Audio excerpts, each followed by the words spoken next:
Yeah, baby. Yeah. The StreamYard is telling me that we're live. Now I just got to wait for YouTube to let you know that I'm live again. What is this now? What is this? Saturday, Monday, Tuesday, Wednesday, Thursday, Friday. Wow. So 6 out of the past 7 nights I have been on these live streams. This is bananas. This is absolute banana. But the podcast marathon is over with. This is the show, the flagship Friday Night Vibe show. And I still don't think YouTube has sent out the notification yet. So YouTube, I mean, I know you probably sick and tired of me going live on your airways, YouTube, but I am doing notification, baby. So I'm gonna need YouTube to stop messing around and let the people know that I'm live, even though there's already 10 of you all in here because y'all know what time this show goes live usually. And YouTube is just being uber slow today, apparently. I did not use up all my notifications, I don't think. No. But interesting. Okay. So we got some of my people out there in the chat. How y'all doing tonight? How y'all doing? Gotta warn you though. I gotta warn you. I am feeling pretty electric tonight, so this is gonna be a fun live stream. Yes. Even though I have been on these live streams. Oh, there it is. There it is. Yes. The notification has gone out, which means the entire Vibe Nation now knows that we are live. Oh, baby, yes. So before we get into this, like I said, I gotta warn you all. I am feeling electric, which means this is gonna be a lit live stream. Gonna be good. Gonna be good. I'm feeling electric. I'm feeling good tonight.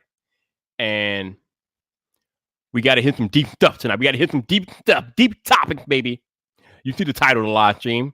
If you don't know why the live stream is titled the way that it is, stick around and find out.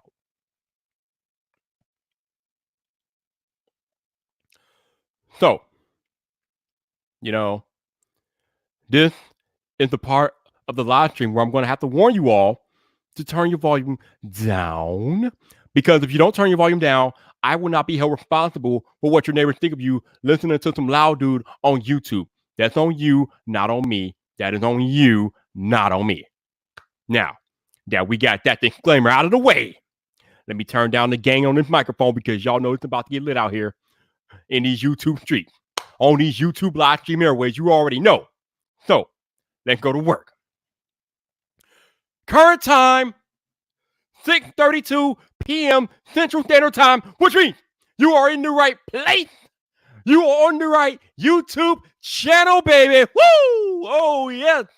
And if you are a Friday Night Viper veteran, I can't talk. I guess I've been talking so damn much this week. You know what's about to happen next. But if you're new here, oh boy, you might want to turn your volume down like right now. Don't say I didn't warn you. Don't say I didn't warn you. Now, with the disclaimers and the little mini intro out the way, let's get into the business at hand. Time for your boy to go to work. What is it? Like I said, this is the 6th night out of the last 7 I've been online on these live. My God. Surprised y'all not tired of me yet, but you keep coming back, so I keep coming back. But let's go to work. What's up, people? This your boy Viper, the man about tech, and we are live. Welcome to Friday Night Vibe, baby. Woo!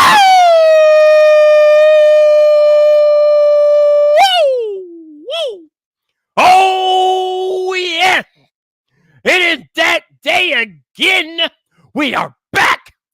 We are live on YouTube, baby. Yeah.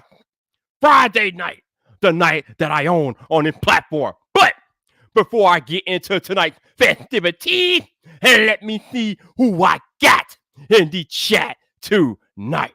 So let's scroll back up. Let's see if StreamYard can keep up with your boy Viper. First on the list is Lethal Emperor. What's up, man? How you doing, baby? How you doing? We got Jason C in the building. What's up, Jason? How you doing, baby? How you doing? We got my enforcer, Genosis, in the cover. What's up, Genosis? How you doing? We got Alan Osborne out there. What's up, Alan? How you doing? We got my head of security, Jefe Review. What's up, Jeff? How you doing? We got my man 504 in the cover. What's up, 504? How you doing? And we got my homie from the UK, Marvin Wallace. What's up, Marvin? How you doing? And we got Juan Contreras. What's up, Juan? How you doing, baby? How you doing? And we got the Inquisitive one. We got Inquisitive. Hey, Inquisitive, how you doing? How you doing? And we got Art Dog in the cut. That's right. I broke out the Khalil Matt today. It's about to get lit up in here. You know what it is. How you doing, man? And we got Modern Day Tech. What's up, bro? How you doing? And we got Drift Assets in the building. What's up, bro? How you doing? And we got the missing has returned to us. Front Page Tech. What's up, John? How you doing, baby? How you doing? And we got another John Michelle. What's up, John? How you doing? And Tech for your needs. What's up, bro? How you doing? And let's see who else we got out here in the cut. And me keep scrolling, and I think I hit everybody, maybe? Nope. We got Trenton Marshall. What's up, Tech Rand? How you doing, baby? How you doing? And Bionic Scoop. What's up, Bionic? How you doing, man? How you doing? And C Otter 88 is in the cut. What's up, bro? How you doing? And we got my dude Orlando Theme Park 360. What's up, bro? How you doing? And Market Band have made an appearance. What's up, bro? How you doing, man? How you doing? Oh, we got Tech Loving Mama in the cut too. Oh, we got all the big heavy hitters in the chat tonight. I appreciate you all. And for those of you all that are lurking, because I definitely did not name 32 people. For those of you all that are lurking and lurk every Friday night, hello, how are you doing? We got Buzz 703. What's up, Buzz? How you doing? How you doing? And F Nick. What's up, F Nick? I think I already called you out, but whatever. Let me see if StreamYard is keeping up with. Nope, no, it's not. Cause Technically T is in the cut. What's up, Technically T? How you doing, baby? How you doing? Wait. We got more, but StreamYard is like lagging on me, and it's not letting me keep up in real time with the chat. But Greg Gadgets is out there. What's up, Greg? How you doing? And Natalie is here. The Ripe Ruin. Hey, Natalie, how you doing? How you doing? And Tech Key Mike is out there. What's up, Mike? What's up, big homie? How you doing, baby? How you doing? Woo! So now that we got all the intros out the way, if I missed you, I'll try to catch up with you later. Actually, let me take a drink first. Let me take a drink because this is about to get electric.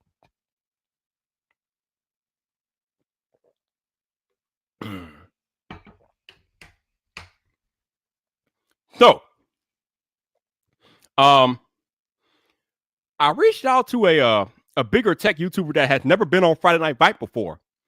Asked him if he had time tonight to come on the show. He told me he would. He wouldn't be able to get in here for another couple of hours, but or an hour and a half. I don't know. But my homie Brandon Butch might stop by later on in the live stream on the show, so we might have Brandon Butch stop by. So shout out to my man Brandon Butch. Appreciate you giving me some of your time tonight. But the title of the live stream, thank you, Linus. Let me begin with that. That is the theme of the live stream tonight. After that, I don't know, but that is what I'm focusing on right now. So, we got Tech Enthusiast or Tech Enthusiast. What's up, man? I thank you for your support of the podcast. Yeah, don't podcast. This week for the podcast has been epically lit. I mean, good Lord. Like, it's so crazy to see that everybody made themselves available to me for the podcast this week. So that was nuts. But I'm glad you guys seem to enjoy the podcast. I mean, they had good numbers, so no doubt. Albert. What's up, Albert? How you doing, baby? How you doing? I see you out there. I see you. So, thank you, Linus. In case you've been living under a rock, the homie Linus Tech Tips just hit 10 million YouTube subscribers. Now, there's a lot of different things that you can do when you hit 10 million.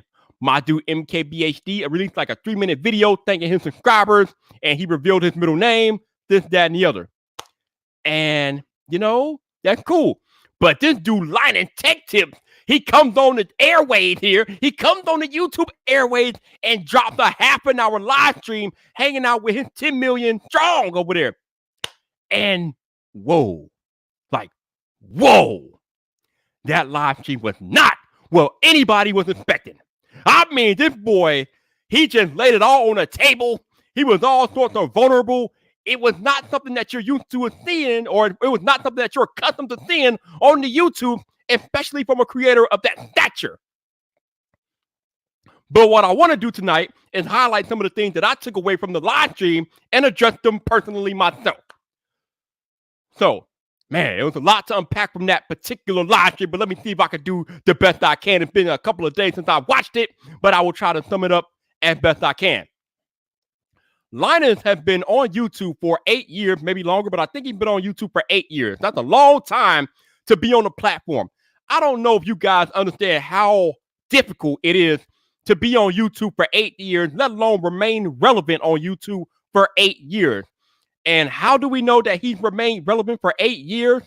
Well, duh, he has 10 million subscribers on his channel. That's how we know he's remained relevant for 8 years. But the dude has been on the platform for 8 years. But Linus is not no ordinary dude. He's kind of like a super genius. So not only has he been on the platform for 8 years, he has been gradually building up his media company on YouTube for 8 years. So this dude is beyond YouTube at this point. He is an entire media conglomerate. The man has 30 employees, probably has a $1 million company, multi-million dollar company at this point. But he has put in some serious grind and work to get to where he is in his life and on the platform right now. Shout out to my man Buzz703 for the $2 super chat. What's up, baby? Thank you for the support. Movie Jeff Murphy. See. Okay. I don't think I've heard of that one, but I'll have to look into that, no doubt. But as some of you all are commenting in the chat tonight, it was an emotional live stream. But like I said, the dude has built up a multi-million-dollar company off the back of making YouTube videos and just venturing out into different business avenues. Actually, I remember, I think it was last year or maybe the year before last, he made an entire video outlining how he makes his money. So he has several revenues of income or streams of income that allows him to make money, but he is a multi-millionaire at this point.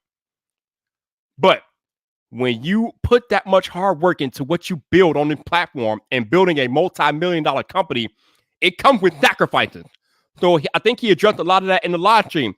Chief among those sacrifices being spending time away from his family. He has a wife. He now has 3 kids, but my general gist from listening to him in that live stream is that he hasn't been able to spend the time that he wanted to spend with his family because he's been so busy working on the YouTube. Now, he did come out and admit that that's more on him than anything else because he said and he admitted that he enjoyed his work. He compared himself to Walter White, which is kind of hits home to me because you guys know I just binged Breaking Bad in the last week or so of December. So Linus compared himself to Walter White. Now, for those of y'all that have watched Breaking Bad, you know the story. But for those of you all that have not watched it, I'll just try to sum it up real quick. It's about a chemistry teacher who finds out that he has terminal lung cancer, that he's going to die. So what he wants to do, he wants to make enough money to leave behind for his family. So ultimately, he decides to become a drug dealer and start cooking meth with one of his former students. And he gradually builds up a drug empire, and it kind of changes him as a person. And he becomes hardcore, becomes relentless. He becomes kind of violent, ruthless, things like that. But ultimately, he gets to a point where he has more than enough money to leave behind for his family. But he keeps doing and cooking drugs anyway because, as he said in the show, he enjoys it. So Linus has built up this multi-million-dollar empire, but he keeps going because, as he said in the live stream, he enjoys it. But again, that comes with sacrifices because he's spending time away from his family. Maybe he's not seeing his kid grow up the way that he intended or things like that. Obviously, him and his wife and his kids are well off. I mean, they're not wanting for money. That's not the problem. The problem is his availability to them. So he kind of showed that vulnerable side in the live stream. And then he was talking about how he made some type of mistake with AMD video or something like that about an update. But he said that ultimately it wasn't a big deal to him because it's kind of a minuscule in the bigger things of what's happening in the world. He alluded to the fires in Australia and things like that. And he said something along the lines of it made him feel like his contributions weren't really all that. It was kind of small compared to what's happening in the world because you got, like you said, he alluded to the fires in Australia and he just makes videos and he doesn't feel like he's doing enough or he doesn't feel like he's making enough of a contribution, this, that, and the other. And then he goes on to talk about how a kid from the Make-A-Wish Foundation actually wished to meet him or whatever, but unfortunately the situation turned worse for the kid before Linus was able to meet him, and the kid ultimately passed away. But the kid's dad had sent Linus a video package that the kid made up, and at the end of the package had a section of a computer build that Linus like worked on or like outlined for the kid that him and his daddy built or whatever. So it was kind of heartfelt and heart touching watching Linus recall that, and you could tell that he was really conflicted as he was going through this live stream. But and you know, not today, but I appreciate all that. It's amazing what we as creators have at our disposal with this platform in the way that we can affect people's lives. But that's where I gotta step in. So like I said earlier, Linus kind of felt like he kind of down in the live stream because he feels like he's not making big contributions. He's only making videos and he's not really doing much. He's not spending the time with his family. He feels like he hasn't done enough in all this stuff. Listen, man, you have been on the platform. You've been making YouTube videos for 8 years. Let me tell you something, Linus. I know that you're going through a hard time right now. I mean, obviously I'm not you. I've been on the platform, this is my 3rd year, and I haven't had nearly the success and sacrifices that you've had to make. But let me tell you something, bro. Every time you hit record and turn on the camera and you make a video, Linus, you are changing someone's life. Either you're making their day better or you are changing their life for the better. You are making a positive impact in the world, Linus. You have done this for 8 years. 10 million people aren't wrong, Mr. Linus. You got 10 million people that are following you, that appreciate the time and effort that you put into making videos. That is not insignificant. Now, I understand that given the things that you probably are going through, this live stream might not do much for you, but hell, I'm going to do it anyway because I'm Viper and that's what I do. But you need to realize that you have made a huge impact on the lives of so many people. I read that comment section of that live stream. Everybody was talking about how you impacted their lives. One dude was talking about how his company watches every video you make. People have said that they've made purchasing decisions based off your videos. People have started YouTube channels based with your inspiration. You have done so much in 8 years that I am not going to sit here and allow you to downplay that because you're feeling some type of way. I'm not doing that tonight, Linus. We're not doing that here. Not at all. So this is to make you realize that you've had a major impact in so many people's lives, and I'm going to need you, Linus, to appreciate the impact that you had. You have had such a positive impact. Listen, man, I got people in my live stream chat right now talking about how you got them into experiment with PCs. How many people have you got building PCs based off of watching you on YouTube? That is not a small thing. You have changed so many lives. And I know you were contemplating retiring in the video, but I am personally glad, Linus, that you are not retiring. YouTube is a better place with you on it. That is just a simple, God's honest truth.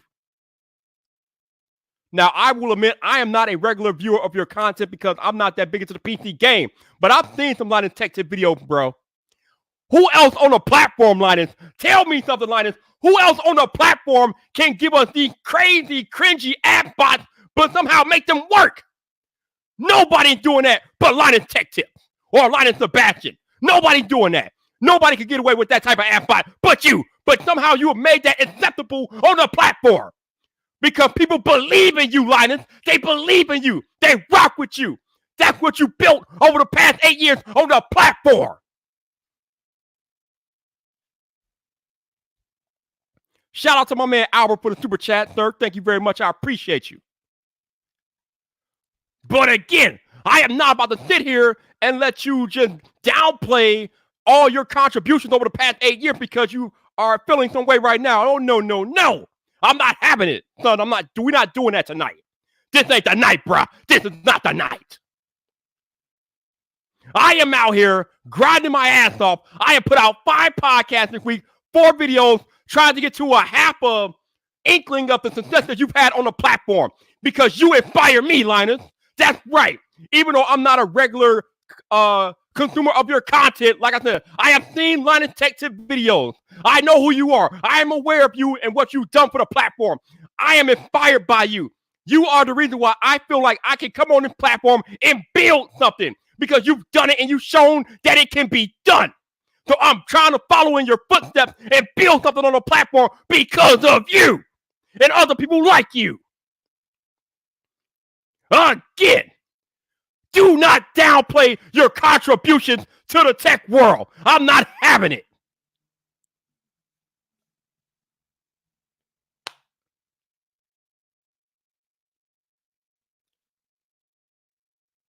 Every time, listen, this is my 3rd year on YouTube, right?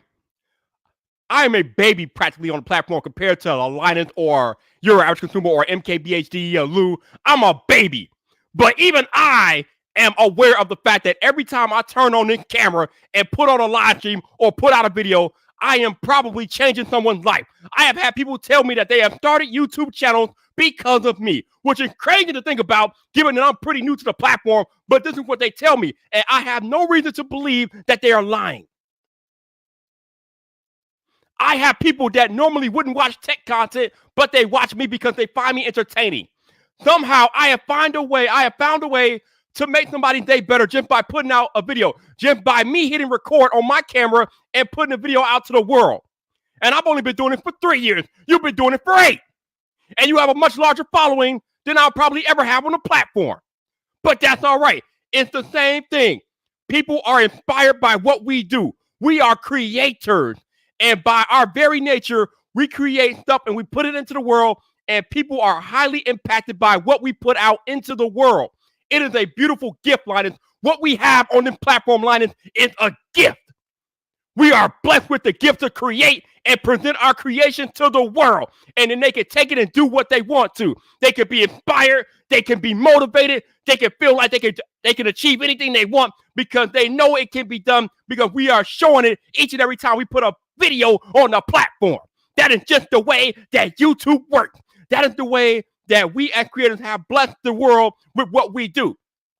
Now, I know it's not easy as a creator to put yourself out there on Front Street for the entire world to judge you, criticize you, things like that. But you know what? That's what we signed up for. When you decide to become a creator and make your creations and things like that known to the world, when you put yourself on the internet, you are signing up for being publicly exposed to any Tom, Dick, and Harry in the world, and you are accepting that responsibility. And you have done it for 8 years. I'm on year 3, and it's not easy. People are critical. There are assholes. There are trolls. You know, it is what it is. But we have not let that stop us now up until this point. I don't plan on letting it stop me. I know you don't plan on letting it stop you. That stuff, that's noise. It's all noise. We still create. We still put out the content. Far more people love us than hate us.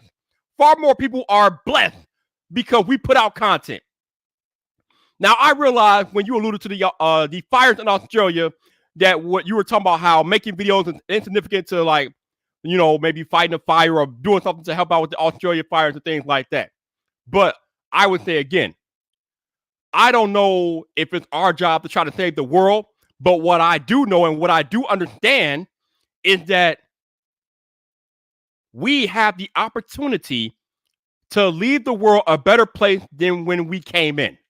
And being creators gives us that responsibility. It gives us that outlet.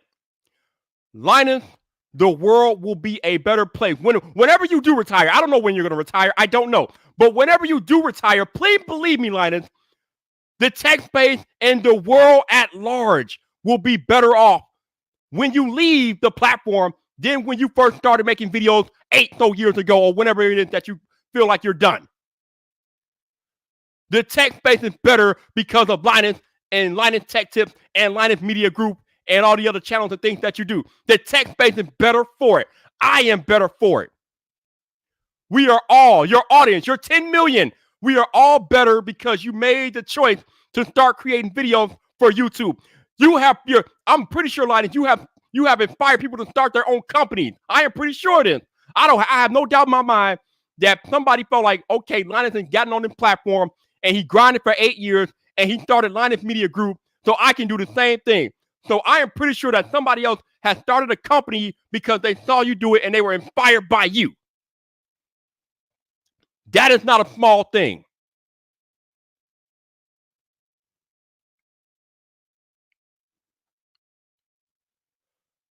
So when you think about what you've done for the platform and the world as a whole, I want you to go back and watch this live stream over and over and over again, focusing on what I'm highlighting. Like I said earlier, every time you make a video, every time you press record on that camera, Linus, and you make a video and you upload it to YouTube, you have single-handedly changed someone's life for the better. Make-A-Wish doesn't reach out to just anybody, Linus. They reached out to you because you made an impact in those kids' lives and they wanted to meet you. That is not a small thing.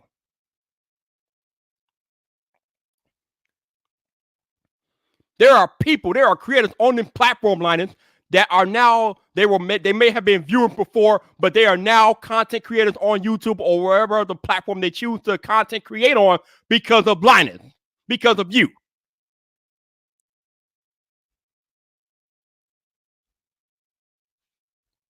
It's not always about trying to save the world. Sometimes you just have to celebrate the small victories, celebrate the wins. You are winning, Linus. You have been winning for 8 years. You continue to win. You are winning. You are making a positive contribution to the world, which is all that we could ever ask for.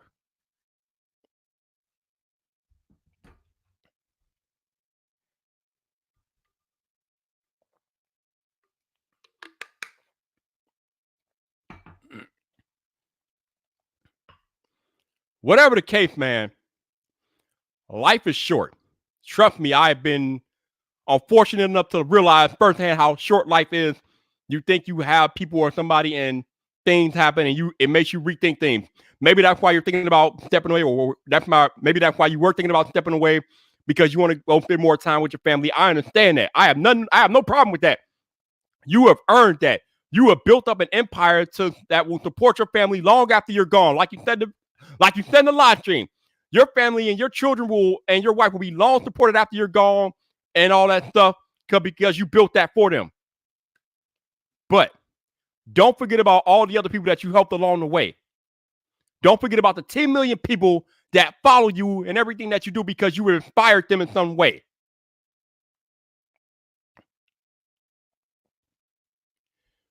Life is not easy. Life is hard. Roberto Blake put out a video today, and he was talking about being ruthless with your time. He was highlighting how if another human being decides to give you 5 minutes of their life, you have done something extraordinary. Because Roberto Blake said, and I quote, in order to have somebody commit to you and what you're about, you have to have extraordinary talent, you have to have an extraordinary work ethic, or you have to live an extraordinary life. Or you got to have extraordinary skills or something like that, he said. But you have to be extraordinary in order to have somebody commit time out of their life to give to you. So I would say, Linus, that 10 million people find you very extraordinary. So don't sell yourself short, bruh. You are extraordinary. And you have made an extraordinary impact in the world, in the tech space, in people's lives. Do not sell yourself short. And that's basically what I want to tell Linus today. That is why the title of this live stream is Thank You, Linus, because you have made an impact. I have received it, and I'm trying to give it back to my people. And hopefully people that watch you are inspired to make an impact for people that might look up to them. And that is how we are going with this live stream. But again, thank you, Linus, for everything that you've done. And I hope you decide to stick around for a while, man. Hopefully I'll have the chance to meet you in person one day. I think that would be pretty cool. I don't know. But I just want to let this out and give you this because I feel like this is something that you needed to hear. And there's not too many people on planet Earth that could deliver it quite like me. So, hey, it is what it is. But let's take it to the chat and see what you all got to say about all this good stuff. Let's see. All right, so let's see. We got what we got. So Shinoza says when Linus learns not to dwell, he'll be much healthier mentally. Yeah, like Techie might say, that's much easier said than done. I mean, I don't know, man. I mean, when you're a content creator, you absorb a lot of stuff on this platform. But I'm pretty sure that Linus is a strong enough dude to take whatever's thrown at him and still keep on going as he's done for the past 8 years. So I have no doubt that Linus will be fine. But some people handle things differently than others, and I mean, everybody handles things differently. Michael Pepper Tech talks, and who else on here can say that they've helped as many people as he has and donated bills and has created content that everyone can enjoy. The roast of him was great.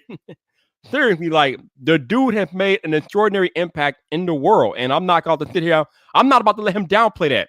No. I'm not having it, man. I'm not having it. Let's see. Shinosa said, me, I don't dwell on the problems of the world. Oh, I got distracted. Joseph said, me, I don't dwell on the problems of the world. Just live as a man to the best, best I can, so the world has less problems. Exactly. If you are being the best person that you can be, the world will be better off because of it. 504, I don't know, Linus is watching this. I highly doubt it, but I'm pretty sure it'll get back to him, and then it is what it is. Like Drift Aston said, Linus is the reason why plenty of people are creators right now. Linus has impacted so many people, and that just cannot be ignored. It can't be ignored. Michael Perry said, Linus is a humble person. I teared up because I could relate to not having many friends and struggles. Yeah, man.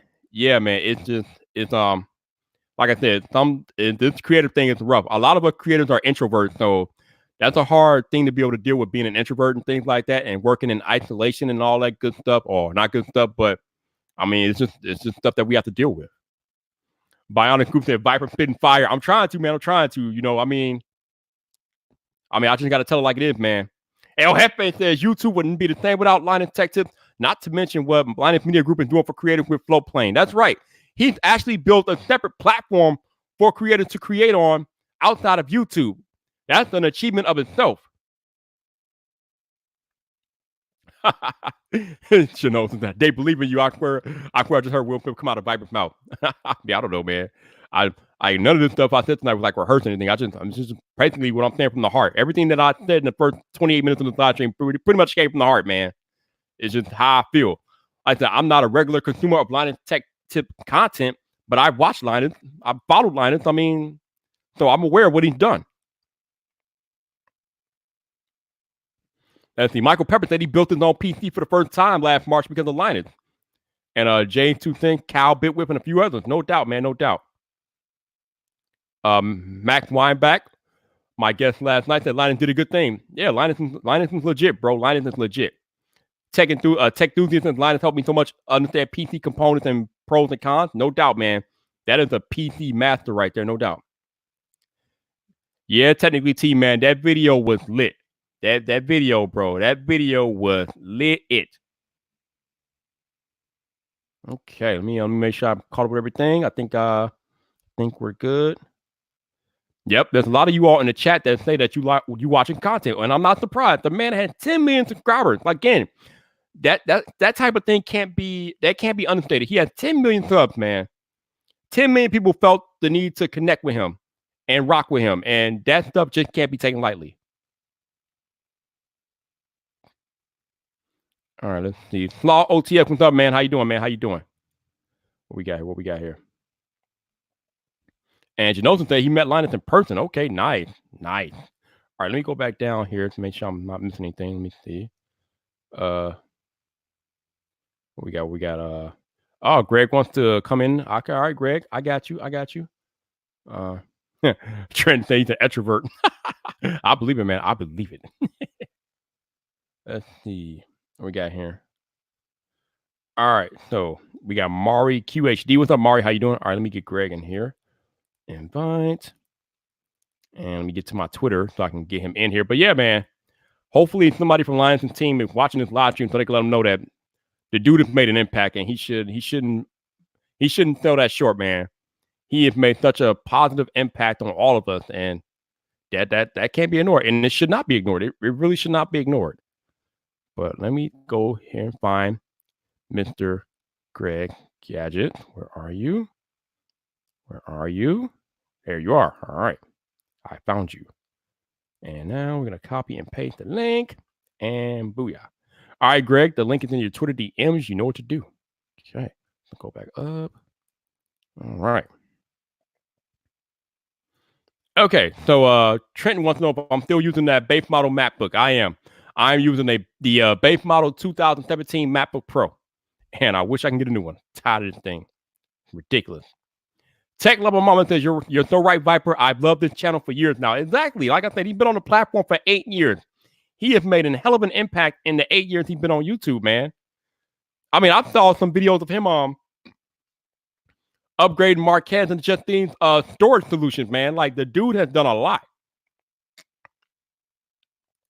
And Colin says, because of Linus Tech, I've been able to give my 2 boys crazy low-cost gaming PCs. No, I'm telling you, man. This is why I want to make this stream tonight, because this dude has had a major impact, and I need him to know how major of an impact he's made on the tech space in the world at large, man. The dude is legit. Like, I'm not too impressed by many people, but that dude impresses me. That what he built over the past 8 years is impressive. So, Linus, you are legit, bro. You are legit.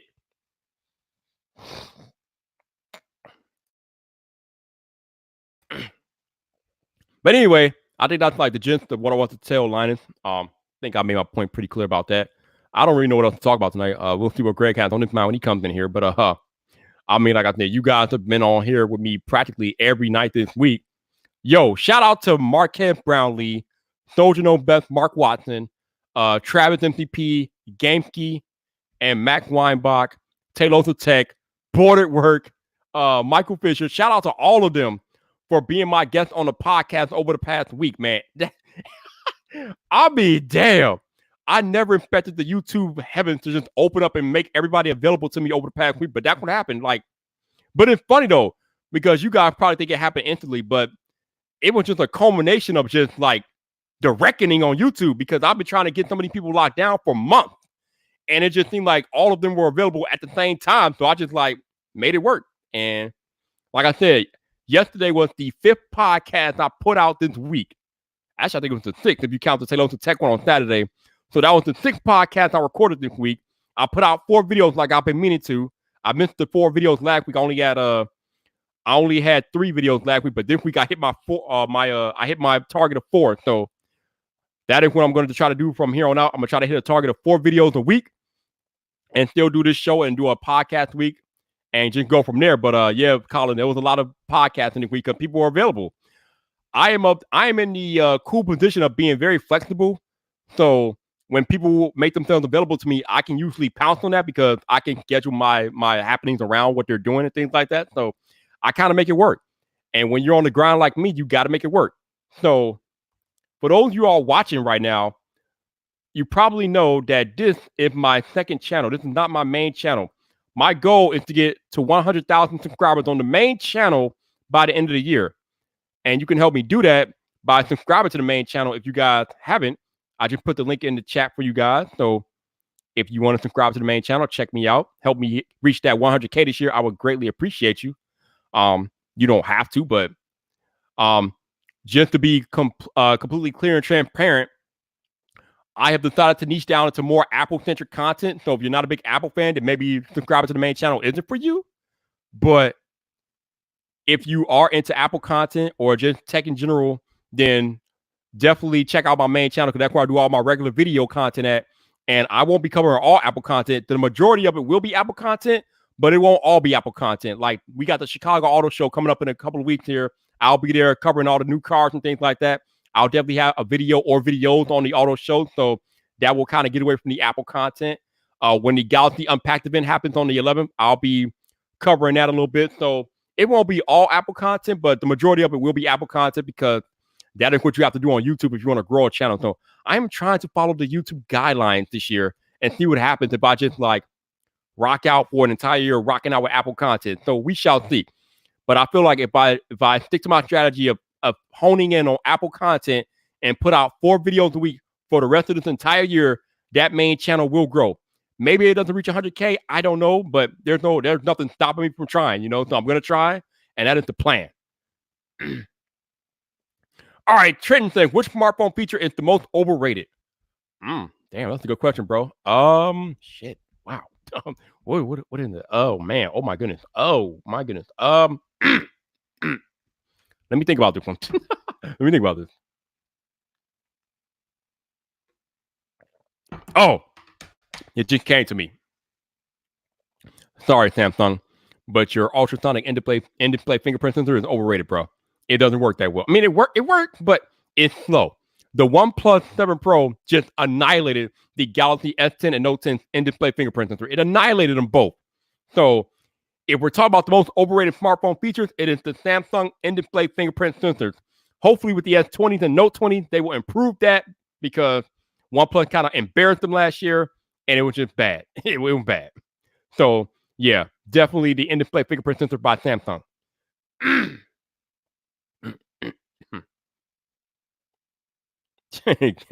Oh, you got jokes. You got jokes. Okay, I got you. You got jokes. Okay. I see you. All right, Joseph says, looking forward to what's on next week and how you intend to follow up with the momentum, not necessarily Vibe Drive content, since I already know that's hard to do, but your regular content. Like I said, I'm gonna keep focusing on Apple content on the main channel. As far as this channel, it won't be nearly as lit as it was this past week. This past week was like a unicorn, man. It was a unicorn. Like, I don't even know if that will ever happen again, what happened this past week, but it was amazing. I don't know how I'm gonna follow it up, but I'll find a way. I'll make it work. We'll figure it out. I already got some other YouTubers that I'm trying to get on the podcast, like Brian Tong, Jacqueline from Nothing But Tech. I got a DM the other day. First of all, I got a Twitter follower from iPhonedo, which completely blew my mind. And then I said hello to him on Twitter, and then he hit me in the Twitter DMs, which blew my mind again. But then the other thing that blew my mind is that iPhonedo said that he found me from watching my Rich Wallet videos like a year ago. I'm like, what? I'm like, wow, really? Wow. I was shocked. I love iPhonedo. That dude is hilarious. So to know that iPhonedo watching my content is legit. So I'm going to try to get him on the podcast at some point. So he told me that he's behind in this video, but when he catches up, he'll love to be a guest on the podcast. So expect my man iPhonedo to be on the podcast in the future, because I was not expecting that Twitter follow or DM yesterday, but that happened. So being a YouTube content creator, it comes with some surprises. You don't know who's watching your content. Like, you just don't know, man. That's why I was telling Linus, man, he has impacted so many people because you never know who's watching your content or what they're doing with your content. So it's funny because iPhonedo was telling me about how Rich Wallet reached out to him. So I guess he went to go do some research on him, and he ended up finding my Rich Wallet video. So I'm like, okay, that's pretty cool. That's what's up. So shout out to my man iPhonedo. Legit love that dude, and can't wait to have him on the podcast. But that is happening. Let's see. Wait, what did that say? What we got one? y'all got jokes tonight. Y'all got jokes. I gotta go back up here and see what I said here. Oh, that one got that one. Blah blah blah blah blah. Let's see. Ethnic said car show may have Apple content if Tim Cook does a Sony and shots all with an iCar. Highly doubt it. Highly doubt it. All right. Take it, dude. Not sure if I should be asking this here, but any chance we could listen to your podcast on platforms such as Google Podcasts, Spotify? Listen, bro. The podcast is on all major platforms. It's on Apple Podcasts, it's on Google, it's on Spotify, it's on all of them. So all you got to do is search Vibe Drive in whatever podcast platform that you rock with, and Vibe Drive is on there. Now, these episodes that I just recorded this past week, I have not made them into audio only yet. I'm going to work on that over the weekend because especially I need to get these podcasts out because that Max Weinbach podcast is pretty time sensitive. Since that Galaxy S20 leaks, I need to get that out as soon as possible, probably before the February 11th event. So I need to get those out on audio only. So that's what I'm going to try to work on this weekend. But yes, the podcast is on every major podcast outlet out there. It's called Vibe Drive, and just search it and you'll find it. Okay. All right, what we got here? Blah blah blah blah blah. What we got? Randy back. What's up, Randy? How you doing? And my man Zach taking in the building. What's up, Zach? How you doing? I see we got Greg in here. I'll get him in here in a minute. Let me go make sure I didn't miss anything as you guys are chatting it up. Yo, Trent Marshall's out here trying to troll me. Okay, I see you, Trent. I see you. No, the captain of Team Apple is firmly entrenched into the Apple ecosystem. Ain't nobody leaving, baby. Ain't nobody leaving. Let's see. Ethnic says, what's the most pointless line about a specific smartphone feature? Mine's the rear camera design.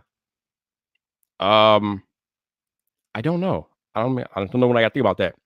Yes, since iPhonedo is a hilarious dude. I cannot wait to talk to him for real. That dude is legit. What we got here? Yep. Like Doug said, if you want to find the podcast, just search Vibe Drive on your favorite podcast app, and you'll find it. It is there. Trent said, man, when Vibe reads the chat. Hey, I'm trying to keep up, man, but y'all are chatting it up, man. So I'm like behind. Forget you, Trent. Forget you, Trent. Forget you. Yes, you know, I am not taking off for the 11. I'll probably watch it at work, to be honest with you. So yeah, I'll be going. But let me bring in my man Greg Gadget here. What's up, man? What is really going on? What are you doing? What is that? Why do you have Travis's face plastered in the background? Just gives me comfort. Gives you comfort. Yeah, my co-hosting buddy, you know. So. Oh man, I always have him near me. Oh my goodness.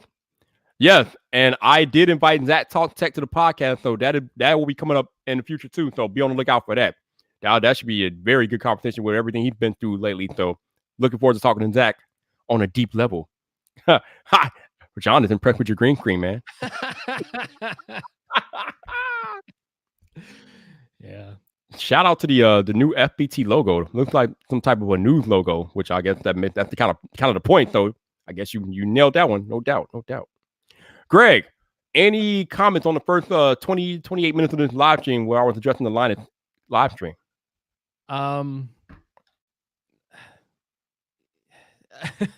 get it. Like I've had that thought as well as Linus of like you make these videos and in a way you kind of get that like feeling like maybe your time could be better spent doing something else.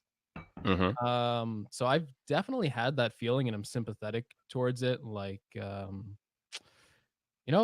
there's firemen and there's doctors and you feel like those people like really make like an impact, but I was getting so inspired listening to you. If someone actually watches a video and it like cheers them up and stuff like that, that's pretty crazy because there's definitely creators out there where I'm having a bad day, I watch them and yeah, it like changes my whole day. No doubt, man. No doubt. I mean, like I said, it is an amazing gift that we have this YouTube platform as creators to like put our creations out here and have people consume them and then just use them as inspiration and things. That can't be taken. That can't be so short, man. That can't be taken lightly. People are saying my audio is low. Is that better? I like tuned it up. Yeah, there you go. Might want to turn down to the tab, but yeah, you're good. Oh, you are good. All right. Let's get a 1 in the chat for good audio. Oh man, but yeah, it's yeah, man, 10 million subscribers. 10 million, bro. I've often said like I don't usually agree with Linus in his opinions, but I enjoy watching him so much. Like he's like a great creator. I usually disagree with him too, which is funny, but I love his videos. It's like really good. Like I wish I was that good. So good. So he definitely cheers me up. So I don't know, like to feel like that, but Yeah, Linus, like I said, Linus is legit. You don't be on a platform and and reach that milestone, that type of success without being legit. And did he really just call Randy Randall? What is going on here? Oh my god! And then he just called him Jerndell. Oh my lord! What is happening in my live stream tonight? What is this? What is stuff? I don't know what's going on here. I don't understand this. And we got technically T and Trenton playing Uno. What is going on? Okay, we have completely lost control of the live stream. Apparently, I don't know what's going on. But hey, okay, all right. So I recently got a cam link and a green screen, which is nice. And it's very rough. This is the first stream where I'm testing it out, so I don't know. Well, it looks good, man. It looks good. You're doing big things back there. I see you. Yeah. And we see Travis too. Yeah. Oh, there we go. I can zoom out. Look at that. So El Jefe says work-life balance is tough, especially right now. I work full-time, commute 3 hours, and then work on videos. These YouTube streets are tough, Viper. Yo, man. Travis is wondering what the hell going on.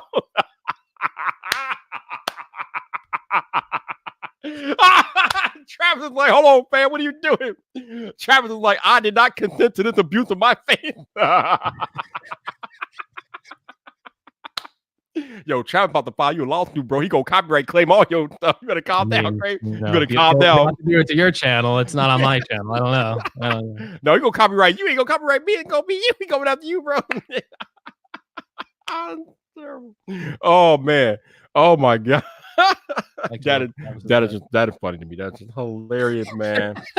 Wow. What is going on?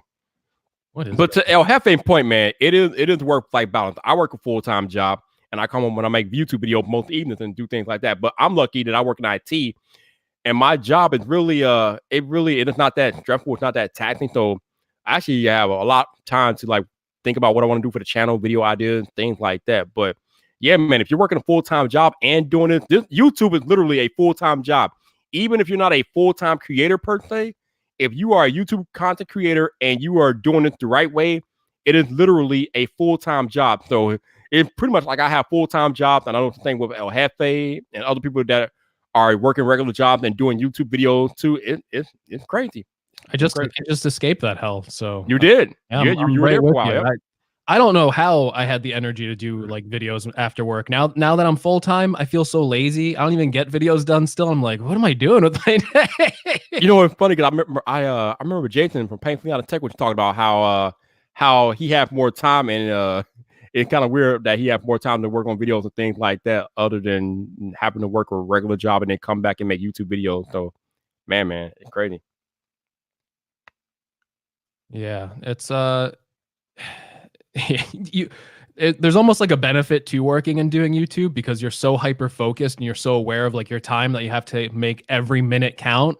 And that minute that was taken away from me, it's like my schedule just like completely went off the rails. It's like, oh, what do? I have so much time. I guess I don't have to work on a video right this second. Right. And then like every time I work on a video, I feel like I'm scrambling to get it done. I'm like, oh, I got to get this done. So I got to get back on a better schedule, but it's been nice. It's been nice not having to work like 24/7. Yeah, I mean, it's kind of funny because when you do have the time and things like that, it's like sometimes you might not know what to do with it. It might not be what you're used to and things like that. So right, you might misuse the time, and it's crazy.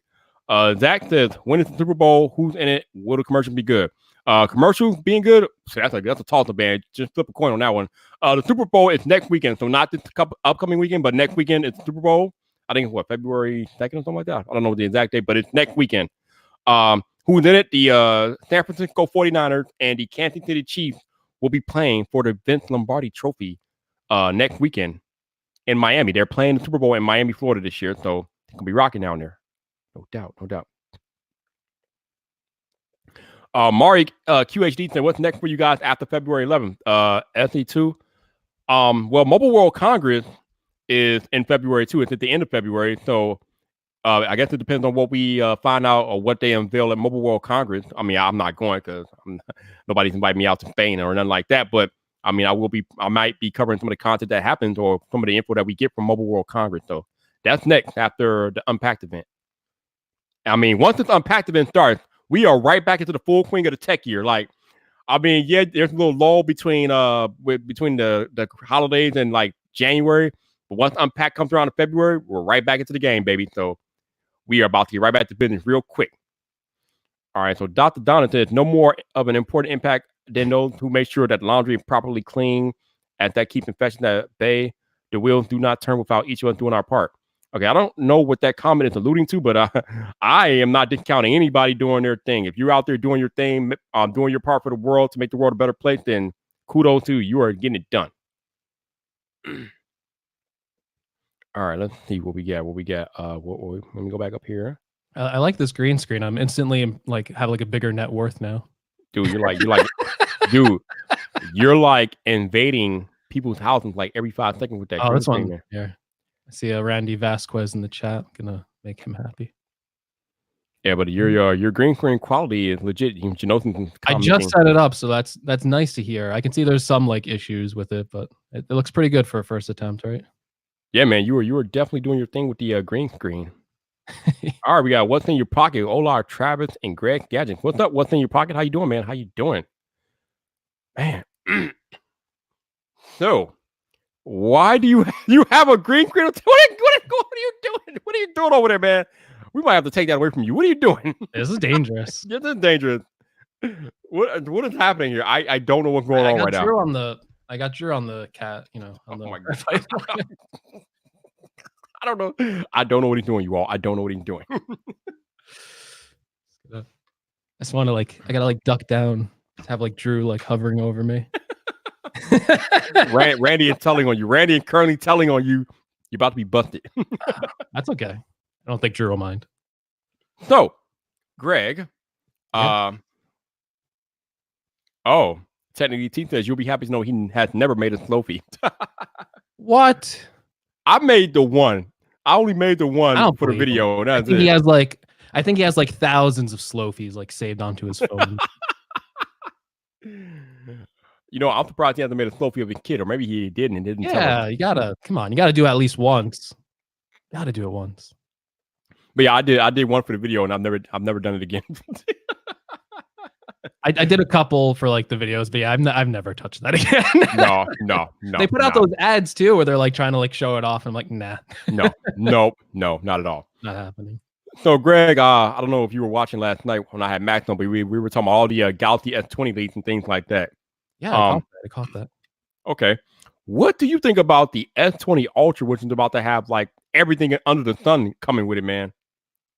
It seems cool because like it's Samsung packing in like everything they can into a phone, right? Like you're giving people options. Like if you want to spend this much money on a phone, go for it.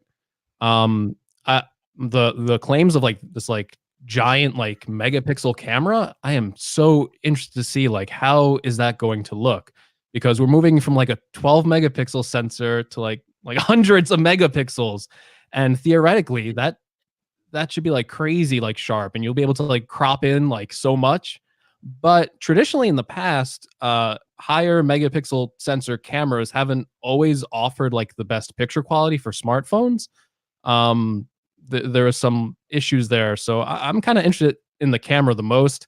Other stuff like the 120 hertz, and then instead of doing a 2K or whatever, that matters less to me. I don't really think you get much of a benefit going too much higher in resolution. And I believe I believe that Samsung's mainly doing that for conserving a battery life. I don't think that they want their consumers to get this phone and then default it to 2K at 120 hertz, and then everyone's gonna the reviewers are gonna put that setting on, and then all of a sudden they're gonna say, hey, this phone has really bad battery life, because I imagine if you push the screen that badly, you're really going to suffer in battery life. So that's why I think they're not doing it, rather than they don't have like OnePlus is obviously using the same display that Samsung is. But I don't know, there might be some other restrictions there too, depending on their screen quality and what other factors they choose to prioritize with the screen. But yeah, it's definitely very interesting. Based on the current rumors, it's gonna be higher cost than like an iPhone 11 Pro Max. And traditionally, for phone makers, making a higher cost phone than the iPhone has never really played out well for them. I wonder how that phone will sell. Not if it will be a good phone, but I just wonder how it will sell at that higher price point. Well, if that price point is as high as we are expecting it to be, it's probably not going to sell all that well. Yeah. And then I've been catching like a lot of your streams. You've been on fire like with all these streams, so been busy. I've been watching all of them and catching up on them. I caught up with the Mr. Mobile stream the other day. I couldn't catch that one live, and that one was really good. And he's so excited for foldables. Yes, he is. Even as someone who like prefers Apple and stuff like that, I too am excited for foldables because it's new. All right, we got to blow Greg up because we got Taylor Tech in the chat, so we got to see what's going on. Let him see his face. I need a better I need like a better angle. Listen, Drew, I did not put him up to this. Image I found. I didn't put him up to this. He's been switching green screens, and then that popped up, and I'm like, what is really going on? I put the people I like on there. I put Travis on there first. I put Drew. We should find someone else though. Any requests in the chat? We could do it. That's funny. Yeah, we got Mr. Taylor Tech in the chat. Thank you, Drew, for being a guest on my Vibe Drive podcast last weekend. He's right here in the back still. Right there, right. But yeah, technically T says that Ultra is way too high. Yeah, I think if they're pricing it that high, if it's going to really be around 2,000, they already lost. You can't do that. You can't do that. I mean, that's the whole point of these mid-range phones coming. Like, we know TCL working on their $500 mid-range phones, and then we got the Google Pixel 4a coming. Potentially an iPhone SE2 is coming, and they're all going to be around the $400 or $500 price range. And then Samsung going to actually try to come out with the $2,000 phone when their original $2,000 phone like kind of flop. I mean, I don't know if that's what you want to be doing here. Yeah, it's I mean, like we're seeing like these expensive phones not sell too well. So it'll be interesting to see if like what their sales are. But I'm more excited for the technology of the phone itself rather than like how many they sell. Because honestly, it's like, it's all right. Yeah, that thing is a literal supercomputer. Like literally, like damn. Like what the hell? What is going on right now? Wow. Oh my lord. Oh my god. What is happening here? I don't understand what's going on here. I Randy, did you authorize this? Because I don't know what's going on, man. I don't know what's happening here. I don't know what's happening here. Greg Cat completely took green screen to the next level tonight, you all. Officially. He's having way too much fun with this. I gotta test it out. I would say the test is successful. I think you're doing all right. I think you're doing good, man. Oh my god. So, what are you looking forward to most here as far as tech goes in 2020? That's like such a difficult question. I'm excited for the iPhone redesign. I think I made a video about how like I'm actually excited for a smaller iPhone. I feel like these phones been getting bigger and bigger, and I'm really interested to see like a new take on a modern, smaller iPhone. Which that 5.4 inch is supposed to be slightly in between the size of an iPhone 5 or iPhone SE, and then an iPhone 6. So more closer in size to the 6, but like a little smaller than that. But it's also going to have like the full display, so you get like a 5.4 inch screen out of it. Other than that, I really want to like we're seeing like rumors with like triple camera setup for the iPad Pro. Right. I kind of want to hear the story behind that. Like, why are they putting triple cameras on it? I really think it's like this long play into augmented reality, and like in a couple of years, like you might develop augmented reality applications the same way for Apple's AR glasses, the same way you would like on a Mac for an iPhone. Like I wonder if that's going to be something like that, where you get like these developers able to create augmented reality apps more easily by having like these lenses that can capture depth data. And obviously the whole rumor of Apple doing AR glasses, one of those rumors was that it would launch in 2020 in some form. So that could be an entirely like new like experience. Like we're talking about like foldables and stuff, but like if we have like augmented reality glasses this year, that would be crazy. Dude, I really, really hope Apple launches their AR glasses this year. That would be bananas. I'm Yeah. really interested to see what they do with those because I think that could be amazing. Yeah, and there was rumors that they were going to show it off as soon as like late last year, and there was that Coin X tweet where he said, one more thing, and then nothing ever came out of it. We got So I trouble. wonder if they like pushed it back at like the last second, but I mean, who knows? Like it's Apple, you never know what they're working on Man, until it's Coin there. X trolled us last year. That coin dude Yeah, trolled us hard. I will not forget that Coin X. You trolled us, bruh. Terrible. Terrible. All right. So Dr. Donna says, you think that the fact mid-range and budget phones are receiving as much attention as they are into high cost of flagships? Wait, what? Okay, wait a minute. Let me read this. Oh, I think she means because of the high cost of flagships. Oh yeah, people are definitely getting tired of spending that type of money, man. I mean, people are tired. People are looking for more cost efficient options. And these mid range phones are just as good as these flagships and last just as long and almost has just as many features as the flagship. So they're definitely looking into them. So I definitely think you have a point there. Like I said, the quality of these mid range and budget phones are damn near good as the flagship. So I mean, you really can't knock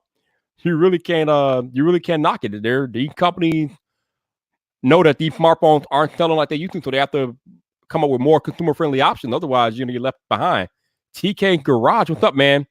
TK says he's coming to Chicago for the auto show, so hopefully I can run into him again. We met last time he was here, so shout out to my man TK. No doubt, bro. No doubt.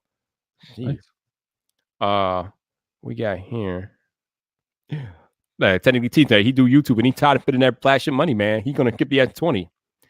Now, I am not going to say definitively that I'm not getting the S20 because when I said I wasn't getting the Note 10, I found a way to get the Note 10 last year. But right now, getting an S20 is not on my to-do list. I would just say that. That doesn't mean I won't get one at some point, but right now it's not on my to-do list, especially now that I'm niching down into more Apple content. I don't really have a need to get an S20, and those prices are going to be insane anyway. But I don't know, man. That S20 Ultra is pretty damn tempting, but I don't think I can justify even messing with that this year. So right now, I don't have any plans on getting an S20, but that may change. We shall see. Yep. Let's see. He says it's like he's rubbing your back.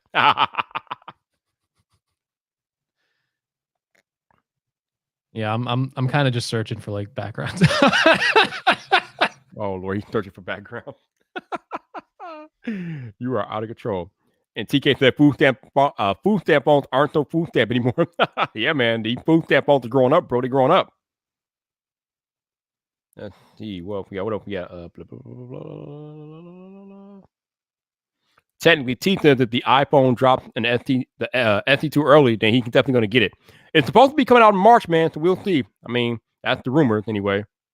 And Trenton wants to just retire flagship. That's not happening, dude. Come on now. That's not happening. What? That's not happening. You need something to push the boundaries. Exactly. We tech doesn't stop just because the stuff is too expensive, man. It's gonna keep advancing. Mike West says I'm skipping the S20, waiting on the iPhone 12. Okay, nothing wrong with that, man. Nothing wrong with that. I am in the fortunate position of being in the iPhone upgrade, or not upgrade, but the iPhone every year program with Verizon. So I get a new iPhone every year, be it a program I am anyway. So I will definitely be getting a new iPhone 12 this year when it comes later on. But yeah, like I said, I don't have any plans to get an S20 right now, but we shall see if that changes or not. Other than that, what else is going on?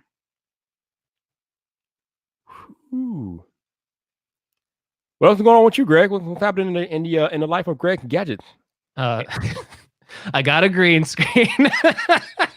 I got a cam link finally, which is awesome. Like the quality is like so much better than a webcam. Getting ready to launch a second channel somewhat soon. So you're launching a second channel. What's that going to be about? I'm gonna launch a gaming channel. Oh, you're gonna do it? Nice. Yeah, and I'm probably gonna play and stream games on Twitch. I don't think that the gaming channel is gonna have any gaming on it. I kind of think like that part of YouTube's very like I don't know, like it's almost like not like a thing anymore. Like you had to like be right. No, you're making faces. I don't know. It's still a thing, dude. Still a thing? Am I just like I don't know? Our buddy Teloso Tech has the gaming channel, bro. Okay. Yeah. Right. It is an extremely competitive thing, but it is very competitive. I'm more like you ever watch Kevin Kenson? Yeah, I've heard of him. Haven't really watched too much. Yeah, so he does like a gaming channel, but he covers like a lot of like gaming hardware and stuff like that. And I want to mix in like gaming news. I think the Twitch is where I'll want to play games more, and that's mostly because not that I wouldn't want to put that onto YouTube. It's that editing that kind of content is actually very time consuming. Editing like gaming content because you play for so long, and if you just put like a 2-hour video of you playing a game, it usually doesn't go over well from what I see. You usually have to like edit it down, but that is very time consuming, and it's a second channel where I don't know if I could put I don't know. I really have to see how it goes. I think I'd much prefer like the unedited approach of doing a Twitch stream along with the YouTube channel. But we'll see. Maybe I'll post like clips from like the Twitch games if they're like any good. Yeah, I can't imagine watching a 2-hour gaming video on demand. Like if I'm going to watch a gaming video, I'm going to watch it live while the person is playing in real time. I'm not trying to watch a video on demand with gaming. Not really.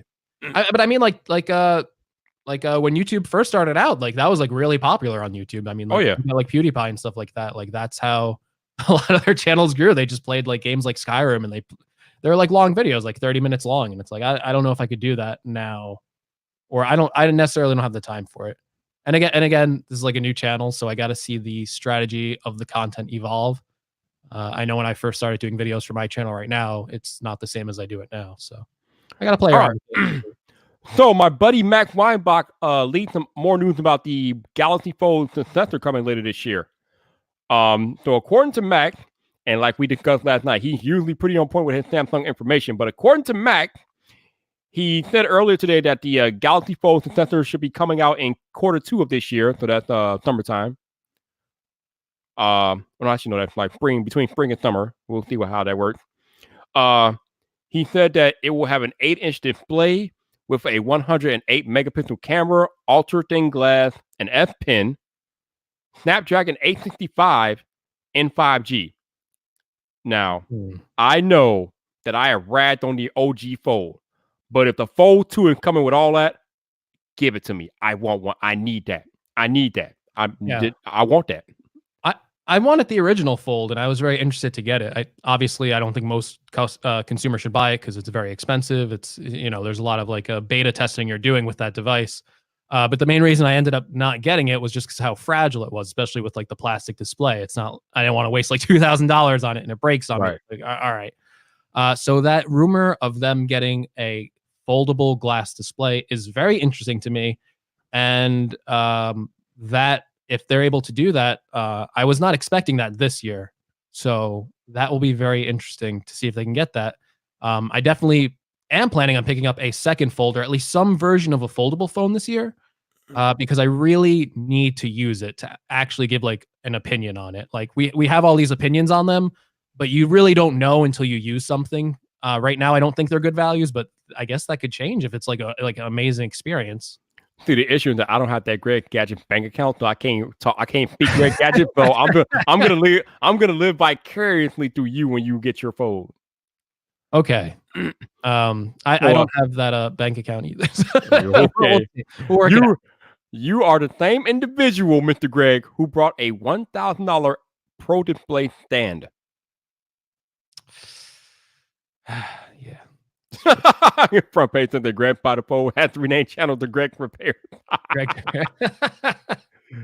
So, Yeah. Tech Level Mama says that Linus is live right now. Yeah, Linus usually goes live every Friday night for his WAN show, so that doesn't surprise me. Let's see what else we got here. Ethnic says he's always interested in Fold news. Okay, no doubt. Oh my God! It's Max. No.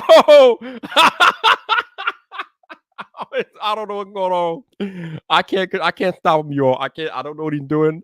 Don't invite me to these anymore. I don't know what's happening right now.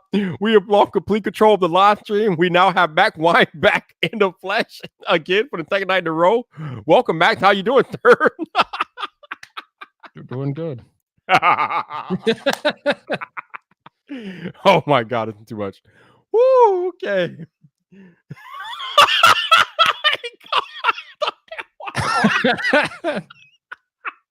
Wow. Wow, John. Wow. Combs his hair with a balloon. Oh my Lord. What is that? Wow, we lost all control of the live stream. Oh my God. Oh boy. Okay. Okay. All right. So as you notice, I'm still not convinced of folding phones. A locking mechanism, locking a screen at any angle still doesn't make the practicality of a phone size device useful over a current flagship design.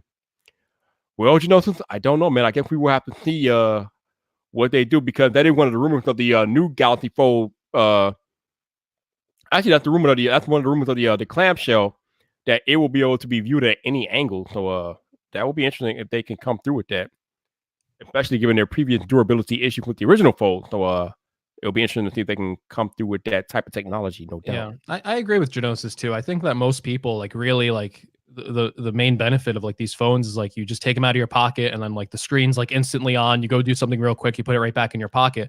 I don't think most people want to fuss around with folding something open. I think most people who would are probably people like you and me who want like a bigger display to be more productive with it. Maybe do like something on it. But even then, an 8-inch display really isn't big enough to be super productive if you're trying to like do like editing a video or something like that. I find like just buying like an 11-inch iPad Pro would probably be way more beneficial to your workflow and carrying that around with you than just getting a foldable device. But at the same time, I can't deny that the fact that you can fold open a screen, like it's like to be even at that point is amazing from a technological standpoint.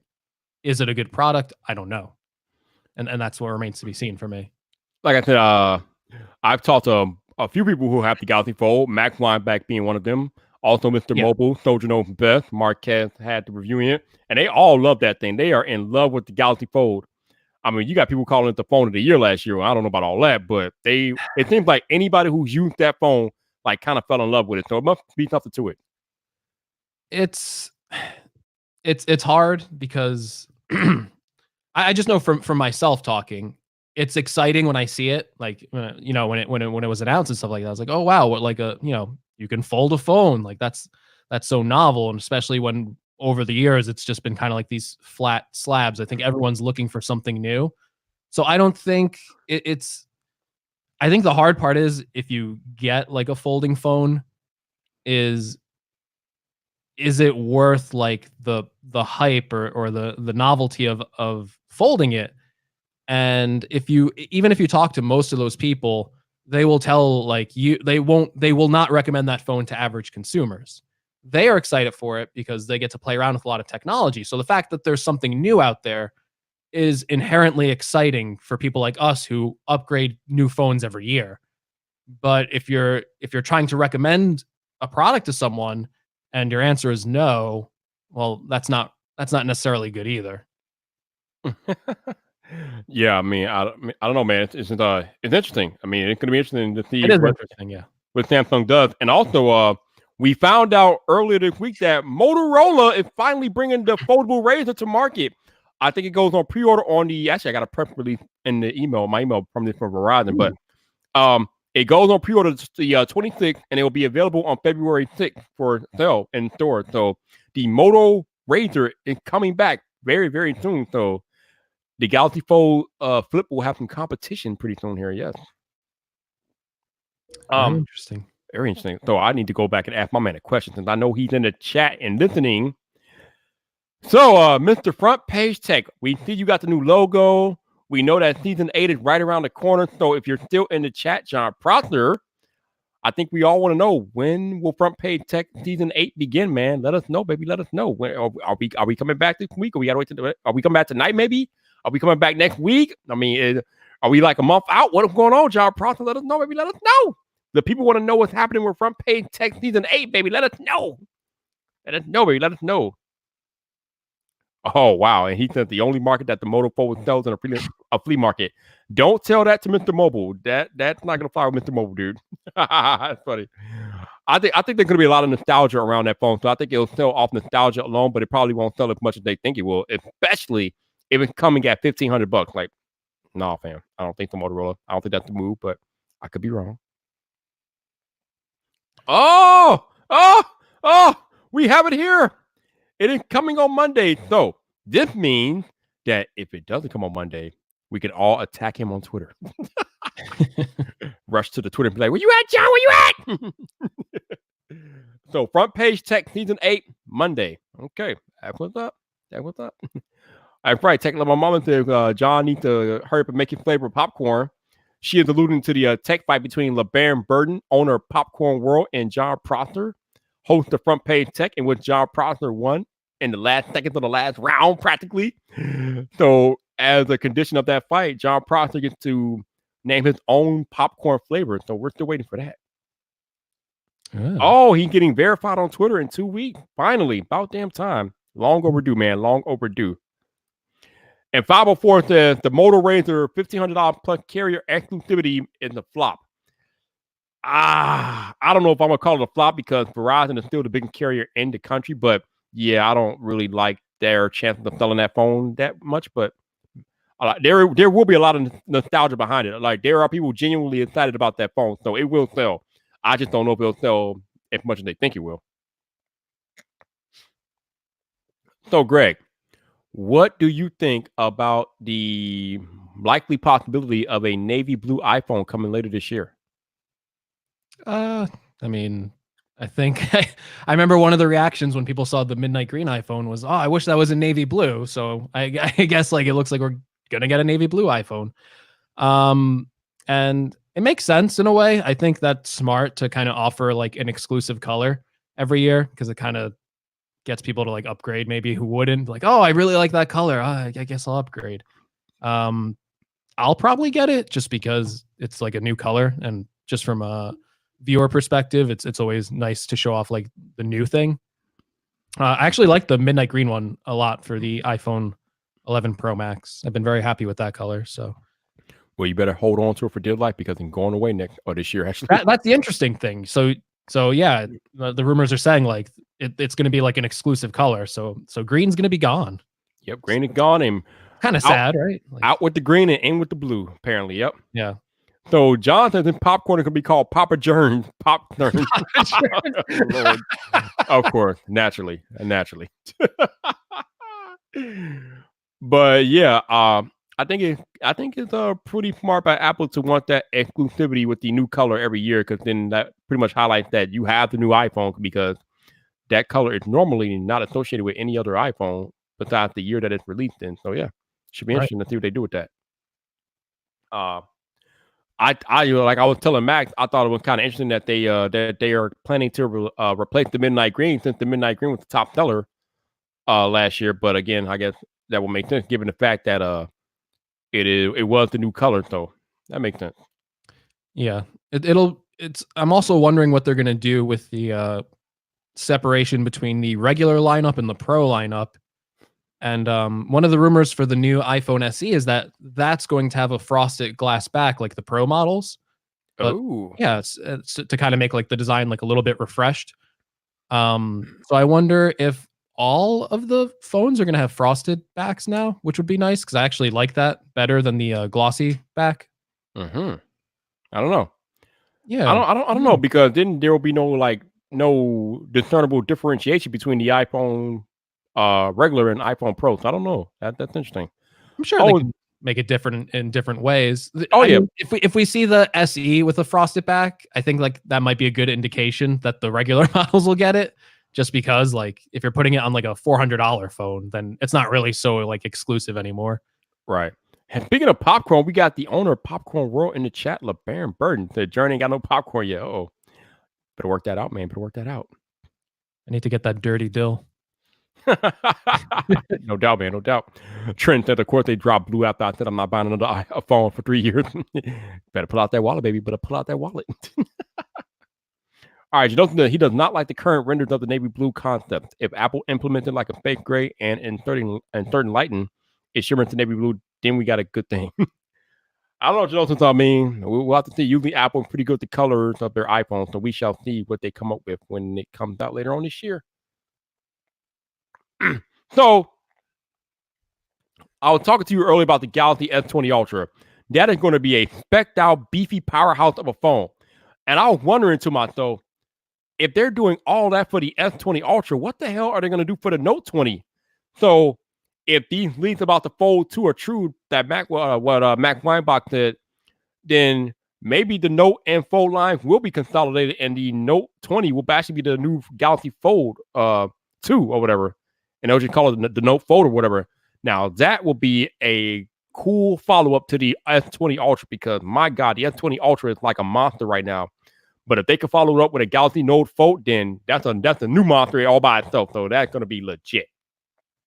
Yeah, I think if the rumors are true that they can move to a foldable glass display, that would get rid of the problems of durability with plastic. Like we've all seen the Jerry Briggs Everything video where he has the fold and his fingernail cuts like the screen open. So if you're using a pen input on that, it wouldn't work. There'd be way too much risk. So if they're moving to a glass display, I don't see why they couldn't put a pen on it. And again, having that bigger display would enable more productivity than normal. So yeah, if you can give that to like someone who like likes to draw or something like that, you fold it open, you have your S Pen right there. That'd be awesome. Yeah, I think that was a big thing that people were thinking about when the Fold originally came out. They were thinking that if this had an S Pen, this would be crazy. So if Samsung does indeed add an S Pen to the Fold this year, then whoo Lord, they are going to sell some of those. And what are we looking at here? What is that? This is like a Death Star thing, like the throne room. Oh, okay. Yeah, okay. I got like my Palpatine robes. I mean, that wasn't me on the. Of course, you would use a Star Wars throne room. So speaking of Star Wars, apparently the Disney Plus show Obi-Wan Kenobi has been delayed because apparently Catherine Kennedy didn't like the script or some stupid stuff. I don't know. It seems like Disney is not doing right by the Star Wars franchise. So I don't know. I was sad about that. The Obi-Wan. I was kind of excited for that one. Yes, Genosis. This thing blew up, but I rebuilt it. He rebuilt it because he's Emperor Palpatine. So, anything big coming up on the channel of Greg Gadget? Yes. Hopefully. Monday, there should be a 10-year anniversary iPad special video. Ooh, If fancy, it's Greg. ready in time. Because Fancy. on Monday it will be the 10th anniversary of the iPad, the original iPad. Steve Jobs Oh. announcing it. Oh, nice. Okay. January 27th. Mm. So I have an original iPad that I've been playing around with, and just gonna show it off against like the modern iPad Pro. What a difference! Greg, you've been summoned to the principal's office. Yeah. Hell no. Yeah, man. Gotta hope you don't get in trouble.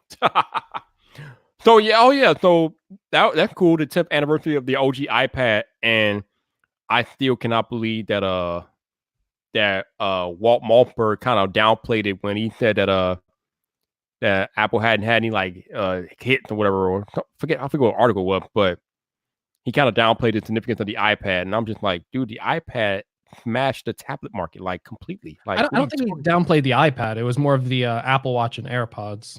I think Walt's like a big fan of the iPad, actually. Okay, somebody downplayed the iPad. It was the Verge Gadgets of the Decade. Oh, that's right. Okay, and they had the iPad like way up there, and they put the Surface Pro 3 ahead of it, and I thought that was not the right call. Yeah, I'm sorry, but the iPad it played a much bigger role in tech than the damn Surface Pro. Sorry. Have you ever read the Walter Isaacson biography for Steve Jobs? Oh hell yes, absolutely. Yeah, so the reason Steve even wanted to do a tablet was because there was all like these Windows tablets, and they were big, chunky. You needed a stylus just to operate them, not like an optional stylus, like you had to control them with a stylus.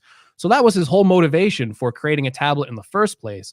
When he saw the multi-touch technology, he was smart enough to realize that this would be more game-changing in a phone, but he never gave up on like the tablet project. Once they got the phone out and rolling, that's when they created the iPad. And it's like every tablet, even the Surface Pro 3, and yes, the iPad Pro does borrow a lot of things from it, a detachable keyboard and the Apple Pencil, but the iPad like just created that whole tablet market. Like all the copycats came out right after the iPad. Oh yeah. And tablet PCs before the iPad were like a mess, like a complete mess, like nothing you would ever want to use. No, Greg. The crazy thing is that you were right. All the tablet copycats and iPad competitors came out, and none of them, Greg, have stood up to the iPad. It's so bad that Google doesn't even officially support tablets anymore, dude. That's how bad it is. Yeah, there's there's nothing that and you saw it with the like you said with Google, they came out with a tablet and they dropped support for it in less than a year. Yep. It's like it's not a thing anymore. Yep. And it was such like a laggy, stuttering mess, and it's like how can you get that wrong like so badly? The only people that really compete with Apple in any sort of sense with tablets is Microsoft, but even then, it's not really a great tablet. It's most people use their Surface Pros as a laptop. First. Yep. Yeah, it's not really a tablet per se. Front page says that Walt just doesn't need an Apple Watch and a Nervous in a while. Oh man. So Ethnic talked about the Rene Ritchie video that he did earlier today, talking about video codecs and why iOS devices can't play 4K YouTube. I don't know if you watched that, but he laid it out pretty well, like as he always does.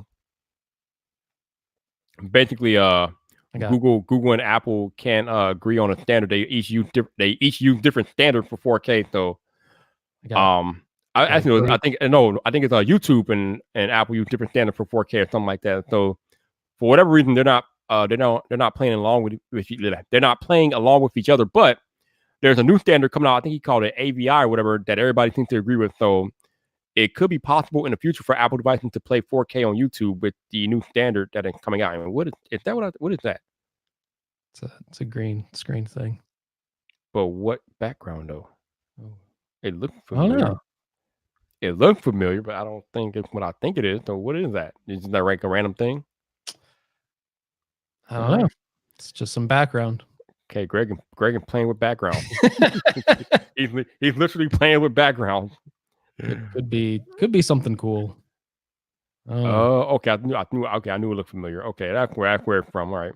We won't give it away, but I figured it out. could be some like something important. I don't know. Yeah, it could be. Yeah, it could be. Absolutely. That's I, pretty I, funny, yeah, you know, I just found it on the internet. and Trent spells it out. Trent is hilarious. Oh man. Oh, speaking of Trenton, I gotta talk to Trenton Marshall because I'm confused. I'm confused, Trenton, because it was about a month ago. You said you were switching into camera content on your channel, but I have not seen any. I mean, not that I'm complaining. We're still doing tech rants and things like that, but I have not seen the camera content that we were promised, Trenton. So what is going on, bro? What's happening here? Where's the camera content? You know, I'm curious. I mean, did we just abandon that plan? Are we detouring? Are we not ready to unveil yet? Like, I'm curious. What is happening in the world of Trenton Marshall? I'm curious what's happening here. What's going on with that? I'm curious. I'm like, wait a minute. That's he's ranting about he ranted about something earlier today or yesterday. What it was. What was it? Oh man, damn. I don't want to go back to the channel and look at it. It's in my brain. Like, I've been enjoying Trenton on Twitter, posting all like these Chromebooks and stuff he has to fix. Oh God, yes. He's getting with like band-aids over the camera. It's like, ugh. Yeah. Oh, yeah, that's right. It was phone leaks. He ran about phone leaks. I'm like, okay, this is not a camera video. What is that? What is this? I mean, not that I'm complaining about the rant video. I mean, that's tech rant. That's what he does. But I'm like, where's the camera content? Like, what's going on? But maybe he's still working on it. I don't know. But yeah. And don't think I didn't think it uber ironic that I had a leaker on my podcast yesterday when Trent's like, yeah, I hate leaks, and then I get a leaker on the podcast. But it looks like I'm going to be able to ask. I'm going to get to ask him about this up close and personal here in a minute. All right, so let's do this. Let me do what I do out here on the podcast airways. I'm not on the podcast, on the Vibe Drop airway.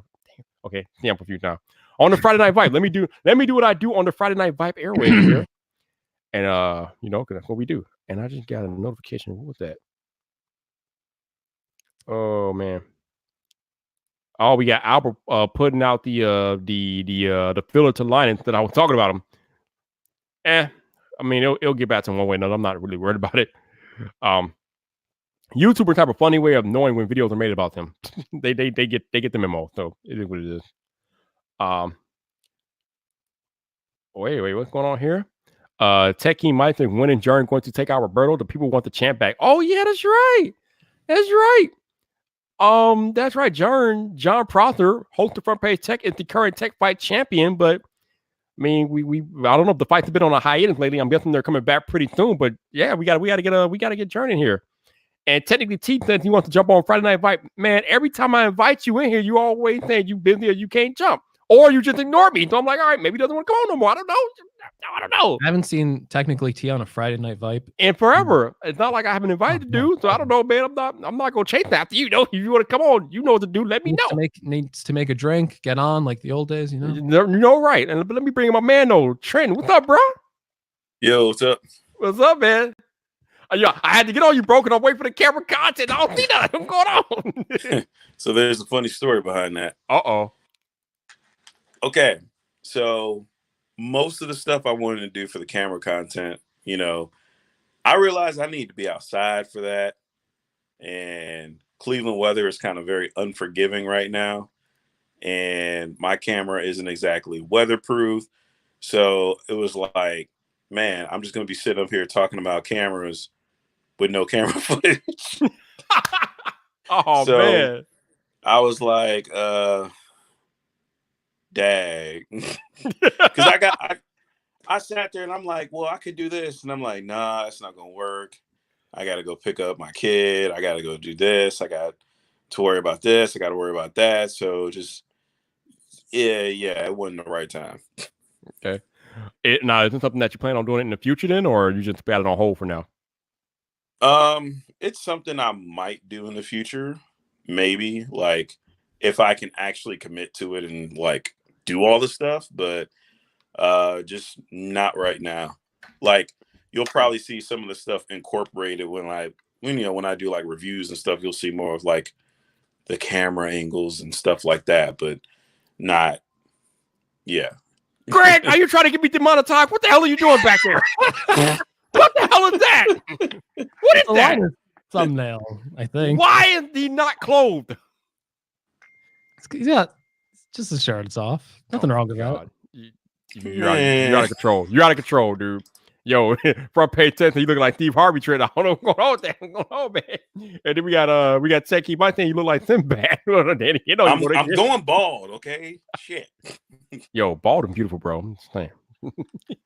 That's what everybody keeps telling me. Hey, you know you're going bald? No, I have no idea. Thank you for telling me.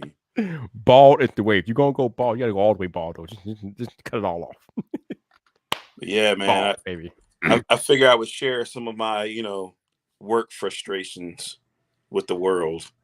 Yeah, so funny stuff. That one computer that was all nasty and stuff. You had to put on gloves to even mess with it. Like, damn. People are nasty with their computers. What kills me though is people, they'll dirty up their Chromebooks that we issue out to them from the school for free, and they'll be like, "Oh, well, could we get a new one?" Like, no, clean it. Use an alcohol swab, something. Really? Don't dirty it up in the first place. What are you doing? It's a computer, not your. Oh my goodness. So, I do find it kind of hilarious that I had a leaker on the podcast last night, and you released that video saying how you hate leaks. I'm like, oh, he's gonna be mad. Okay, let me go ahead. Let me go ahead and clear this out now, right? Okay. I don't hate leaks. I don't hate rumors. I don't hate leakers. What I hate are the arguments that come about leaks and the rumors by people, and just like the rabbit holes that we go down. Like, for instance, let's say somebody were to come out and say there's a possibility, not it's confirmed, not it's coming out, there's a possibility that there will be a pink iPhone 12 or whatever. You will have the longest discussions. People will make videos. There will be endless arguments about how the pink is a dumb idea, how the color won't match, how there's all these scientific reasons on why they can't duplicate. It's just like, it's not even here yet. And then the worst part is we focus all this time and energy on stuff that never really amounts to anything or even comes out, because just like last year when the iPhone 11 Pro Max came out, it was supposed to look this way. It was supposed to have this. It was supposed to have that. It was supposed to have reverse wireless charging, all this stuff that people were like, they swore they were going to be angry about if they didn't have it, that they didn't even know was coming. The phone finally comes out. And for maybe about a week and a half, people reviewed the phone, people talked about the phone. And then after that, it was done. And even before the iPhone 11 came out, people were like, they had their panties all up in a twist about, oh, the iPhone 12 leaks. What's the iPhone 12 going to look like? And I'm just like, Jesus, stop.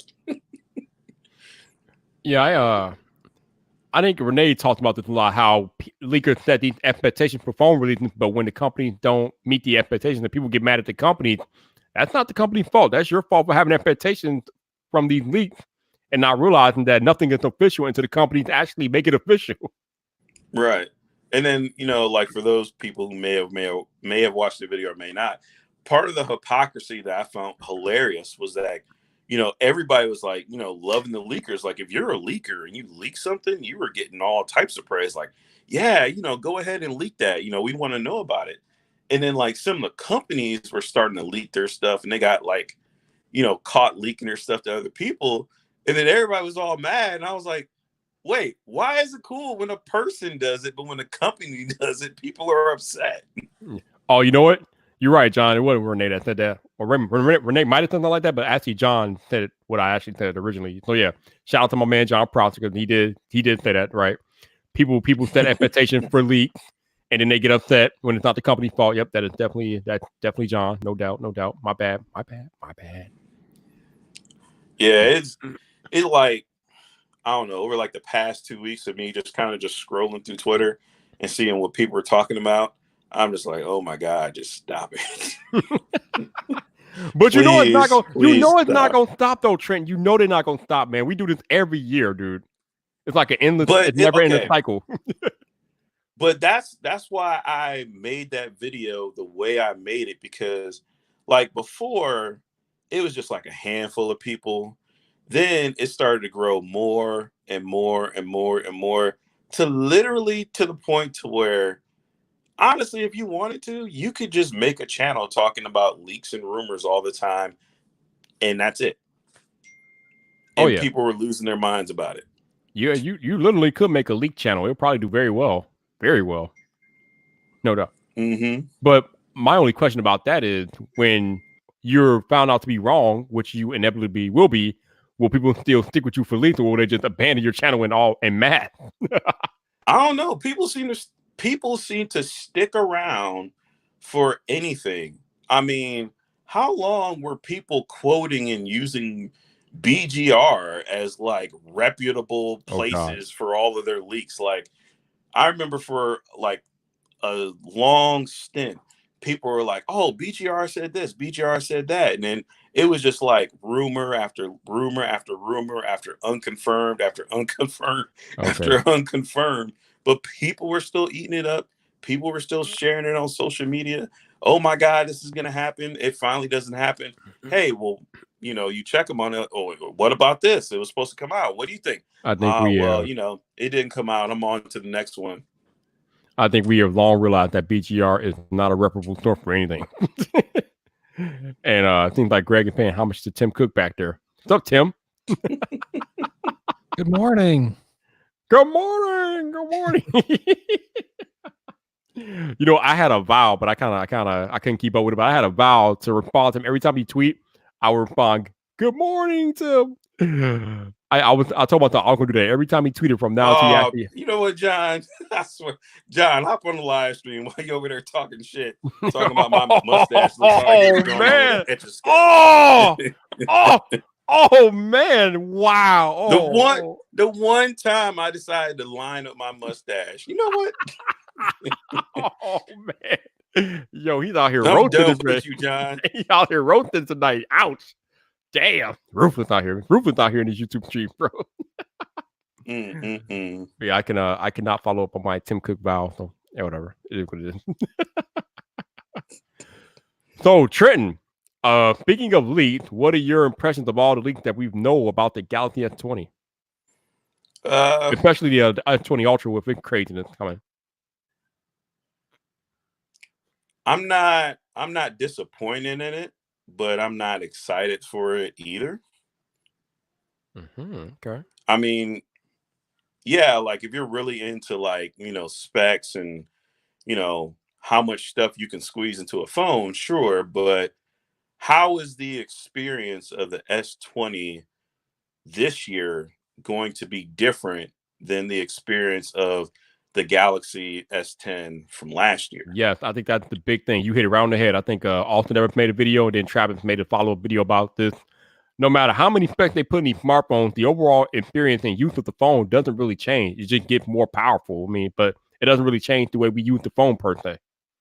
Now, if you still own a Galaxy S6 or S7, which I've seen a lot of people still have, it's a hell of an upgrade. But I can't confidently tell anybody who got an S10 or maybe even an S9 to be like, hey, yeah, go ahead and jump to the S20. Yeah, I would tend to agree with you.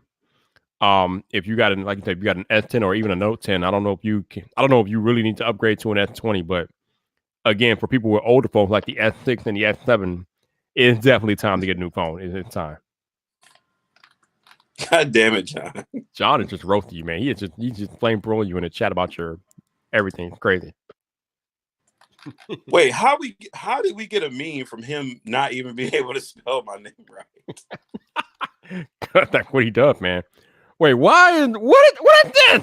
What are you doing back there? Really? Like I said, scroll up. You done took CDF man's picture and made it out of green screen. Oh my god, you are I'm getting like DMs on Twitter to change my background to this and that. Yo, man, we got to put you on a green screen restriction, man. You better calm down. Yeah, this is dangerous. I should tear it down. Better calm down, Greg. Oh my god, this is too much, man. This green screen stuff is too much, man. It's too much. But it is cool that StreamYard supports green screen, so that's pretty cool. I know. As soon as I hopped into the stream, I had like my OBS, and I was like, oh look, StreamYard just supports green screen. I'll put it up. Okay. So speaking of OBS, I don't know how many of you all in the stream like in here tonight live stream, but if you use OBS, apparently YouTube changed the way it works with OBS now or something. So apparently, if you're using OBS to stream to YouTube, you have to go live on OBS and the YouTube live stream room itself now in order to live stream. Not sure why they made that change, but apparently, if you guys do use OBS to do your streams to YouTube, then you do need to know that you just can't go live with OBS anymore. You gotta go live on OBS, and then you got to go into the YouTube live stream control room and then go live there as well. And goofy.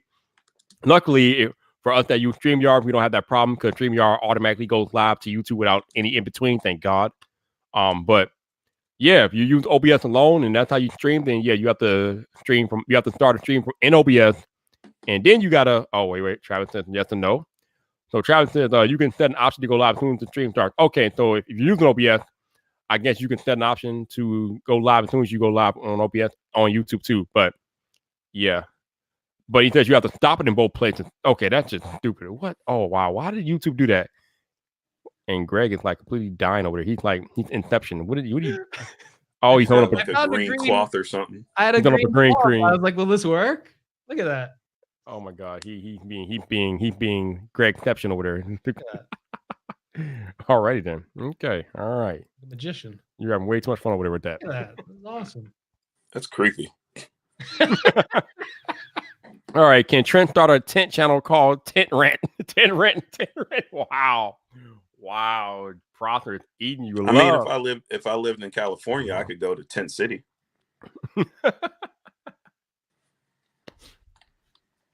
So Greg, actually Greg or Trent, either you guys have plans to make it to Vit Summit this year? That is probably going to be like a 99% no for me. Not yet. So there's a 1% chance it'll be a yes. I'm not sure. I kind of would, just to like see people in person. I'm not sure how much benefit I would get out of it. Technically, though, like I really don't know. Oh, you will get benefit. Don't you worry. You think so? Oh yes. Any creator that goes to Vit Summit is going to get benefit out of it. Yeah, so maybe I'll go. I have to look. Do you know when Vid Summit is? October 13th through the 15th this year. Oh, October. All right, I have a long time to think about it. Yeah. I will try and go. Just so I can, if Travis isn't going, I'll go. Only if Travis is going. Oh, Travis will be there by the fall. He'll be working there apparently. Travis, get me free. I'll sleep wherever you sleep. That's the hardest part for me is the travel. Yeah. And the cost. Yeah, the cost is crazy. Techie might right now they got early bird tickets for like $700, I think, or $687 or something like that. But if you lose out on the early bird special, then it's like around $800 to get a ticket. So the tickets I did the cost analysis. Like for me, that's like pushing almost $1,800 for me to go. Yep. Between the flight and finding and having somewhere to stay. And possibly, maybe if I needed to get a car to go around somewhere or whatnot, but that's a heavy ask. Yeah.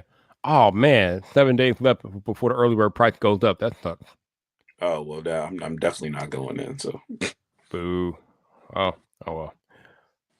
If my plan comes through, I will definitely try to be out there in October because I had the time of my life back in 2018, so I definitely got to get back there. Travis said you could buffer the cost if you worked the streets at night. Oh my God. Oh Lord. Y'all are bad, man. Y'all are bad. Who knows? Maybe I can go and pitch a tent at the airport. Maybe, man. Maybe. Yo, Two Phone, what's up, man? How you doing, man? How you doing? Appreciate the shout out, bro. Thank you. I gotta go to some event this year. I don't know. Yeah, man. You went to the Google event last year, right?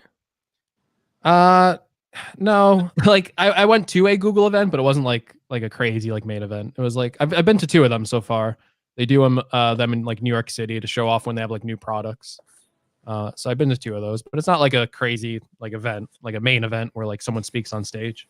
Hey man, a Google event, like Google event. Yeah, it was cool. spelled my name wrong the first time. It's fine. So Trenton, man, you ran about a lot of things, but I'm curious, what are you looking forward to most as far as tech goes here in 2020? I would say I would like to see mid-range phones become a little bit more serious and get a little bit more respect, per se.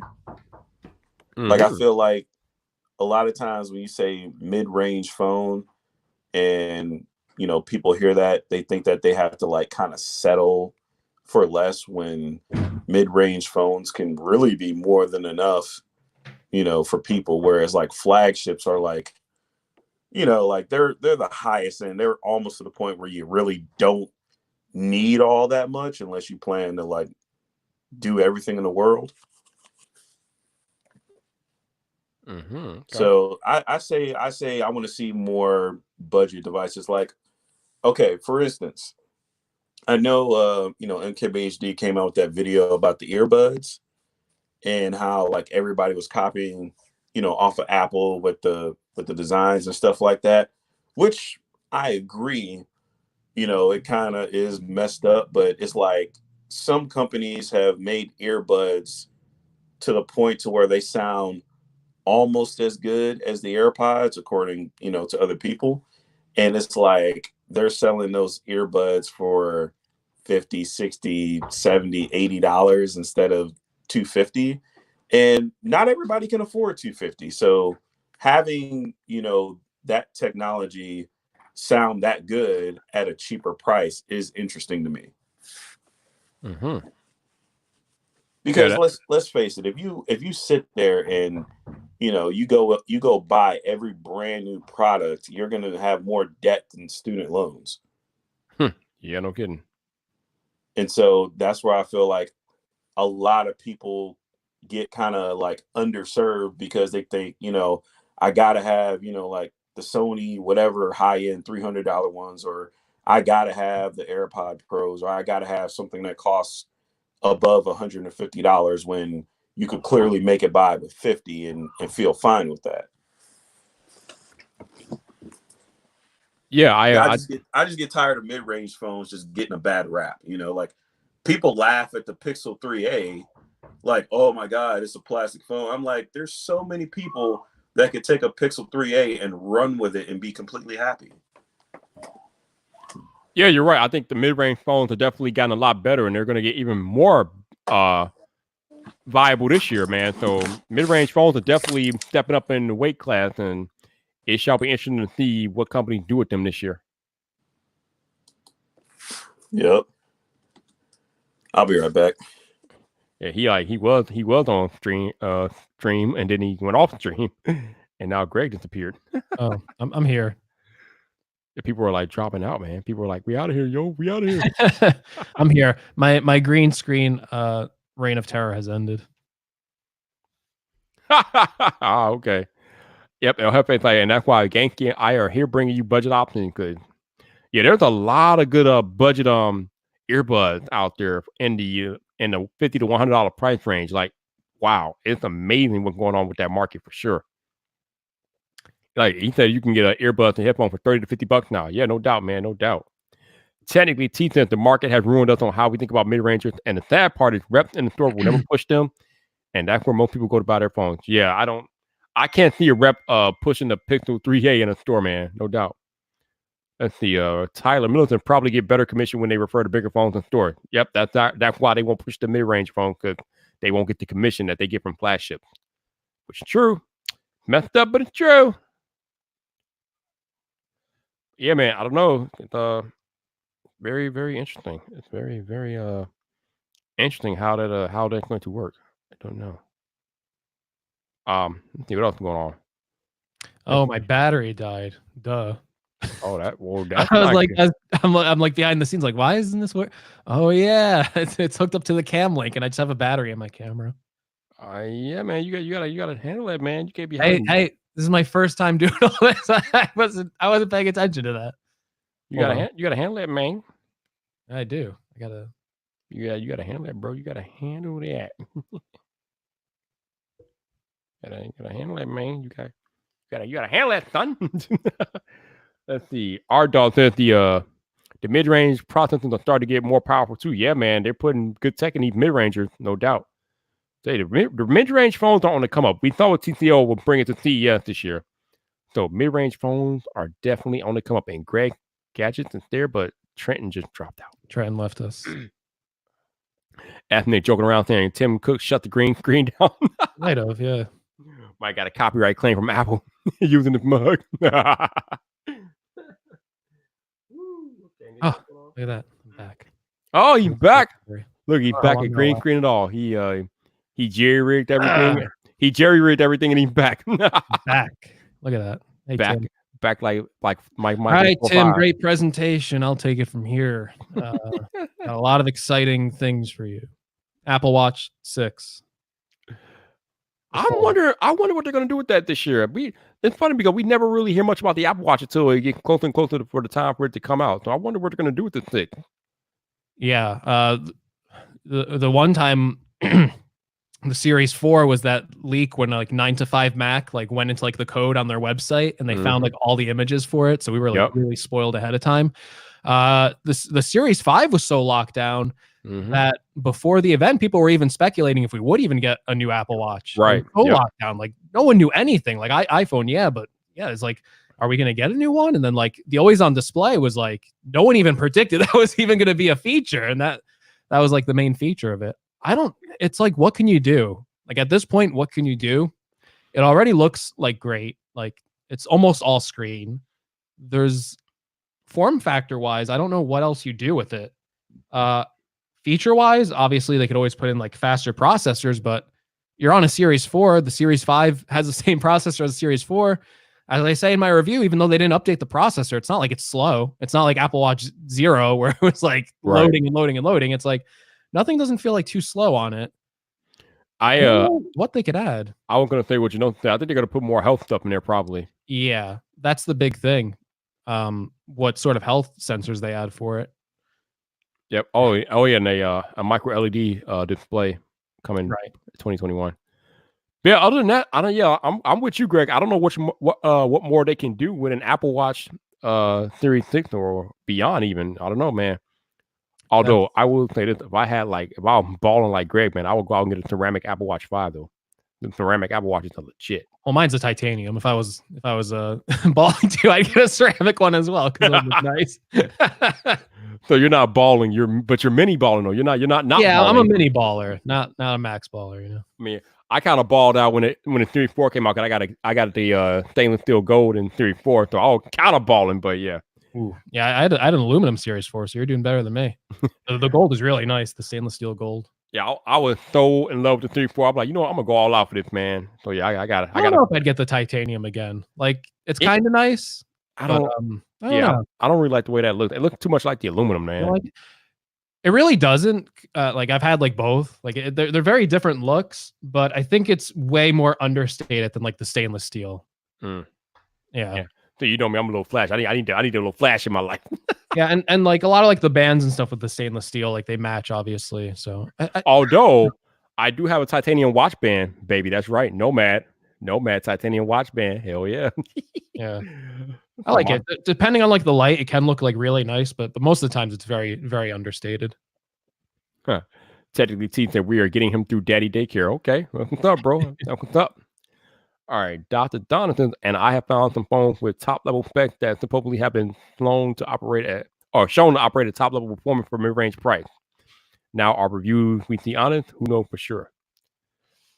Well, I would hope that most of the reviews that you see about these phones are honest. I mean, I don't really have any reason to think otherwise, but yeah. And Jonathan says if you're very active, then the aluminum version is not a good Apple Watch to get. Interesting. Really, I've had the aluminum all the way up until the Series 5. That was the first one I never got the aluminum, and I've never had any issues with mine.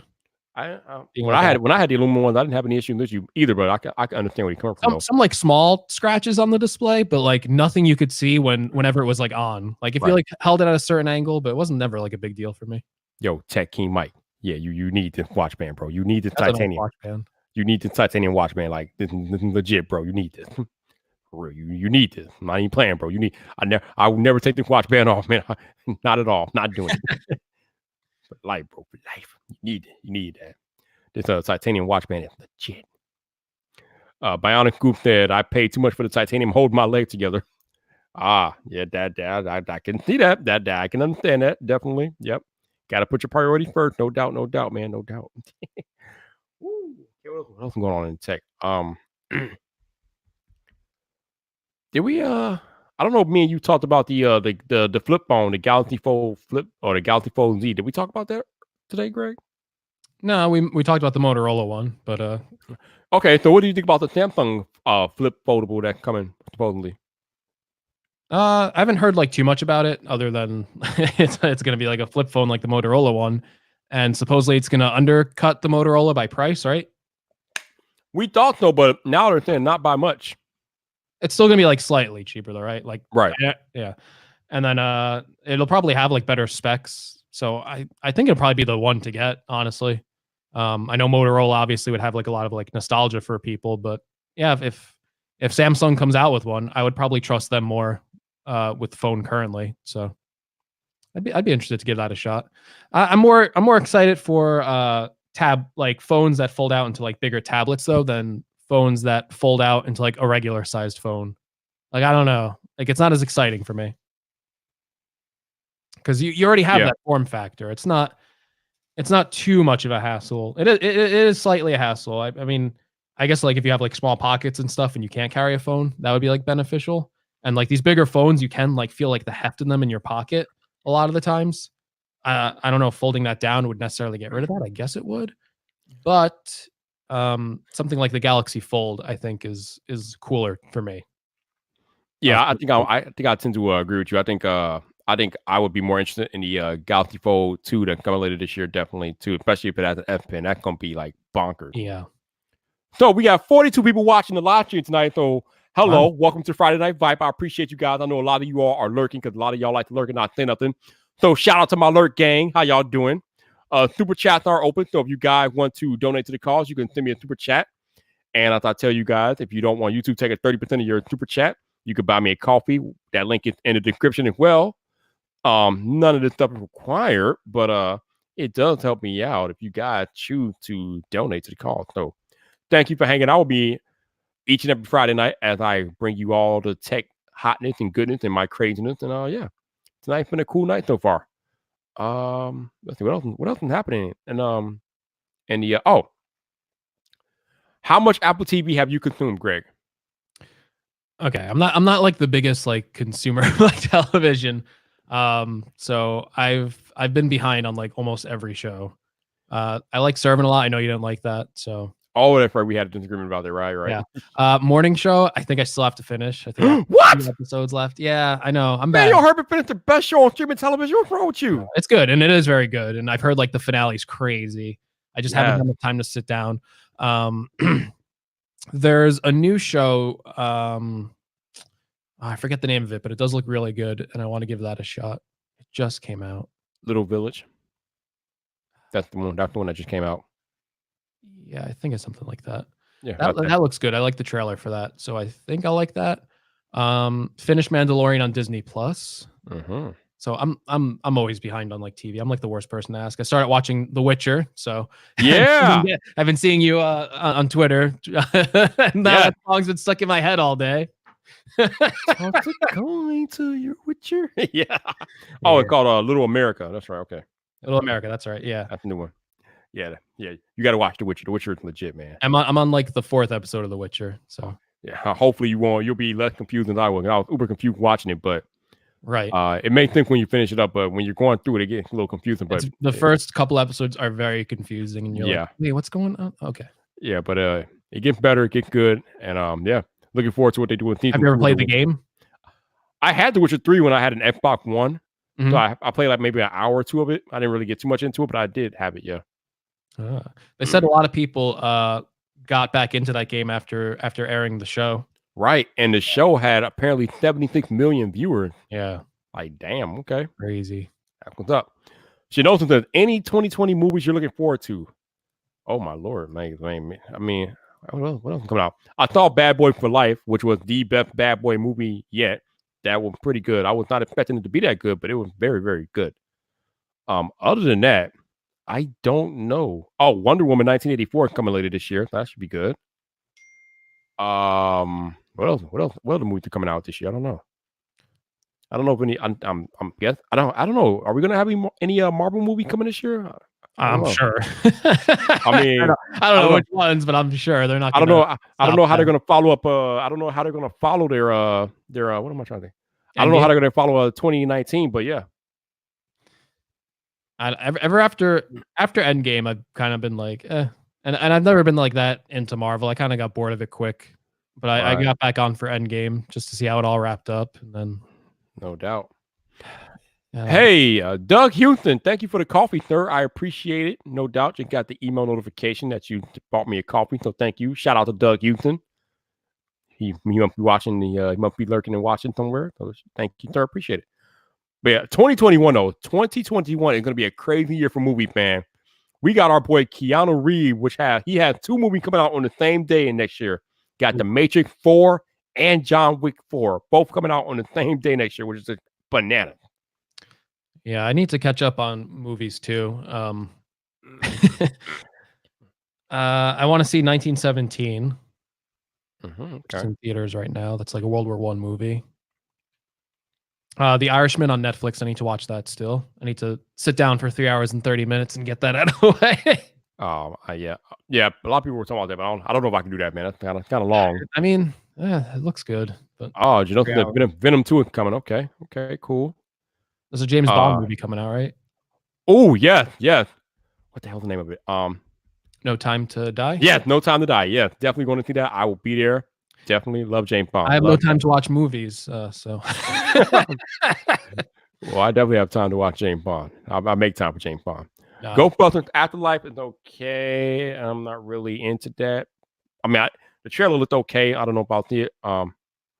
Technically, T, I think he's talking about The Irishman. Great movie, but you have to clear your schedule. Yeah, exactly. I still need to watch the Breaking Bad movie. El Camino.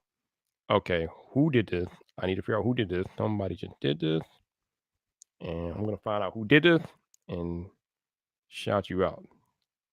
Somebody just dropped the bomb on me, and I need to figure out who dropped the bomb. Ooh. But they must have did it anonymously because I can't. It's not. I didn't get an email about it. Oh wait, yes I did. Wait, there we go. There we go. They did it anonymously. What is this? I will find out who did this. Let me see if I can find out who did this. Let's see. Really? We got here. Oh no, that's not it.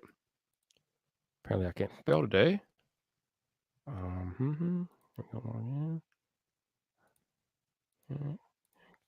right, I'm trying to figure something out real quick. That's right. Daniel Craig is definitely legit. Daniel Craig he's that dude, man. He's that dude. Yeah. Probably one of the best Bonds ever. Yeah. He's good. I like what's his face? Pierce Brosnan was like my favorite, but that's who I grew up with, so it's kind of not fair. Oh, we got a sneaky one out here. So somebody just donated 15 coffee to your boy. So thank you for the 15 coffee. They did it anonymously. So I don't know who it was, but whoever donated 15 coffee, thank you very much. I appreciate the support. We got a generous person in the chat that doesn't want to be known. All right, that's cool. That's what's up. But Jordan's looking for Trenton. He had to dip out for a minute, I guess. I don't know if he comes back or not, but yeah, he had to dip out. But yeah, man, there's some good movie coming out this year. I can't remember them all off the top of my head, but there's some good movie coming out this year. But next year, it's really gonna be the year for movies. There's a ton of good movie coming out in 2021. So that'll be nice. But we got our guest in the chat. We got Brandon Butch in the live chat. What's up, Brandon? How you doing? Just waiting for you to hop in and join the fun, man. Link it in your Twitter DM, bro. So whenever you're ready, let me. You can come on in. And we can talk for real. But Brandon is one of the biggest YouTubers on the platform. He runs. I think he does mostly Apple content, but dude is legit. Oh, he said he can't make it tonight. Oh, okay, well, I lied. I guess he's not coming on tonight, but no, I'll have to catch him next time. But that's all right, though, man. No doubt, man. Hold I on. don't. You, know I mean, I'm always online at some point. So at some point, we'll catch you, bro. It's not like I'm going anywhere. I'm always here. So no biggie, bro. I appreciate you, no doubt, man. Oh man, but yeah, Hold on. man. We're gonna What are we? get Brandon on here. Oh, you are not gonna do that thing. Oh my lord. You better run away, Brandon. It's about to get weird out here. About to get weird for you. It's gonna get a little weird for you. I'm just saying. What is happening? What is going on, man? What are you doing? What? Oh, you're all too close up. You get yeah. Let's not scare our future guests. Maybe I shouldn't. Yeah. Maybe you shouldn't. Yeah, maybe you shouldn't. That's right. You're good, Brad. I miss Zach. Let's get a Zach.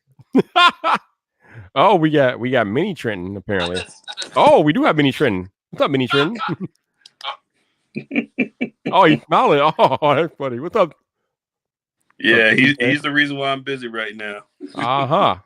John Proston's still coming after you, man. Proston's still after you. Yeah. Hopefully we both won't end up in a tent. Say bye, TJ. Bye. Bye. I can rock with that. I can rock with that. Little run in by Mini Trenton. What's up? Patty, what's up? We got a Zach Tech appearance. Oh. Check that out. He's not even here to see it. Damn. Not even here to see it. It's okay. You are having way too much fun with that green screen, man. You are way too much fun with that green screen. It's such a cool green screen too.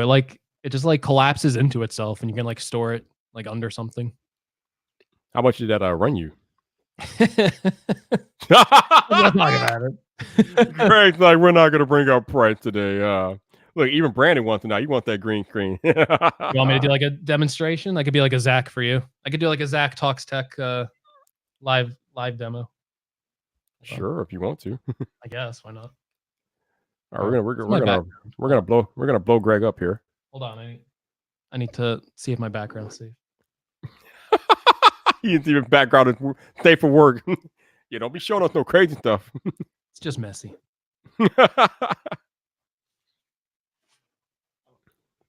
All right. That's just weird. It's weird and cool at the same time. That's cool. That's legit. That is legit.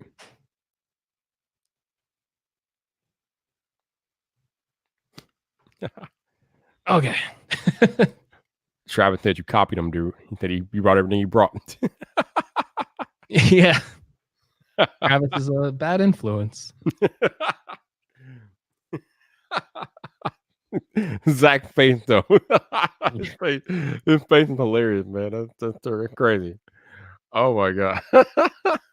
We need I need like an Elgato sponsorship. This is like the Elgato green screen. Yeah, man. Reach out. All right, Brandon said, imagine if I brought that green screen to the restaurant I'm at now and just went live from the booth. Yeah. Hell, you probably have people wanting to come on live with you, man. They'd be like, yo, can we get on there? No, man. Let's on there. So Brandon's having a night out. Nothing wrong with that. Sometimes you got to step away from the YouTube. Step away from the YouTube and live life. There's real life to be lived out there, you know. Can't always be on the YouTube. Like I said, I have been live practically every day this week. So tomorrow I'm not doing anything content related. I don't know, man. Someone might pull you onto a live stream. Not tomorrow. No. I don't know. No. The lady will kill me. We're not doing that. Okay. We're not doing that. No. You got to bring her onto the live stream. Maybe one day. Yeah. Yeah. Possible. I think the people want to see it. I'm sure. People are nosy. Yeah. People are nosy. You got that right. Absolutely. Yeah. I'm funny talking to Marquez about how the last thing that he held close to him was his middle name, and he had to give that up. And he said he had nothing left. He has nothing left. Yeah. You got to keep some mystery. Yeah. That's what keeps people like, oh, what's this? What's that? Searching like weird stuff in the Google. All right. Brandon said, ever since January 2019, I haven't worked on weekends. Game changer for productivity. Yep. It's funny because Oh, wait a minute. We have a request from the wizard. Isn't interesting? All right. Um, funny thing is, I used to upload like every day or try to upload like every day, but Roberto Blake taught me. He's like, dude, you don't need to go every day. I'm like, oh, really? He's like, you can take weekends off. So I took his advice, and ever since he had that chat with me, I've taken weekends off, and it's been good, man. It's nice not having to worry about putting out a video. Oh, John Prosper. Real question though, what does the lady think about you on YouTube? She supports me being on YouTube, but the problem is that I'm busy a lot, as you guys know. I'm putting out content, so I think sometimes she gets a little mad because I don't have all the time in the world to pay attention to her like she would like. But I told her, I was honest from day one. I'm like, listen, man, I'm a busy dude, so I mean, I make time for her on the weekend, but during the week I'm working. So it's just one of those things where she has to understand that during the week I'm working and that's that. But on the weekends, it's usually me and her time and things like that. And I still talk to her and text her every day. So we make it work, but I'm just honest. I'm grinding, man. Yeah. That's I'm one of the grinding. hardest things about being into YouTube and trying to grind it out and Yep. being in a relationship. Not making time for that person is very difficult. Yeah. So it like hurts you in a way. It's like, oh, Yeah, but yeah, I mean, no. I mean, part of me, I understand where she's coming from, but my other part, but my thing is, I have been completely honest with this woman from jump. I'm told her, like, listen, I'm a very busy individual, right? Like, I mean, she's seen me make videos and do all the work that it requires to make videos, so she knows how much time it takes for me to do this stuff. Yeah. So, and I was honest with her. I was like, listen, we can do this, but I'm going after this full time. So there are going to be times where I'm not available to you and things like that. But on the weekends, it's me and you. I'm not doing no YouTube stuff on the weekends. So we usually have the weekends together. So it works out. But I was honest. I'm like, during the week, it's not going to be much me and you time. Yeah. But what do we have here? The wizard, Mr. Painfully Honest Tech. What's up, man? Not much. Just hello. Got done with family movie night. How are you, gentlemen, this evening? Good. Doing good. Cool. Yo, technically, T, I forgot. I wasn't even paying attention to you. I forgot I had Greg blown up, though. I just, yeah, brain fart. I'm telling you, this Zach background is really good.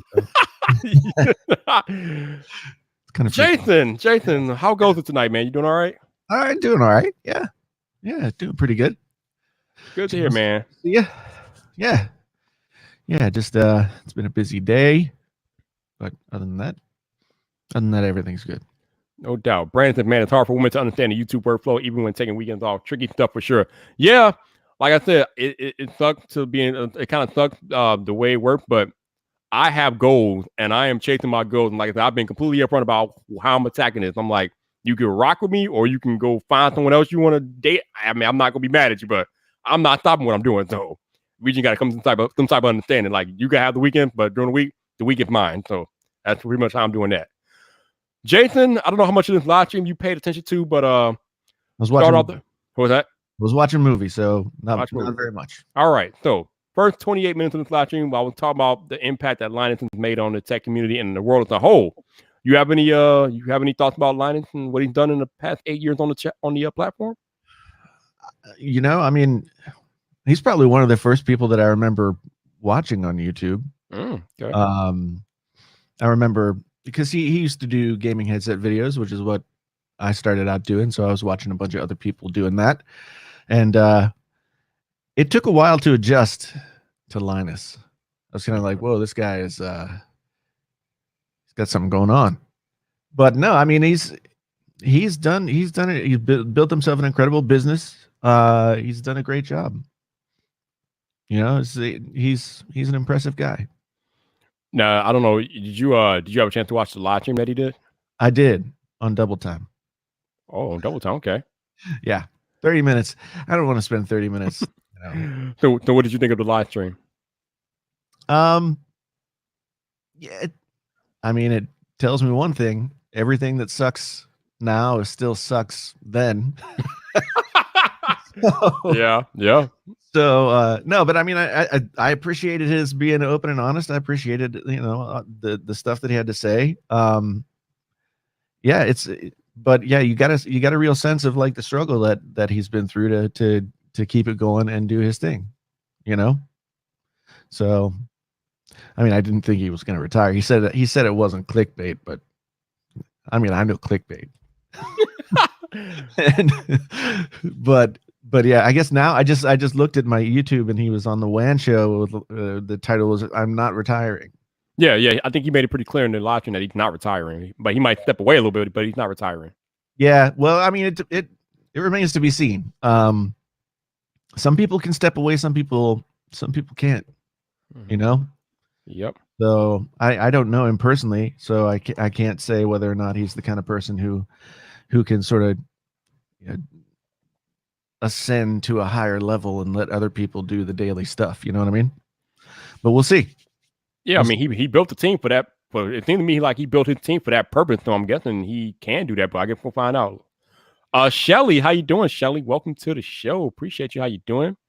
And Brandon says that Linus stream was awesome. Further proof we're all the same, regardless of fame, money. Yeah, we're at the end of the day, we're all human beings, man, and we have to attend to our human wants and needs and responsibilities. And I mean, doesn't matter how much money or fame you have.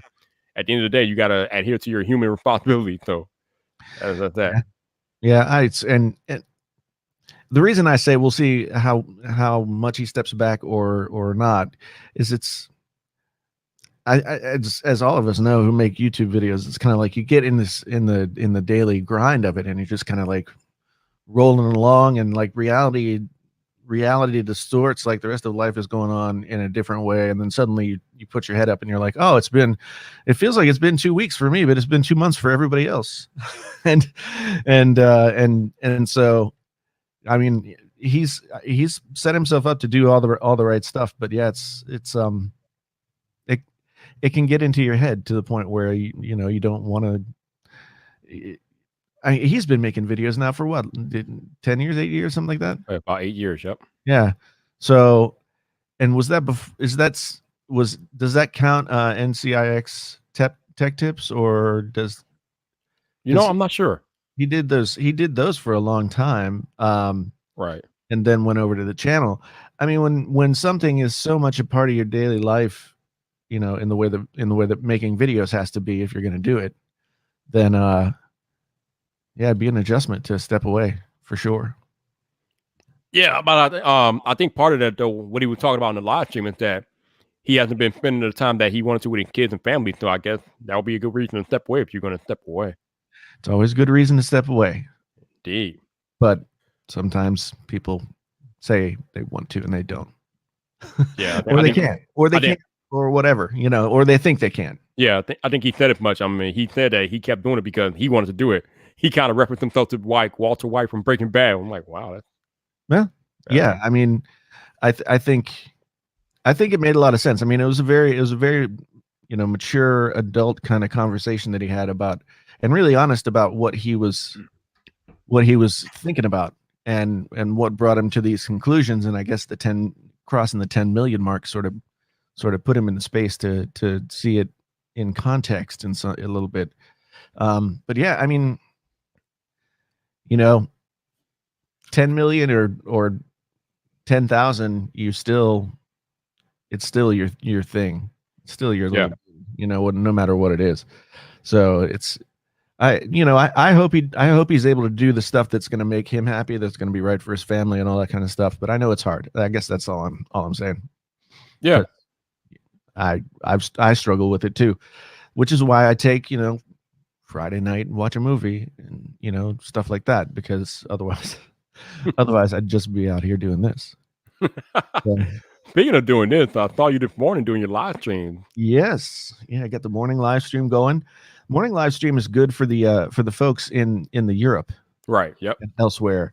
Cause they don't get to do the nighttime stream, but yeah, it's a lot of fun too. I kind of like going in without it really any kind of plan or anything, and just sort of seeing what people feel like talking about. So it's fun. I went longer than I usually do those streams for an hour, and I went 2 hours today. Oh wow, okay. So yeah, I enjoyed it. Now, how often do you plan on doing the morning streams? Is it going to be like an everyday thing or every other day, or right now, I've had it in my head that I'm going to do them on Fridays. Okay.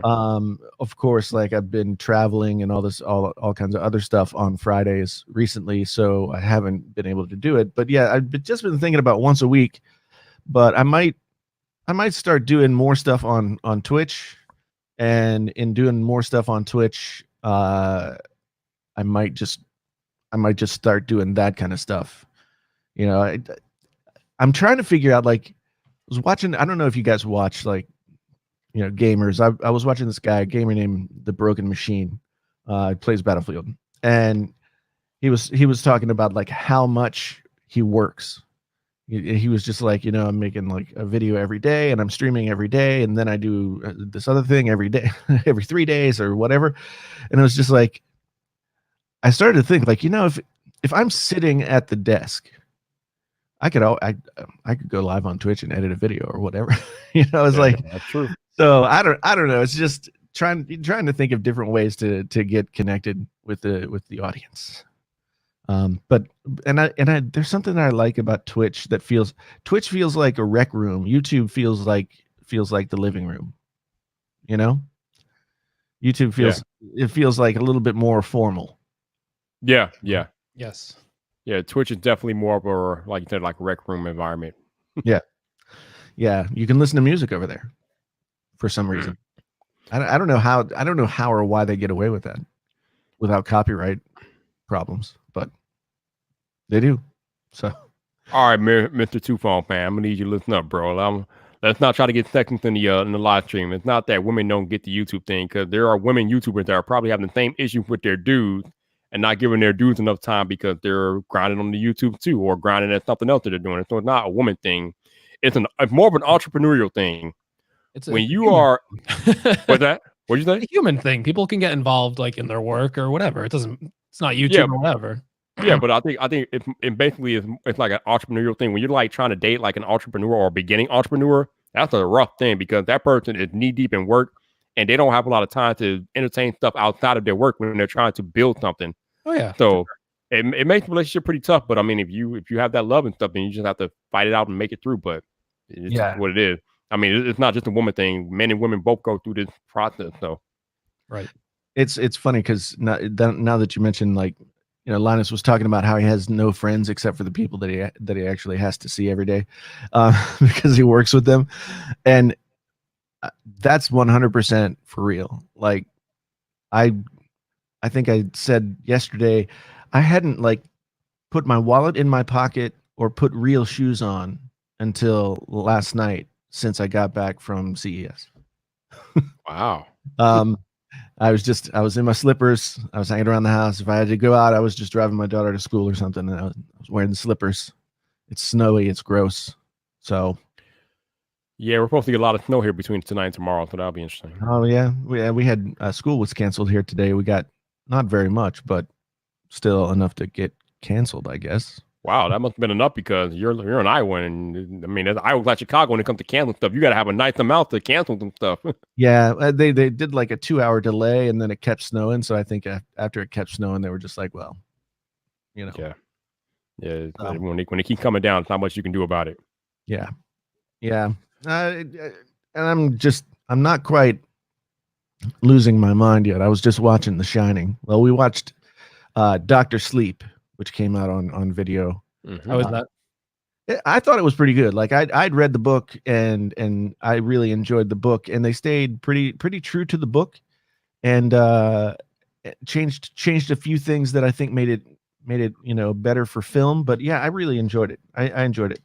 But Apple TV had a package. You could get The Shining and Dr. Sleep as a package for $25. So I was just like, well, I mean, it's $20 for Dr. Sleep is $20 or $25 for that and The Shining. And we had just watched up to the point where the Torrances had like been at the Overlook Hotel for a month. And so that's kind of how I feel when winter comes in Iowa. I'm just like, okay, here it comes. By February, hopefully I'm still sane. Doesn't always work out. Speaking of TV viewing, Jason, I don't remember if we talked about this, but did you finish the morning show? I did. Yeah, I think we did talk about it briefly. Okay. I Oh, yeah. enjoyed it. Yeah. We did. Okay. Yep. Yeah, it was. I mean, they certainly went for the uh they certainly went for the difficult subject matter right off the bat. They did. They did. Yeah. Genosis, I think you could enjoy Doctor Sleep without watching The Shining, but why wouldn't you want to watch The Shining? Yeah, go watch The Shining right now. Yeah, I mean, it's on Netflix. Like you should go watch that and stop listening to us talk, because you'll enjoy that much more, or it'll scare the crap out of you, or both. It will scare you. Oh. Shout out to my man LeBaron Burden for the donation, $20 donation. Thank you, LeBaron. I appreciate you, bro. I see you. No doubt, man. No doubt. Yeah, but I think you could enjoy it. But there's a lot of callbacks, a lot of the same. There's a lot of the same stuff in both movies, and they sort of reference one another. It's not really obvious, so if you hadn't seen The Shining, maybe you wouldn't get it as much. But I think you would enjoy it more if you had those references. So, yeah. No doubt. Oh, Jason. So I know you got beef with The Witcher, but I think you really might want to watch season 2 whenever it comes out, man. I'll watch season 2. I mean, I watched the first season in one sitting. But okay. There was a lot of lazy storytelling. That's all. I don't know if I can call it lazy. It's just it wasn't well explained because they were trying to do the whole 3 timeline thing at once, and they didn't explain that they were doing that, and because of that, they confused a lot of people. So, but yeah. The thing that struck me the most, having watched it all in one go, was they front loaded all of the really good action and the sex and the nudity, and then like it just sort of tapered off, and things weren't quite as exciting. The action scenes weren't quite as good as they were in the early episodes. Like I think probably after episode 3 or 4, it was just kind of like it kind of settled into something. Whereas I remember the first battle that they had in episode 1 with the girl and her group of, Wells. That was intense. Yeah. So but it's a season 1. I mean, for being familiar with the material to the point that I mean, I've played the games. I haven't like played all the way through the games, but I've played them enough to know the characters and stuff. So having that level of familiarity with the characters, I said this before. I think Henry Cavill's the best thing about that series. He was excellent. And he does is grunt and moan though. There's no depth to his character. That's all that Geralt of Rivia ever does. He's always like, right, exactly. That's all he ever does. And then I'll say something like this, and then somebody will say something. That's all he ever does. He like looks sideways at people. It's just that's his whole thing. But I really enjoyed when I heard that Henry Cavill had been cast as Geralt. I was like, I don't know, he's a little bit too good looking. But once I saw him in the costume and everything, I was like, okay, it works. So because I'd only ever really I'd seen him in Superman, obviously, and then I'd seen him in a Mission Impossible movie or something like that. But he's always like, the really buff, good looking guy. Right. So I guess Geralt is, buff and good looking in a gruff kind of, weathered way. Yeah, I think that was a pretty good casting by the casting people to cast Henry and Geralt, no doubt. And I heard, well, I saw him doing an interview, but I'd heard this before, that he actively like told his agent to go get him that job because he's a huge gamer. And I've seen some interviews with him. Oh my God, it's like the wizard back there. It's like all of a sudden we see behind the He's been doing this all night long. But I guess he's a pretty big gamer, and I've seen him do a couple of interviews, and somebody, I think it was Rich Eisen, asked him, "Do you like Xbox or PlayStation?" And he's like, "Oh no, PC." He was like, I don't do the console thing. I'm PC Master Race all the way. Oh wow. So and honestly, like having seen those interviews and just like you see a different side of his personality, it's kind of like, oh, okay, I like that guy. Jason, apparently 76 million people watched The Witcher on Netflix. You know, Netflix always comes out with these numbers. They do. They like to say like X number of people watched this weekend. It might be true, but they didn't come out after the first weekend and say, you know, X number of million people watched it, which they've done with what was it? What was that? Bird Box. When the Bird Box movie came out, everybody watched that. And Netflix, like the following Monday, was like 100 billion people watched it on this weekend. But yeah. Oh yeah, like Shelly said, now they count views in 2 minutes. So yeah, that might be a skewed number, definitely. Yeah, I mean, I think you get. I think if you just watch the automatic trailer that plays in front of whatever you're browsing, then that might actually like count as a view, because those things are like 2 minutes long. And I don't know if anybody else is, but when I'm watching Netflix, when I'm looking at Netflix, and this is only on like smart TVs and Apple TV and things like that, I really get annoyed at the autoplay.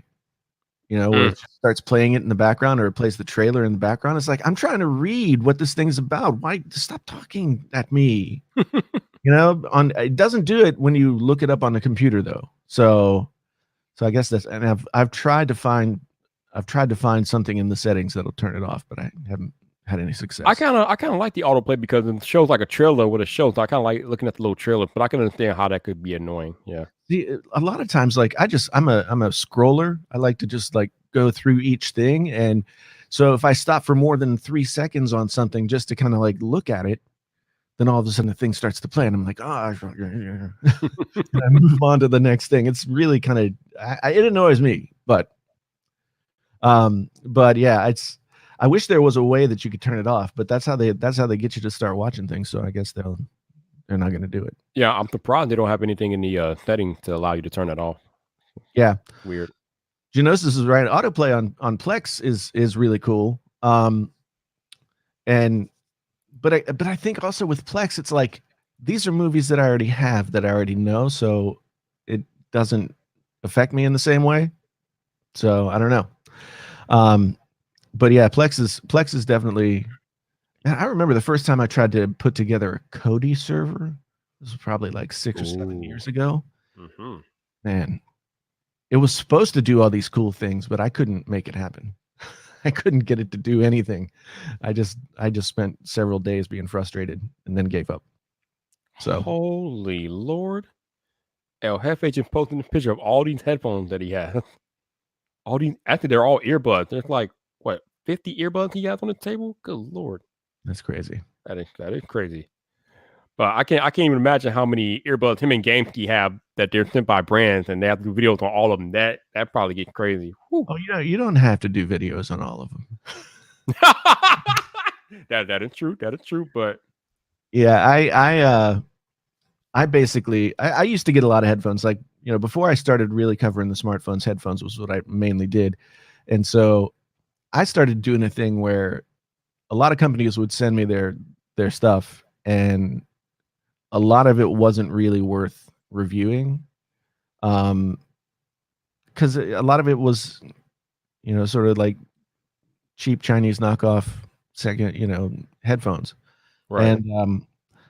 And so I just got, you know, package after package of those things, and then I was like, I decided to stop saying yes, and just asking for what I wanted. But I mean, yeah, I've got like 4 or 5, 7 pairs of headphones like over here, and another couple over here, and one on my head, and yeah, I used to, but I always just, whenever I got done with something, if I got it from Best Buy and I didn't want to keep it, or I couldn't keep it because I wanted to move on to the next thing, then I would take it back. So I don't keep phones. I don't keep a lot of the headphones that I've reviewed. I don't keep a lot of anything. I keep more than I used to, because it used to be pretty close to the bone in terms of like having money to actually have stuff for the channel. But once I started getting things from manufacturers, it started to get a little bit better. Mm-hmm. So, Greg, what do you do with a product that you don't necessarily want to review? I don't know. I don't get that many products sent to me. I usually review everything I get. So Okay. I don't have like a huge like pile of stuff waiting. I always thought like I should do the thing where since the channel is what it is, I could have just done like a hate roundup. These are the most awful things that I've been sent in the past month. Yeah. You know? And yeah, I get a lot of offers to get stuff. It's just I don't respond to most of them. Good job. Good way to be right there. That's a good way to be. Yeah, there's like 100 AirPod clones like in my email right now that like want me to review them. I'm just Oh, like, Lord. I have no interest in like reviewing them based on all like the scandals I've heard of. Like they'll send you like the good pair, and then like the customers get like this horrible pair that doesn't work. It's like I don't want to like recommend that, and then it doesn't work. They're just too untrustworthy right now.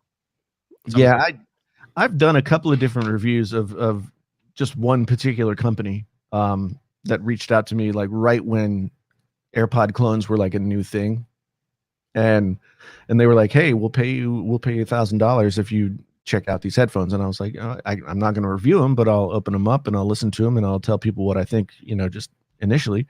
And it did really well. But yeah, there seem to be so many now. Yeah, that it's just scary. And when I reviewed the most recent AirPod Pro clones that Nokia's made, they came really quickly after the AirPods came out. And I guess what people were saying in the comments is that 2 or 3 months after the product comes out, some Chinese manufacturer has like cloned it perfectly. So if you wait for a few months, you'll be able to get an AirPods Pro clone that is just 100% the thing, except for maybe like not as nice a plastic or something like that. So it's become like this its own little cottage industry, which is weird. yeah. Which is, and so I haven't sought out too many others to review. There's plenty of other things to review. There's definitely like something like shady going on when they have like the exact same like pairing process, and you're like, okay, Yeah, we when it know pops up and it has the same, behind this. yeah, it has that same like Apple thing popping up. Yeah, I know. Yeah. And then the voice that comes over is some kind of really computerized, like it's pretty funny, pretty funny. But yeah, I've promised that I'm going to review the Tautronics, the Anchor Liberty, this Air Pros, whatever, like the $150 ones. I've promised that I'm going to look at those. So I will eventually. Yeah. Yeah. The AirPod videos, like the AirPod Pro videos are like the thing that has done the best on my channel since the AirPod Pros came out. Really? Yeah. They don't do anything on my channel. I review them because I like to review them, but like they never do anything for me. That's interesting. Yeah, they've done really well for me. Like I did the, audiophile opinion. I don't really consider myself an audiophile, but it's easier than trying to explain why I'm not an audiophile. Who likes audio? Yeah, it's like, so, and that did pretty well. And then I did a comparison to the Sony true wireless earbuds that I still get a lot of hate comments on. And then I did like a 2-month review, and I think I'm going to do a compare to the original, the AirPods 2 thing. Cause yeah, they seem to be doing well. I'm getting like, I think they've all gotten somewhere around like 75,000 views and up, which seems to be really good for me these days. So I'll take it. Yeah. What about you, Viper? You've worked yourself to death this week. Yeah, your boy been busy, man. 5 podcasts, 4 videos, and this live stream. So this live stream right here is the 10th piece of content I put out on the platform this week, which is bananas. Yeah, I think this is because I put out a video on Monday, and then we did the podcast, and then I put a video on Wednesday and Thursday. Did a live stream this morning. I did the Amazon live stream this afternoon, and now I'm here. So I'm not far behind you. Yeah, man. I told you I got gold, man. I'm trying to hit 100K on the main channel this year. I'm not messing around. I'm trying to stop losing subscribers. Like all week, I had like 830 subscribers, or 176,830, and then it just went down to like 820. and then it went down to like now it's below 700, and I'm like, I haven't done anything to piss anybody off. So but this has happened a couple of different times over the past few months where all of a sudden YouTube will just like I'll just bleed subscribers for a week, which is very weird. I think it's temporary. And here's something I've never seen in my live stream before. Danny Wingit, what's up, dude? How you doing? Thank you for hanging out with me, man. Never seen you on my stream before, but I appreciate you, bro. No doubt. Here he is. Yeah. But yeah, I think the whole subscriber bleed thing is probably temporary. I told you, like, between the COPPA changes and it being January and people not being on the platform, this is a weird month. Yeah. But I think once February hits and Unpack comes around, I think you'll get back to normal a little bit. I hope so, because it's I had a couple of videos that were doing really well before CES, and then everything since CES has not performed as well. So hopefully it's just like just some kind of lull or something like that. But you know, I mean, we can start talking about the Samsung stuff now. We can talk about the iPod SE or iPhone SE2 now, because I guess it's going to happen in a month or so. Okay. I don't remember if we covered this on the podcast, but I know I asked Greg about it earlier tonight. But Jason, what do you think about everything that Samsung is putting into the S20 Ultra? That thing's a monster. That's kind of the same thing that Samsung always does, though. I mean, their biggest phone, they'll put everything into it. They'll just like everything but the kitchen sink. It used to be software stuff, like you could scroll with your eyeballs and all kinds of other stuff. Right. Now it's all these features like 108 megapixel camera and all that other stuff. The one thing they didn't put in it, you know what I'm going to say.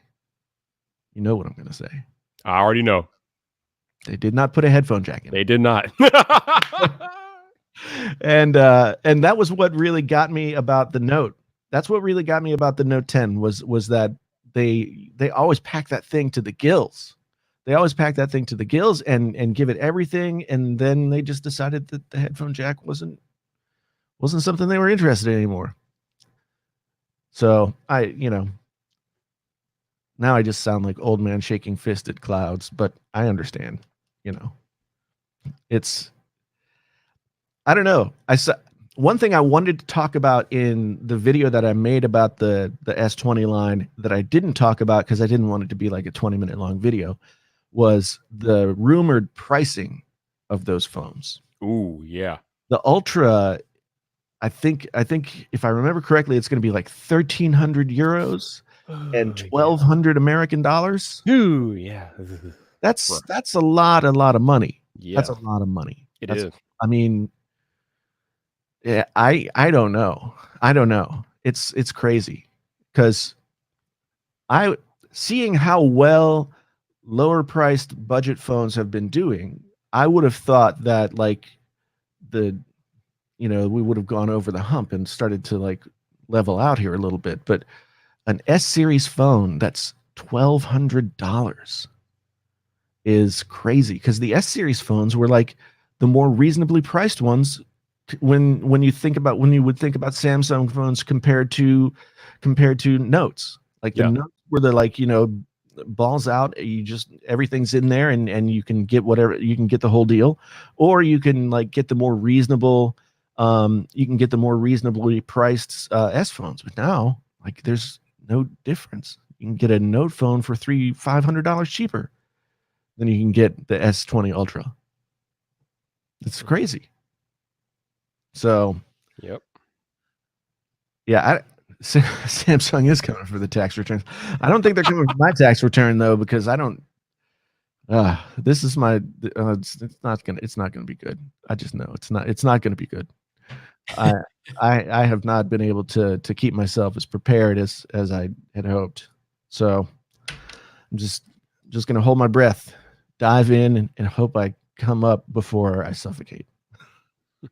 You will be fine. Yeah, I hope so. I hope so. Like I said, when Unpack rolls around, I think things will go back to normal a little bit, and then there's just once that happens, we're pretty much taking off from there. Yeah, I've been watching like AdSense. AdSense is a decent barometer for like how good things are when in one way or another. And my AdSense is off by like 35% right now, which is scary. I mean, it always happens in January. It happens every January. Everybody spent all their ad budget and they're not advertising anything in January, so it makes sense. But still, I see those lower numbers and I'm like, oh my god, this is making me nervous. Even though I don't want to get too much into it. Like, there's money that I should have right now that I don't have. So, I got you. Yeah, I think it happens like everyone because my January is atrocious too. So yeah.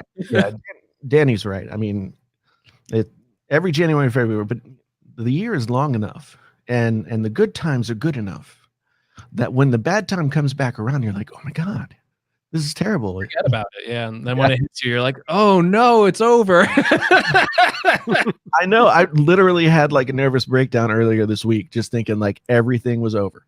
Yeah, I was just like, it's just all over. It's all over. But I did find out, and I'm not going to talk about this too much because I don't want to make anybody else mad, but I am somehow in the Samsung doghouse, and I am not invited to Unpacked. Wait, but why do you think that makes you in the doghouse though? I can't think of any other reason why. Because I mean, they've invited me to the last two, and now they're not inviting me. I don't remember you bashing them or anything like that. So I don't know. You don't remember me bashing Samsung? No. The 10 videos that I made making fun of the Galaxy Fold. Okay. The complaining videos that I made about the Note 10. Okay. I was really positive about the S10. I thought the S10 line was great. And I thought Samsung was off to like a great start last year, and then just everything crapped the bed. Never mind. Yep. So yeah, I think perhaps I might have made someone in Korea mad, and yeah, we should have. Travis is right. We should have sucked up to the guy in the MGM Grand Lobby a little bit more. I didn't realize this was going to be an issue though. So I probably wouldn't go. I probably wasn't going to go anyway, just because the travel to CES just messed up my flow, and so I don't want to travel again so soon. Danny, I reached out to all the people that we know who work with Samsung to do those things, and at first it was like, oh yeah, sure, we'd love to have you, and then it was like a week went by, and then it was like, not enough room. so I don't want to go into it too much though. I just thought it was an interesting occurrence in my week. So yeah, it's been a week like that, but the second half of the week has been better. So. No, I told you should come to the auto show. Come to the auto show, man. I know I'd love to, but like I said, I just felt like everything got so messed up traveling. Like I just gotten back into a flow, things were moving, and it felt like the channel was getting its momentum back, and then the travel just seemed to like blow that all up. So I'll stay home for the winter and the spring and keep my head down and do the thing, and hopefully by the time the iPhone comes around, I mean, I'm not going to get invited to the Apple event by any stretch of the imagination, but I'll be ready to complain. You ready to complain? I'll be ready to complain. Ready to complain. Yeah. You know what? I don't think anybody getting invited to the Apple event. So yeah. Yeah. Hey, Jonathan, if you're still watching, can you put the link to the Buy Me a Coffee in there for Steve Lineman, please? Thank you, sir. If you're around. Linesman, it's been what, like 12 hours or so since we last spoke. El Jefe with the save. Thank you, El Jefe. I appreciate you, bro. No doubt. Yeah. Travis, you might be right. They might have invited Kim Jong-un before, like gave him my spot. It's possible. Jonathan said, would I go to these events if I were invited? If I could have money for the flight and the hotel or whatever, hell yeah, I would go. Jonathan, are you kidding me? Psh, please. Sign me up. Matty G, what's going on, man? Welcome to the party. How you doing, man? How you doing?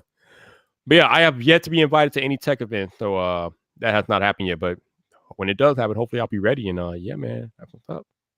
Yeah.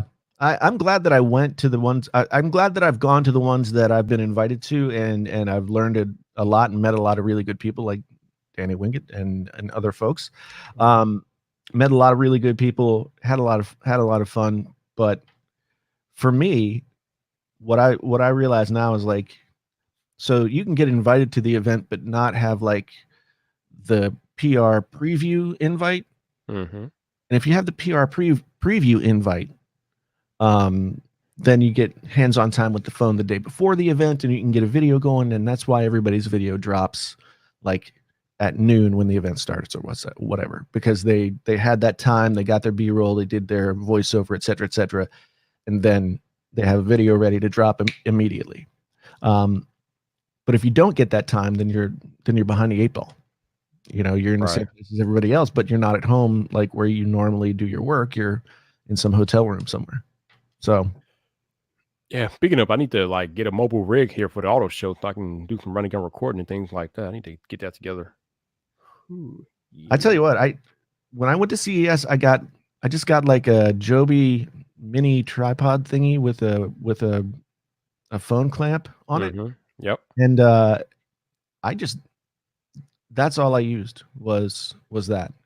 I thought about bringing, well, I did bring like my DJI Osmo 2, and then I was like, that thing is heavy, and half the time it like gets out of whack and you got to fix it. So I just decided to test out the optical image stabilization There you go. in the phones that I brought with me.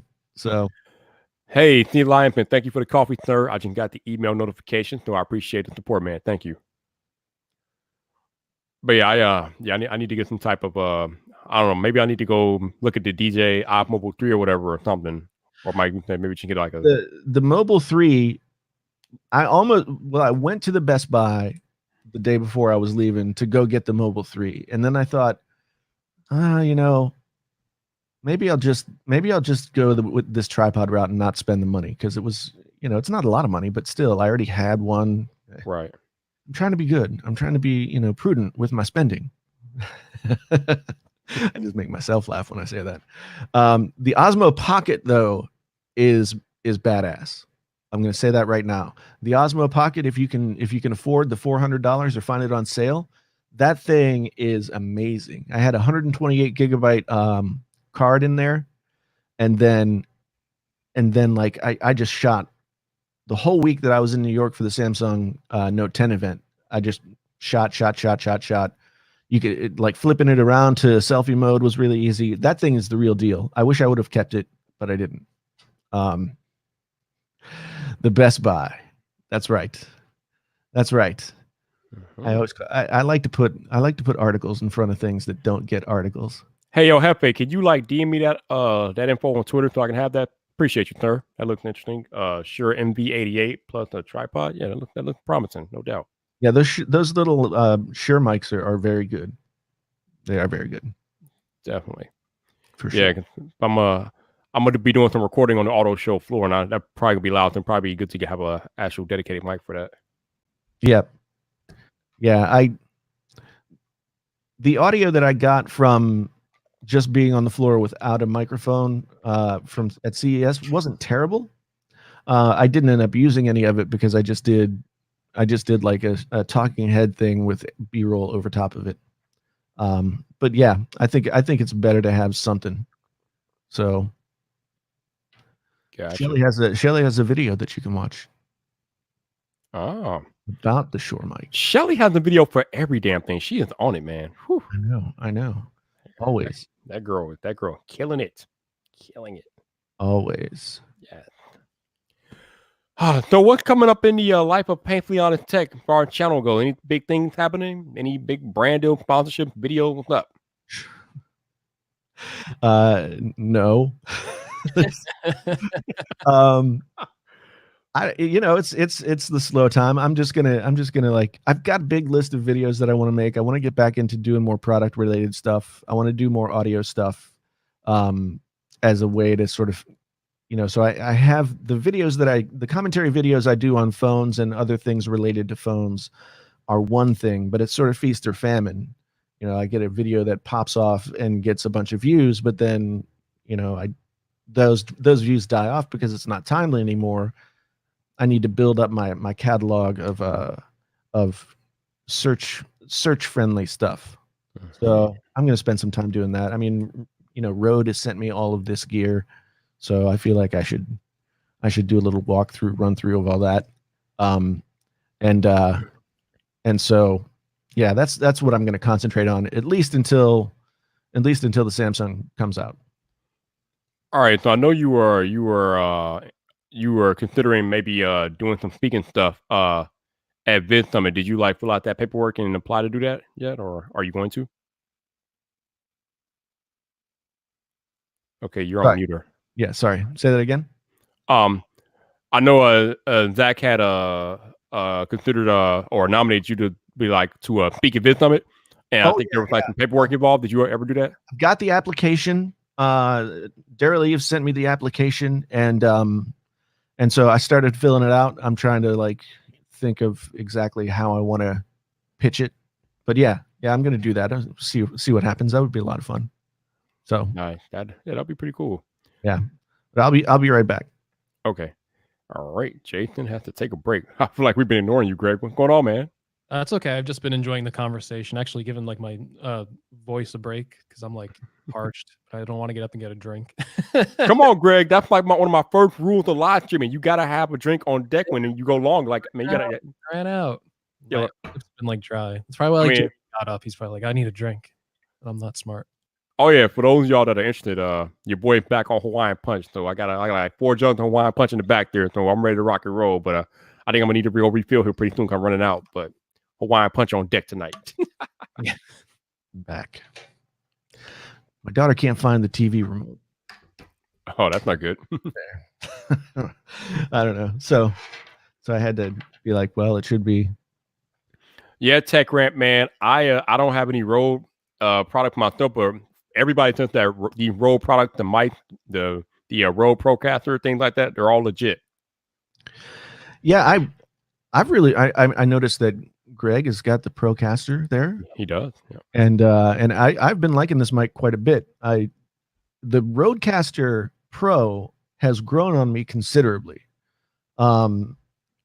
Because of what you can do in terms of the podcast and stuff like that. Just I knew that it was set up for doing that sort of thing, but until I really started using it and using all the features that it has that help you do that, I didn't realize how much I would enjoy it. Okay. Yes. You're the expert. So wait, what are you laughing at? Oh Lord, here we go.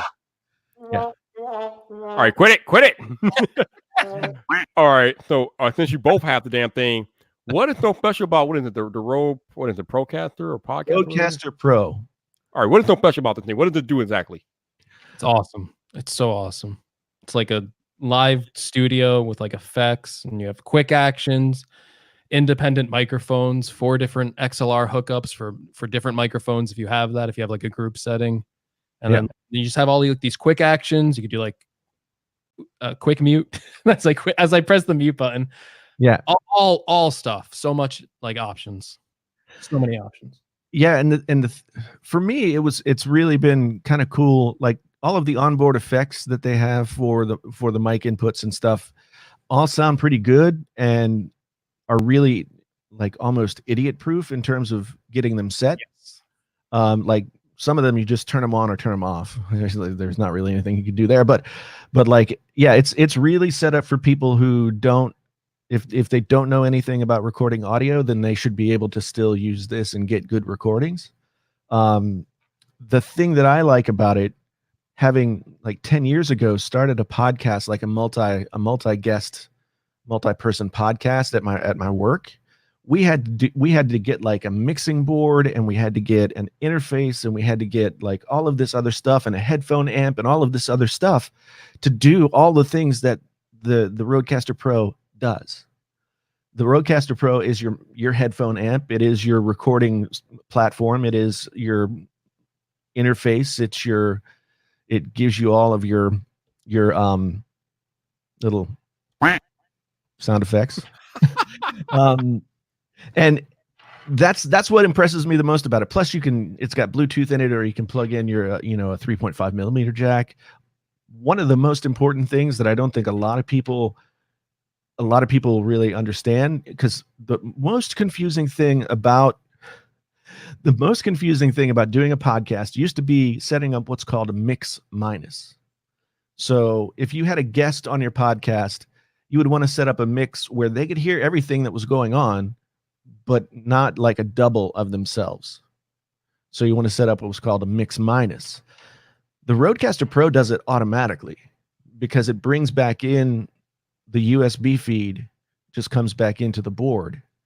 And that's really hard to do on a Macintosh. Like it used to be, you had to have 2 or 3 computers, and one computer would be for the guest, and then it was really confusing. So the Rodecaster Pro has solved a lot of problems for people, for sure. It's yeah. And the more I use it, the more I'm like, this thing is, it's built like a tank, and it just does what it's supposed to do.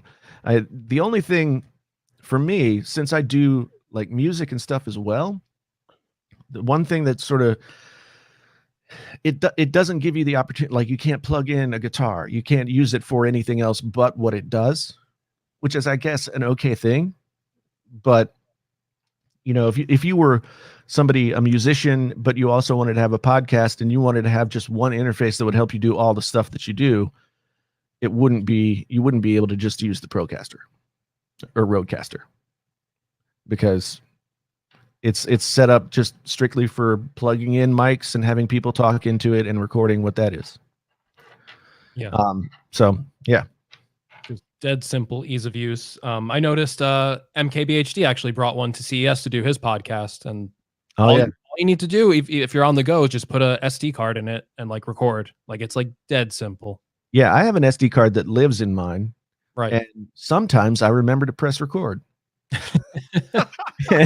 Other times I have to download off of YouTube for the podcast. But here, oh my God, this blew me away today. Something happened. Something is different now. But you know how you could go to YouTube and you just download your video? Yep. Well, I wanted to do that with the live stream that we did the other day, and download was grayed out. The previous weeks I could have downloaded, but not this week. So they've put some sort of time limit on that. No. How long after the podcast? How long after the live stream did you go to download it though? Like this morning. Oh. Yeah. Yeah. Okay. So I had to go and do one of those, go to a website and feed in the URL and have it download that way. I really hope that's not a thing, because that's how I download all my podcasts. Yeah, I don't know. I'd never heard anybody talk about it, and I'd never seen it myself, but that was the first time that... Now, I actually ran into that when I tried to do it through the Studio Beta, but usually I try to download it via the Classic Studio, and I never usually have an issue doing it that way, so I don't know. Yeah, I haven't been in Classic Studio for a while. I didn't even think to try that, so it might be that it's still good. I am avoiding Beta Studio like the plague. I will not use it if I don't have to, I don't have to. It's not beta anymore. Well, whatever it is, I'm not using it. I refuse. No. I don't know if StreamYards keeps a copy or not, Travis. That's a good question. I could check that out. So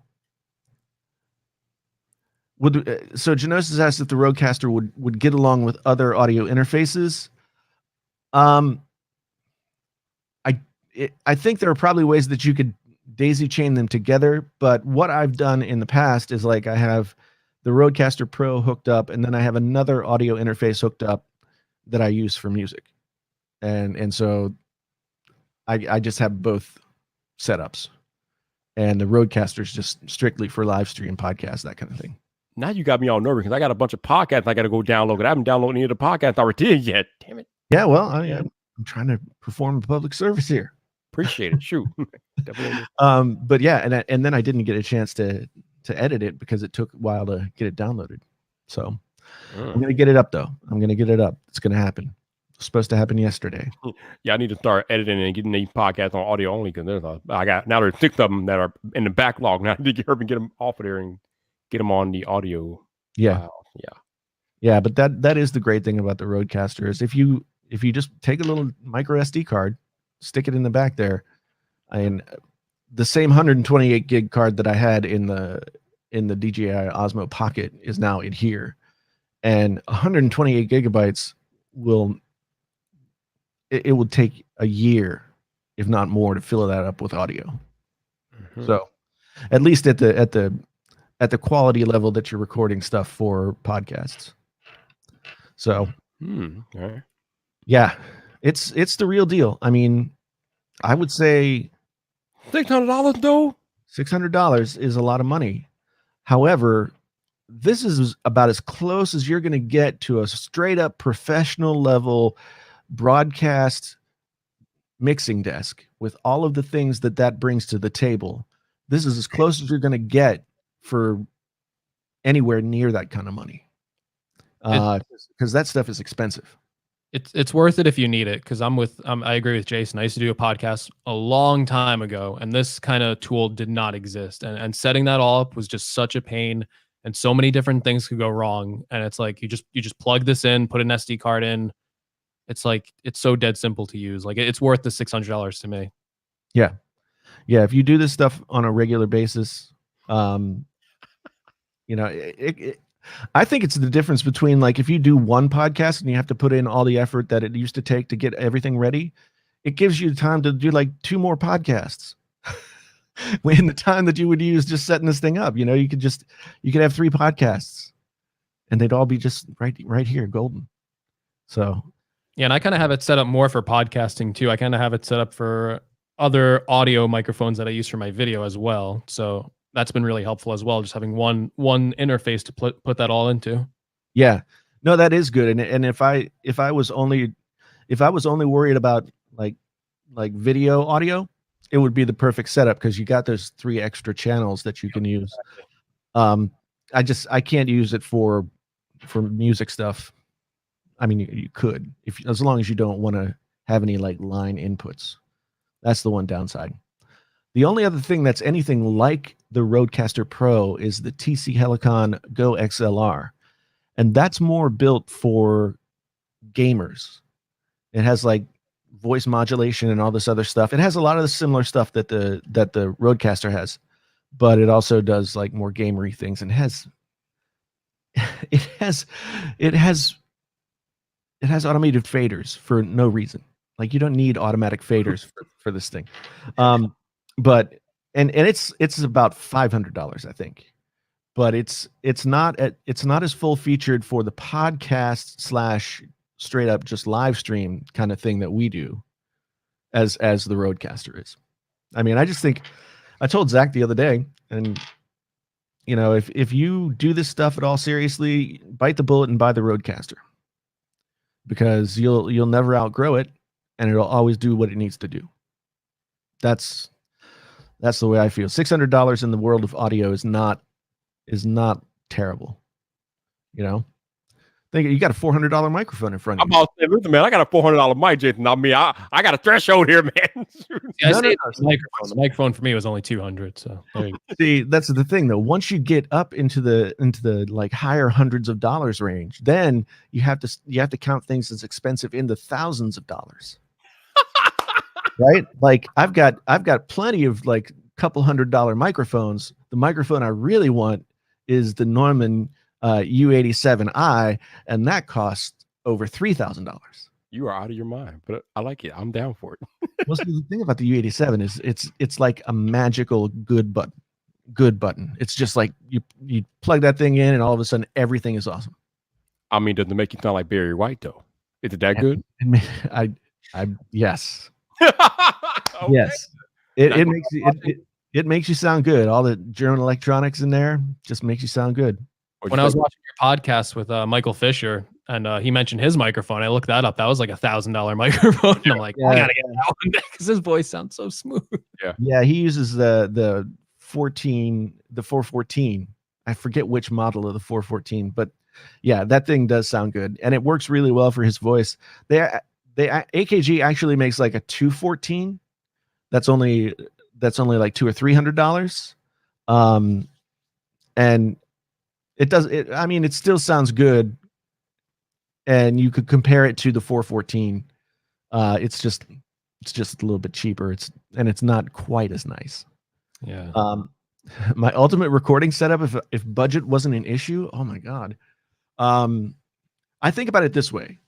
Like, I spent almost $20,000 making a record in in 1999, 2000. If I had that money today, I could rule the freaking audio world. I that's so much money by today's standards. I could get all of the outboard gear that I want. I could get like several really good like microphones. I could get all the secondary microphones that I need. Oh man, if I had the money that I spent to make that one album, just for doing this, Donna, nobody knows nothing when they first start YouTube, man. This is the part of the process of being a creator and getting around different creators and learning things. Like, none of us knows none of this stuff. I didn't know any of this stuff when I first started YouTube. I've only learned it from interacting with these guys and making video for 3 years. So this is the learning process every day. Yeah, for me, like I've been doing this audio recording stuff since the mid 90s or the mid 80s, in high school. So I've been doing this either as a performer or as somebody who's like doing the recording or both since then. And you know, you just accrue the knowledge over some time. And I realized that if you don't know what a lot of this stuff is, all of this probably sounds like Greek. But right. But you know, once you start to learn, like it all just rolls downhill. Yeah. Your ears get better, your eyes get better. You're able to see things, hear things that you wouldn't have been able to see or hear when you were making videos a month ago. So he's not lying. Hey, Two Phones. Yeah, man. Michael Fisher was on the podcast last week. I went bored at work. This week it was Linus Tech, MKBHD, Know You Know Best, Travis MCP, GameSkey, and Max Weinbach. So yeah, your boy's been busy. I've been busy a little bit over here. Been working. That's an impressive output. Yeah. Definitely was not expecting that to happen. Like, I've been trying to chase these people down for a while, but for whatever reason, this week, Jason, everything just came together. Everybody was available last week or this week, I should say. And I'm like, all right, cool. Let's make it work. Yeah, it's well, probably because there's nothing going on right now. You know, so you can, but yeah, you got to get people when you can get people. So you did it the right way. And Genosis is absolutely right. If I spent $20,000 on audio gear, I could pretty much like use it for 5 years and resell all that stuff for less than 20% depreciation. So probably like 10% depreciation. Yeah, I remember you telling me when I was looking at this mic, this Shure SM7B, I remember you telling me that this mic will last me forever. Yeah. I mean, there are Shure SM7Bs that have been sitting in recording studios and radio stations and other places like that have been in use for like 30 years.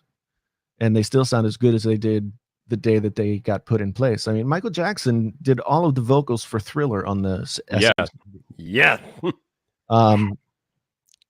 Jeff Tweedy from Wilco also uses SM7B most of the time for his vocals, but he's not Michael Jackson. But yeah, so it's the real deal. Like, I would say if you wanted to start, I did a Amazon stream today about like starting your home studio, like what to buy and in like different price ranges. I think right now, if you had $1,000, you could make a record. I mean, you'd have to obviously like put in the time and learn how to do the stuff, but you could make some amazing sounding music like that. It wouldn't have even been possible 20 years ago to make something of that high quality. I've been watching a lot of these people who are doing like live looping and triggering of different stuff in Ableton Live, which is a whole different kind of recording than what I've done. And they just have these little pads like 64 little pads all over a controller, and I'm like, what the hell? How are they playing a piano on that? I mean, they're like, it's weird, but I've been totally engrossed in that because it's just such a different way of making music than what I've done my whole life. Are you still planning on doing anything with the music channel as your second YouTube channel, or you just got that on hold? I mean, I am. It's been one of those things where it's like, I mean, I put a video on there a month ago, I think, or something like that. I just haven't sat down to record myself doing stuff, but yeah, I think I just need to put myself in a position to say, like, every week I'm going to record one song and put it up, and not be too precious about it and not think too much about it. Mm-hmm. Gotcha. But I haven't had really time to play that much music in general, but I'm forcing myself to at this point. So, CH, you got the headphones that Greg's wearing have been around for a long time. What are you wearing, Greg? I've got the same ones. These are the Sony MDR V6. I always get them confused with the 7506, but they've been around since the 80s, Jason? Yeah, and the V6 and the 7506 are actually the same headphone, right? But the V6 is like for the consumer market, and the 7506 is for professional use. And I think the only difference is, like, I think these say digital on them, whereas the 7506 says professional. Right. I think that's really the only difference. Wait. So you two are wearing the same headphone? Yeah. Interesting. Yeah. I have both of them too. So yeah, I got the other ones. This is my second pair. Yeah. I've had 2 pairs of these. The first pair I bought in 2003. So they last for a while. And how much are they? And they're affordable too. Like $89. Yep. Interesting. Yeah, they're great for the studio, especially if you're like doing something as like a single person. They've got this coiled cable. Yeah. So it doesn't get in your way. It doesn't get under your feet. It doesn't get under your chair legs or anything like that when you're moving around. But it does have enough, it does have enough expansion that you can move around and get to the whole studio with it. It's great. Yeah. So that's a big thing for me. I mean, I know it looks kind of corny and old fashioned if you haven't used it, but for me, yeah, it's a big deal because I've been using my Sennheiser HD 600s in the other studio setup that I have upstairs in the house, and that just has a long thin cable, and it does get underneath the chair legs and that kind of stuff, and it's annoying. Mm-hmm. So yeah, but I bought these. So, okay, here's the story of how I bought my first home studio stuff. Okay. I'll be brief, but I convinced my job at the time to lay me off and eliminate my position. So I got some severance pay, and I got unemployment. The severance pay was like $3,000, and so this was 2002, I think it was. So I went to Sam Ash on 48th Street in New York, and I said I want to be able to record voice, guitar, and be able to monitor, like, hear what I'm doing and stuff like that. So I got a Audio-Technica AT4040, which is still one of the best mics that you can buy for less than $300. A CAD mic that I can't remember anymore. I don't think they make it anymore. The 7506 headphones, and an all-in-one sort of studio in a box from Zoom that had, like, you could like punch in little drum beats and stuff. And for the next 9 months, that was my job. I went into my little underneath the stairs studio every morning, and I worked on songs. And then I played Tiger Woods golf the rest of the afternoon. But that's what I did for 9 months. Because it was post 9/11, you could get an extra 3 months of unemployment. And so I just collected the unemployment checks and pretended I was a full-time songwriter for 9 months. So, yeah. You always got to find a way. You got to find a way to make things happen. Amen. I'm all about that in 2020. Finding a way to make it happen. Yep. Absolutely. Have I ever played GTA 5 golf? No, I haven't. But I kind of miss Tiger Woods golf. Like, I realize that it hasn't been around for quite a few years now, but man, I used to play me some Tiger Woods golf. That was fun. Then Tiger Woods like turned into some kind of weird sexual predator, and it got weird. So just a little bit, yeah. Yeah. Well, no, I guess it was physical abuse was the problem, wasn't it? And he was having affairs or something like that. Affairs, like brutal, yeah. Yeah. So I don't want to make Tiger Woods out to be a pedophile if he's not. No, don't. I know he was some kind of bad though in that realm. Speaking of audio headphones, I also have Master and Dynamics MH40s. Mm-hmm. I don't know if you have any experience with those, Jason. No, I've always wanted to grab a pair and hear them, but I haven't yet. I got these free for a job I did a while ago. So, but I'm not an audiophile. They sound good, but I don't know. Like I don't know, they're okay.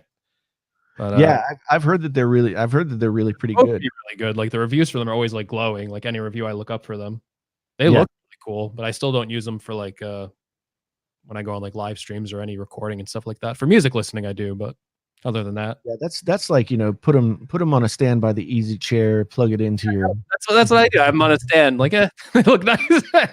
I'll put them on when I want to listen to music. And yeah, that's cool. That's cool. I do want to try those one of these days. Right now I've got these Mass Drop or the Drop or whatever. These Hi-Fi Man planar magnetic. They're tied up with a bunch of other headphones. Planar magnetic HE400s, I think they're called. They're HE4XX from the Drop, and they're really good. They're really good. I have 3 pairs of Beats headphones that I was gonna do reviews on, and I never did. I got the Beats Solo 3 when they came out with because I had like the AirPods technology in them. So like, oh, let me do a review on those. Never got around to it. The Studios came out. I'm like, I should probably do a review on those. Got them. Never did a review on it. And then the recent ones came out, like the updated ones that had noise cancellation right before AirPods Pro. I got those. Same thing happened. So I just got to stop buying headphones because every time I buy it, I'm like, I don't know if I could like do this justice in a review. Like AirPods, I can because like they're so convenient and stuff like that. And like 90% of my music listening is done on like AirPods. But like every time I get like these higher end headphones, like I always like plan on reviewing them, and I'm just like, nah. Think about it this way, because I've reviewed some Beats on my channel, like not recently, but I like the Studios and the Solo 3s, not the ones that had the before the AirPods technology. And those videos did really well on my channel because Beats are a highly searched product. So, you know, you and one thing that I would say is that, like, okay, so if you don't consider yourself an audiophile, I mean, one thing that people love on YouTube is to hear people who are like, I don't really know what I'm talking about, but I'm going to tell you what I think. Right. And I think, you know, if you made those videos, I bet they do pretty well for you. Yeah. I should really do the Beats ones because those aren't too old. The more recent release, I should probably get around to reviewing them because honestly, there's not that much to talk about right now. So you know, I really kind of want to get the Bose NT700. They're nice, man. But I hear the app is terrible and the sound is not that good, and they're $400. I'm like, I don't know if I can justify $400 for. Yeah, I don't know. I mean, I will say this: I've never found too much of a use for an app when it comes to a set of headphones. I don't know why you would need an app for a set of headphones. Oh, that's because you haven't used the Sony WX-1000X3. I have, but I still I hated that app. That app was stupid. I just want to put the headphones on and I want them to make a sound. I don't want an app that's going to do all this fake stuff, all this EQ and everything else. But this, to me, the Bose 700s sounded really good, and they're very light, easy to travel with, and the noise canceling was better than the 35s. I don't know if they're I don't know if $400 makes sense, but $300, $350 might make sense for those. I mean, Now, funny you say that because in the Verizon app, in my Verizon app, they have the Bose NC700 for $300, but they're Right. out of stock, and I don't think they're ever going to get back in stock. But I'm wondering if I took it to Best Buy, would Best Buy price match it? I don't know. that's a good question. I mean, Best Buy, I'm a little bit of an expert at this. Just a little bit, right? Just a little bit. Best Buy has gotten a little bit more stingy about what they will price match. They'll price match manufacturer. They're really only supposed to price match like certain online retail sites like Amazon, places like that. But I've had them price match. Like I bought a couple of monitors once that were on sale on the manufacturer's website, and they price matched that. I don't know about Verizon though. If you had, because they might be able to say, well, that's Verizon giving you some kind of break because you're a Verizon customer, is the thing that I would think they would try and come back with. But you could always try. And I'll just be like, okay, I can come in here as a general Verizon, general nobody show you that's the price regardless, but whatever. But yeah, I don't know. Yeah. So yeah, Best Buy. I haven't been in Best Buy since December. Really? Wow. No, that's not true. I went in there to get that tripod when I was on my way to CES. That's right. So, but I was only in there for like 5 minutes. So that doesn't count. That doesn't count. Okay. Yeah. I mean, when I go into Best Buy, I'm there for like an hour at least. Just walking around, talking to people. It is easy to get lost in Best Buy for an hour. Easy. Yeah. Yeah. Although I know I'm getting old because the last time I went to Best Buy, I came out with a third power strip. Why does that mean you're getting old? Because normally I will come out with something that's not a power strip. Maybe, but you needed a power strip. Now, did you get a good power strip or did you get a cheap power strip? Oh no! This thing costs like $40. This is I think it's the Rocket Fish. Yeah, the Rocket Fish monster knockoff. Yeah. Yeah, this power strip is legit. Yeah. I've got a couple of those. What I like, last time I bought like 2 power strips in Best Buy that were just like the super cheap Insignia brand. I always love the Insignia brand because they don't even give it a name. Like Insignia is the name of the thing that you put there as the name. Like, you can't just call it Insignia. It's right. It's like calling a can of peas, right? So anyway, I bought 2 really cheap. They were like $9 a piece. So. But yeah, I usually try and get most of that stuff on Amazon these days. So Amazon is the wonderful place of magic. The fact that they haven't paid me this week. I need to do better affiliate marketing. I need to put you guys put all your like gear links and everything in your chat. I haven't done that. I need to start doing that. I tell you what, some of our friends do incredibly well with the affiliate stuff. I know Hefe does. I know GameSki does. I, for some reason, don't do very well with affiliate marketing. Like my Amazon, like I have everything linked on Amazon, but I don't make a bunch of money from it. The one thing that I've been doing okay on affiliate marketing with recently is Secret Lab chairs. Chair that I'm sitting in right now. They gave me an affiliate link to put in the video that I made, putting this chair together. And I've been getting regular checks once a month. Wow. It's like Social Security. It's nice. It's probably about as much as Social Security too. Not enough to live on, but a decent enough amount that you're like, okay. Hey, it helps. Yeah. Yeah. My Amazon affiliate is usually pretty pathetic, but the past couple of months have actually been pretty good, and I can't explain it. I don't know. I didn't change any strategy or anything, but it's been like going off recently, and I'm like, I just wonder if it's just like a buildup, like over time of like just putting those links there. I used to do better than I do now when I focused more on product related stuff. Yeah. So people were more primed to go there. Yeah.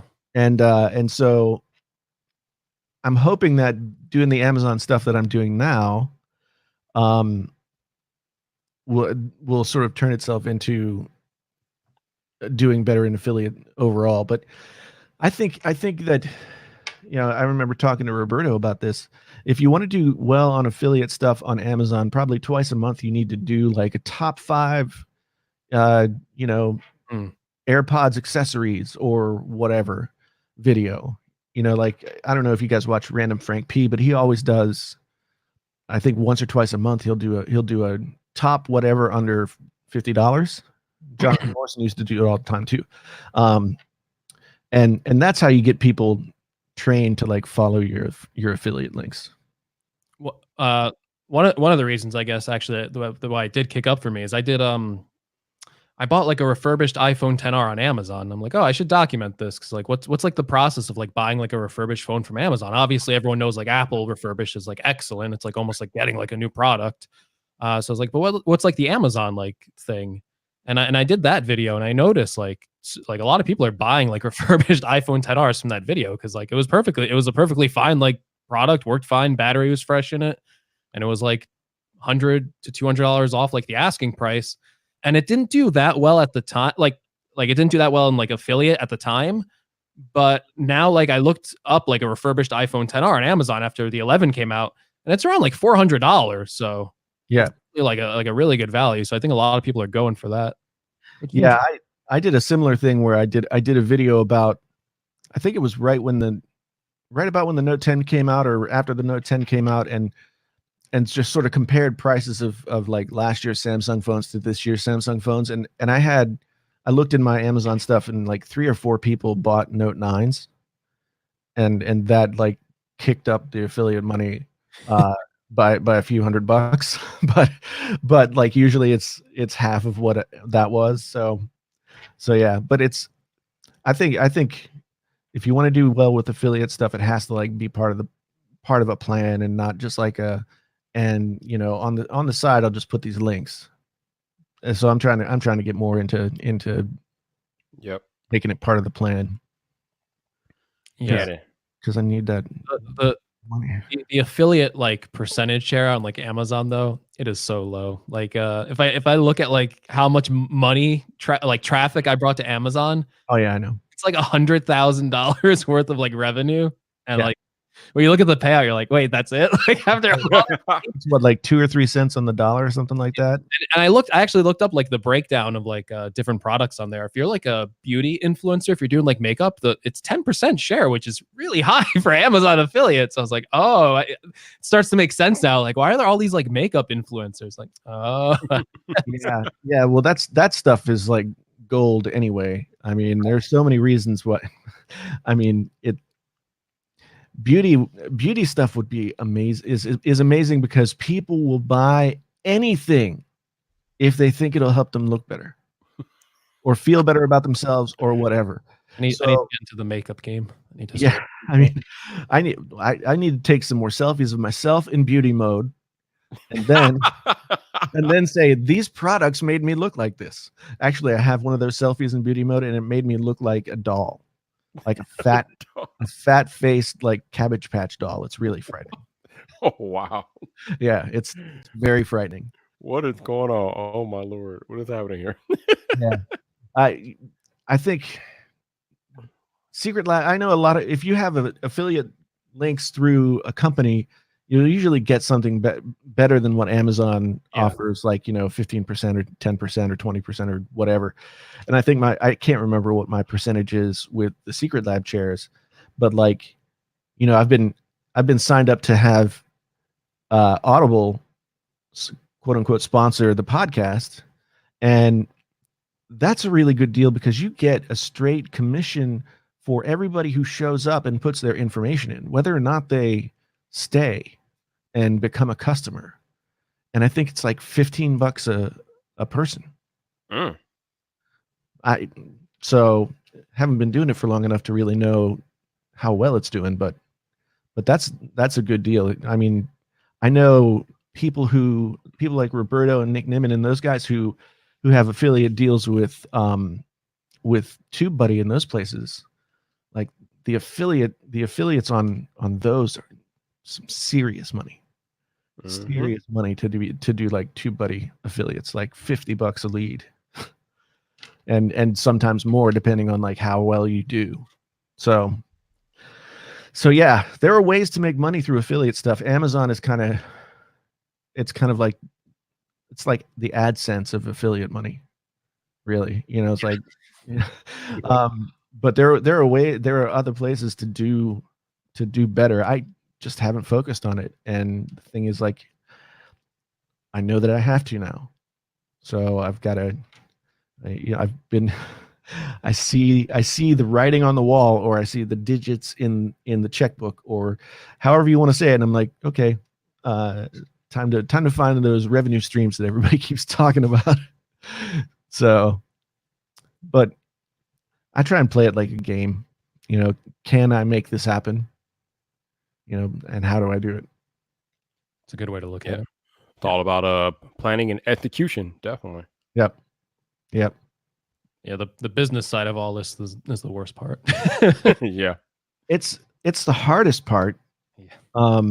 Some people are really gifted in being able to turn that stuff on and do well with it and have it be part of their personality. Like Zach is amazing at being able to just you know, he really is.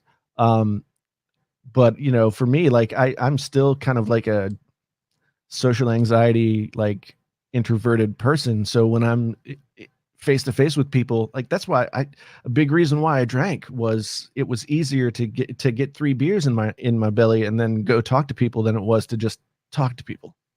So I'm still not very good at it. But yeah, it's and a lot of times the business thing is like, oh man, I'm doing this, I'm being creative, like I'm thinking about my videos, I don't want to have to mess with this. Yeah. And at a certain point you're like, oh, if I mess with this now, yeah, I'll probably be better off in ways that I don't think about a lot, you know, from day to day. But It's more freeing when you don't have to worry about the money. It's like, Yeah. it's already there. yeah, For sure. yeah, that's for sure. And you know, I've listened to enough people talk about how they've done what they've done via YouTube and stuff, and I know that the majority of the money that most people make does not come directly from their videos. You know, it's always like a wide swath of other stuff, and it takes time to develop that. Yeah. So Viper, I see you're wearing the Urlacher jersey. No. This is Khalil Mack, man. Oh no, that's still Urlacher. I can't believe they didn't retire his number. How did they not retire his number?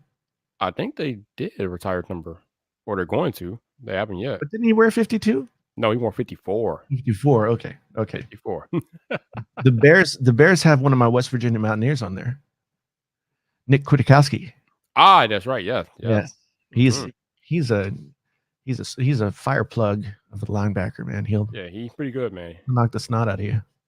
Yeah, he did pretty good last year, and when he filled in for Roquan Smith when he was injured, yeah. So he's good. Yep.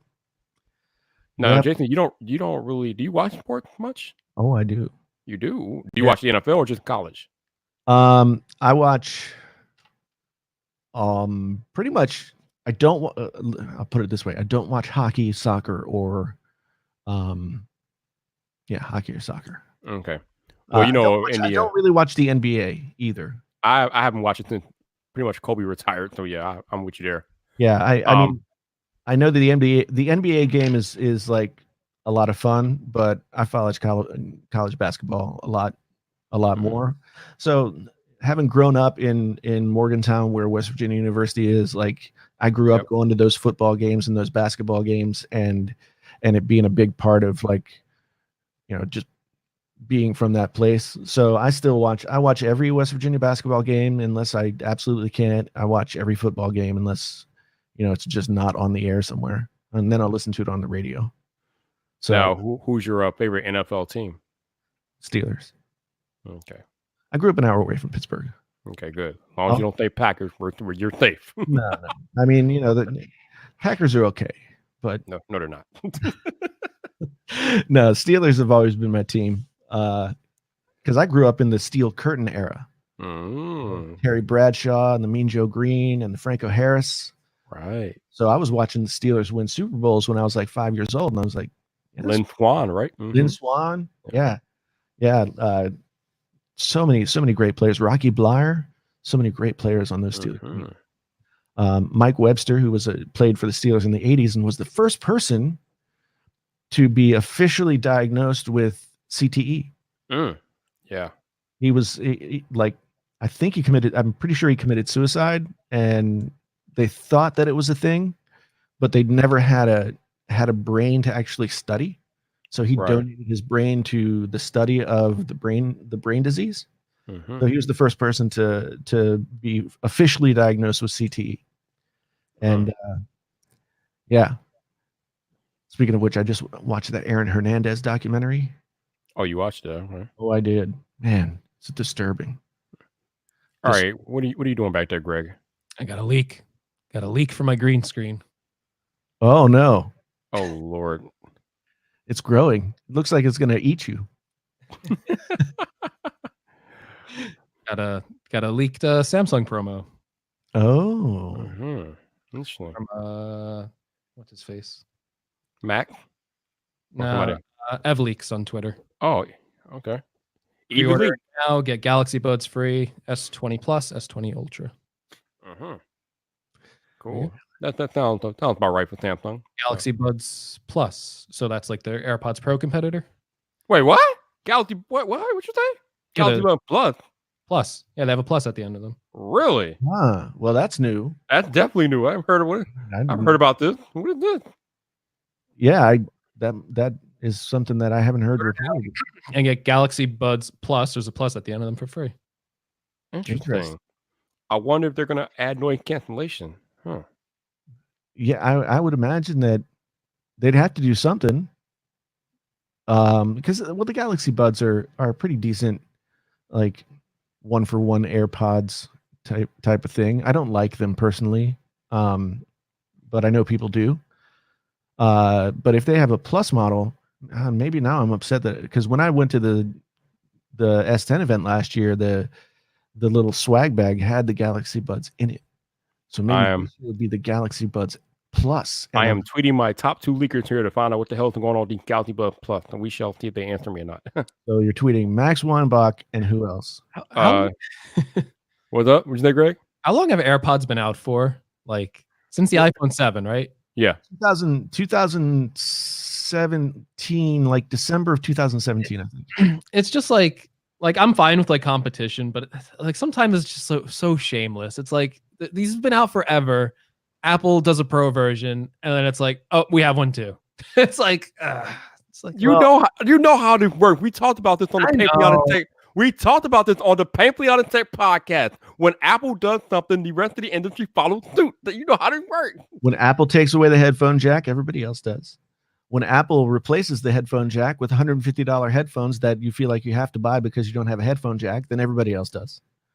Then Apple comes up with a more expensive version of those headphones, and then everybody else has to have that. I just feel like there isn't enough time in like the product development cycle to like offer like a true like plus experience from Samsung. I could be wrong. Maybe they've been in the work for a while, but I don't know. All right. So Max told me that the Galaxy Buds Plus are just Galaxy Buds with better microphones and battery life. There you go. Blah. That's not much. That's not my point exactly. That's not impressive. Proves my point exactly. They just came out with a plus model. What to do? Not much. Yeah. Well, Samsung's waiting. They're still developing their Pro version. Yeah. Because we all know how pro the AirPods Pro are. I love the AirPods Pro. Don't get me wrong. But I still have in my hopper, I have a video lined up that is like what Apple means by pro. And more expensive and better. Yeah. That's basically it. Yeah. We needed to be able to make something more expensive, and so we have to call it pro. I'm waiting for that Apple Watch Pro. I think it'll happen eventually. So it was funny. I was talking to Trenton earlier on the live stream about leakers and hating leaks. I mean, I know some of y'all hate leaks, but I love that I can just tweet out like 2 leakers and they'll let me know everything I need to know about a certain leak, like that. Like I love having that information at my fingertips, man. It's a beautiful thing. Yeah, I it would be cool if we could be surprised by what smartphones are when they come out, but it's not been that way for several years at this point. So, it's, I mean, there's the way that the smartphone thing has changed so much. Like Apple used to not send out review units. They never invited YouTubers to their events. Right. Like, and the thing that I liked about it was you could be a scrub with 200 subscribers, and if you show up at your carrier store and get an iPhone on day one at like 8 a.m, then you can have a video out and it be in the mix with everybody else. So maybe Right. maybe you latch on to get some views from drafting off of MKBHD or whatever. I mean, those are the videos that started to do well for me were the Apple videos. But now Apple sends out the review units like everybody else, and everybody gets their videos out. And anybody who doesn't get a review unit is just a scrub. Ishan is like the top leaker in India, dude. Like this dude is a leaker extraordinaire. Like the dude leaks everything. So yeah, I have on my Twitter feed out. I was actually doing research for the iPad anniversary, and I was rereading the iPad section in the Steve Jobs book, and it's like it would be interesting to see like if he was still alive like during this time, like how like he would handle like YouTubers and stuff like that, because he was like against like bloggers. Like he did not like bloggers. He didn't think like they were like doing like the right work, and like he was like all about like mainstream newspaper publications, which is like one of his goals with the iPad was to save those publications because they were like not adapting well to like the digital world of all this stuff, and like bloggers were like eating their lunch. And he's like we need real news, not news by like these bloggers and stuff like that. Steve, you kind of helped create the problem there.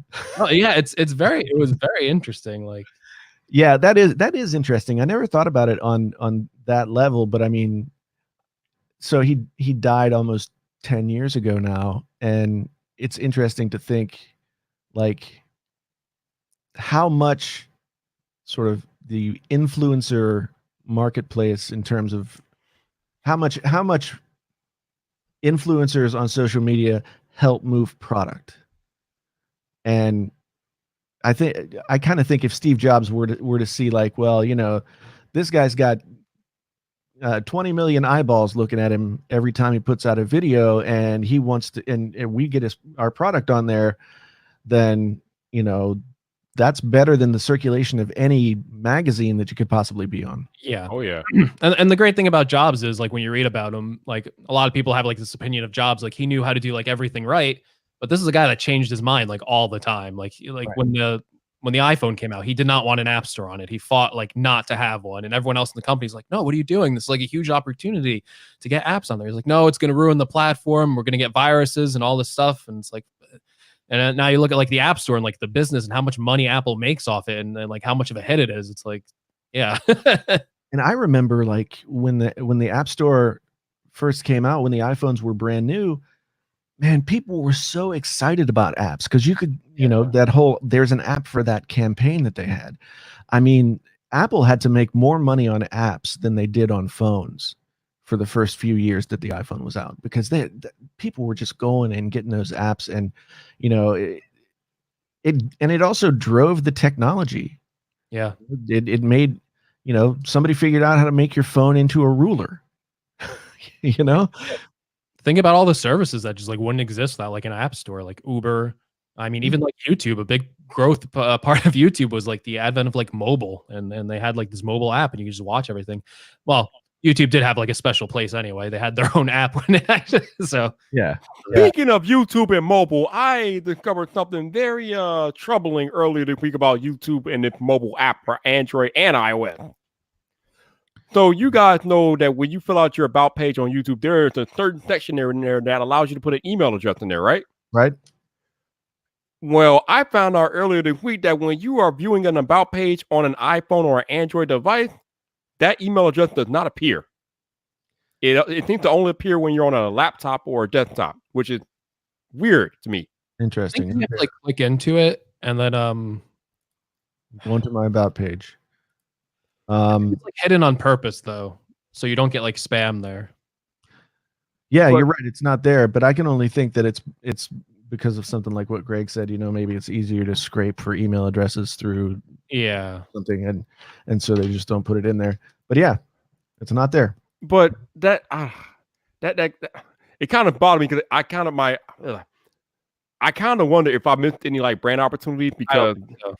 because if they but a lot of people we use mobile though. A lot of people on mobile phones and cellular devices. So if they're looking at an about page and there's no email address, like what's going on? Yeah, but I think the people who know how to like play the game, like they know where to find it. Because I'm telling you, I get so many emails from like just like the most random. They know where it is. Like I know. I'm just saying though. It does make me wonder though. yeah, Yeah, I mean, I can see it from like, you know, I want my contact info to be out there and available for anybody to see wherever they're looking. But at the same time, yeah, I think that most people who are, you know, doing this for a business, like, you know, ad agencies or PR people or companies, they know to go to the website version of YouTube and find it there. I found out last year, like, so when I was with one MCN, I had an email addressed through them, and then I left that MCN and that email address like died. Mm. And I had forgotten to change my YouTube email. Oh yeah. And like the first week of February, I got an email from Samsung, and it was the same people, and they were like, "Hey, sent you an email a while back, but didn't hear back when I wanted to try and reach out again." And turns out that they had gotten that old email address. Like Nick Nimmin says that that's one of the things that most people forget is that contact email exists. So yeah, it's I don't know. My contact email on YouTube now goes to my manager, so I don't get as many of those emails anymore. But I do know who's sold my email address along with other people, because I still get stuff in my inbox and it's like, there's no reason you should have had this email address. Yeah, like Bennett too says, I'm pretty sure there are a lot of like people out there that are doing business from their mobile device, and that's why I was kind of mad at it. I'm like, what is this? So basically, what I do is I just put the email address in the body text of the about section, so now it's visible. But I just found that very odd that they have they have that section to put your email, but it's not visible from the app. they should at least have the same system where you can click on it and see it. Right. Yeah, that's the thing. I wonder if it's just the fact that they can't do something like that on the mobile side, whereas like you actually have to physically click on show me the address when you're looking at the web page. I don't know, but you're right. I mean, we should at least like tweet at YouTube and be like, why is this? Probably forgot about it, to be honest. I mean, like all this stuff's like done through like Twitter in a way now too. So it's like, Yep. Jason. Yes. Speaking of MCNs. Yes. I don't know how much you can speak to that. Is that like a Sure. good thing going or? So I'm with Studio 71 right now, and Yes. it's the first. I've been with, I think, 2 other MCNs before, and it was always like, oh, we'll get you brand deals and we'll do this, that, the other thing, and then it just never happened. But at least with Studio 71, I mean, I have a manager that I work with on a regular basis. We talk like throughout the week, and I bring stuff to him, he brings stuff to me. So it's working, but it's the first time that I've had a relationship like this where it's actually worked. Okay, so specifically with Studio 71, it's working. And Studio 71 sort of, they were a talent agency before they sort of got into the social media in market, you know, with influencers and stuff. So they come from more like the talent agency side as opposed to like the web side. And so I think they just brought some of their business practices from that side over to what they do there. Because it just works better and is more reliable by a long shot than other relationships that I've had for sure. Okay, that's good to hear. Yeah. Yo, Jay Leaves, how you doing, bro? How you doing? And we got Signary in the chat. What's up, dude? How you doing? Good to see y'all. Yeah, we got people filing in. Yep. I basically got an offer from them, but like things are going well for me, so I don't want to like mess anything up. Well, I mean, that's for me, Scary. I decided to take the risk because I was like, well, things are going really well now. Maybe this opens up new opportunities that I wouldn't be able to get to on my own. I knew that I was like moving in the direction of leaving the job, so it would be good to have like something in place. So I decided to go for it. And it's been great in the sense that I know I have somebody I can send stuff to, and they can be like, oh yeah, I'll reach out to these people. But I'm also one of those people who's like super, I want to do everything myself, and I want it done when I want it done. So when it doesn't get done on the time frame that I want it done, then I start to get mad. Which, usually it'd just be me getting mad at myself. So, but no, it's been a good relationship so far. I mean, I'm with him for at least the next year because I came in last January, so January is like my re-up. Well, I think it was like I signed for a year and then they had an option to pick up a second year. So they exercised the option. Mm-hmm. Yeah. Yeah. I wish it was as fancy as it sounded. Because usually you hear people say something like that and it's like a sports contract, and there's $4 million attached to it or something. But unfortunately, there's no $4 million attached to, picking up my option. The world of MCNs has always kind of scared me off because I've heard horror stories from like most of them. But Studio 71, everyone who I've talked to seems to be like fine. Yeah, I know. Well, Front Page Tech and I both work with the same person. I don't know if you've talked with John about his experience. I haven't talked with him about it in a while. And he said it was good. So yeah. But yeah, so it's been good for me. But I would say if you're happy with what you're doing right now and you feel like you're still growing and you don't have plans to like expand into something that's bigger than where you are right now at any time soon, then you probably don't need it. You know what I mean? Yeah. I mean, that was my whole thing. Is like, wow, if I have somebody else getting me other opportunities that I wouldn't be able to get for myself, and then they're going to handle that whole side of everything that I'm not good at. Right. And I'm horrible at that too. So that was my thinking, knowing that within a year or so, I wanted to leave my job. Yeah. But you could probably make an argument for the amount of money that I would have made by myself, not paying somebody else 15% of my AdSense and, whatever percentage of the ad revenue stuff that I was getting through them. And I would have made the same. Maybe I would have made the same amount of money. I don't know. I don't know. So I don't think so. It's helpful. It's been helpful for me personally. Okay. Yeah. Appreciate that. No problem. That's right. What we do here, lending a helping hand. I like it. Yeah. I like it. Yeah. Woo. Speaking of helping hand, I'm turning to dust. Just all Just right. Like after the snapping. All right. Greg, how you feeling over there? How am I feeling? How you feeling? Yeah, how you feeling, man? Feeling all right. All right. All right. I'm going to leave you guys to it. Say goodnight to everyone. Good night, everyone. Oh, Jason's leaving, and I'm going to probably follow through. We've been here 4 hours, so I think we are going to wrap it up here. Thank you guys for rocking out 4 hours. A lot of you have been here the entire time, so I appreciate you guys. If you super chatted or brought me coffee tonight, I appreciate you all so much. So thank you very, very much. I'm taking a break from the YouTube tomorrow, so you will not see anything from me tomorrow. So yeah, I'm going bye-bye. So good stuff. You all Enjoy your weekend. I'll be back with my regular. I'll be back on Sunday because that's my normal scheduled video day. So I'll have a video out on Sunday. Don't know what it's gonna be about yet, but that's the plan. But until the next time, people, this your boy Viper, the man about tech. You know where to find me. So come back for more.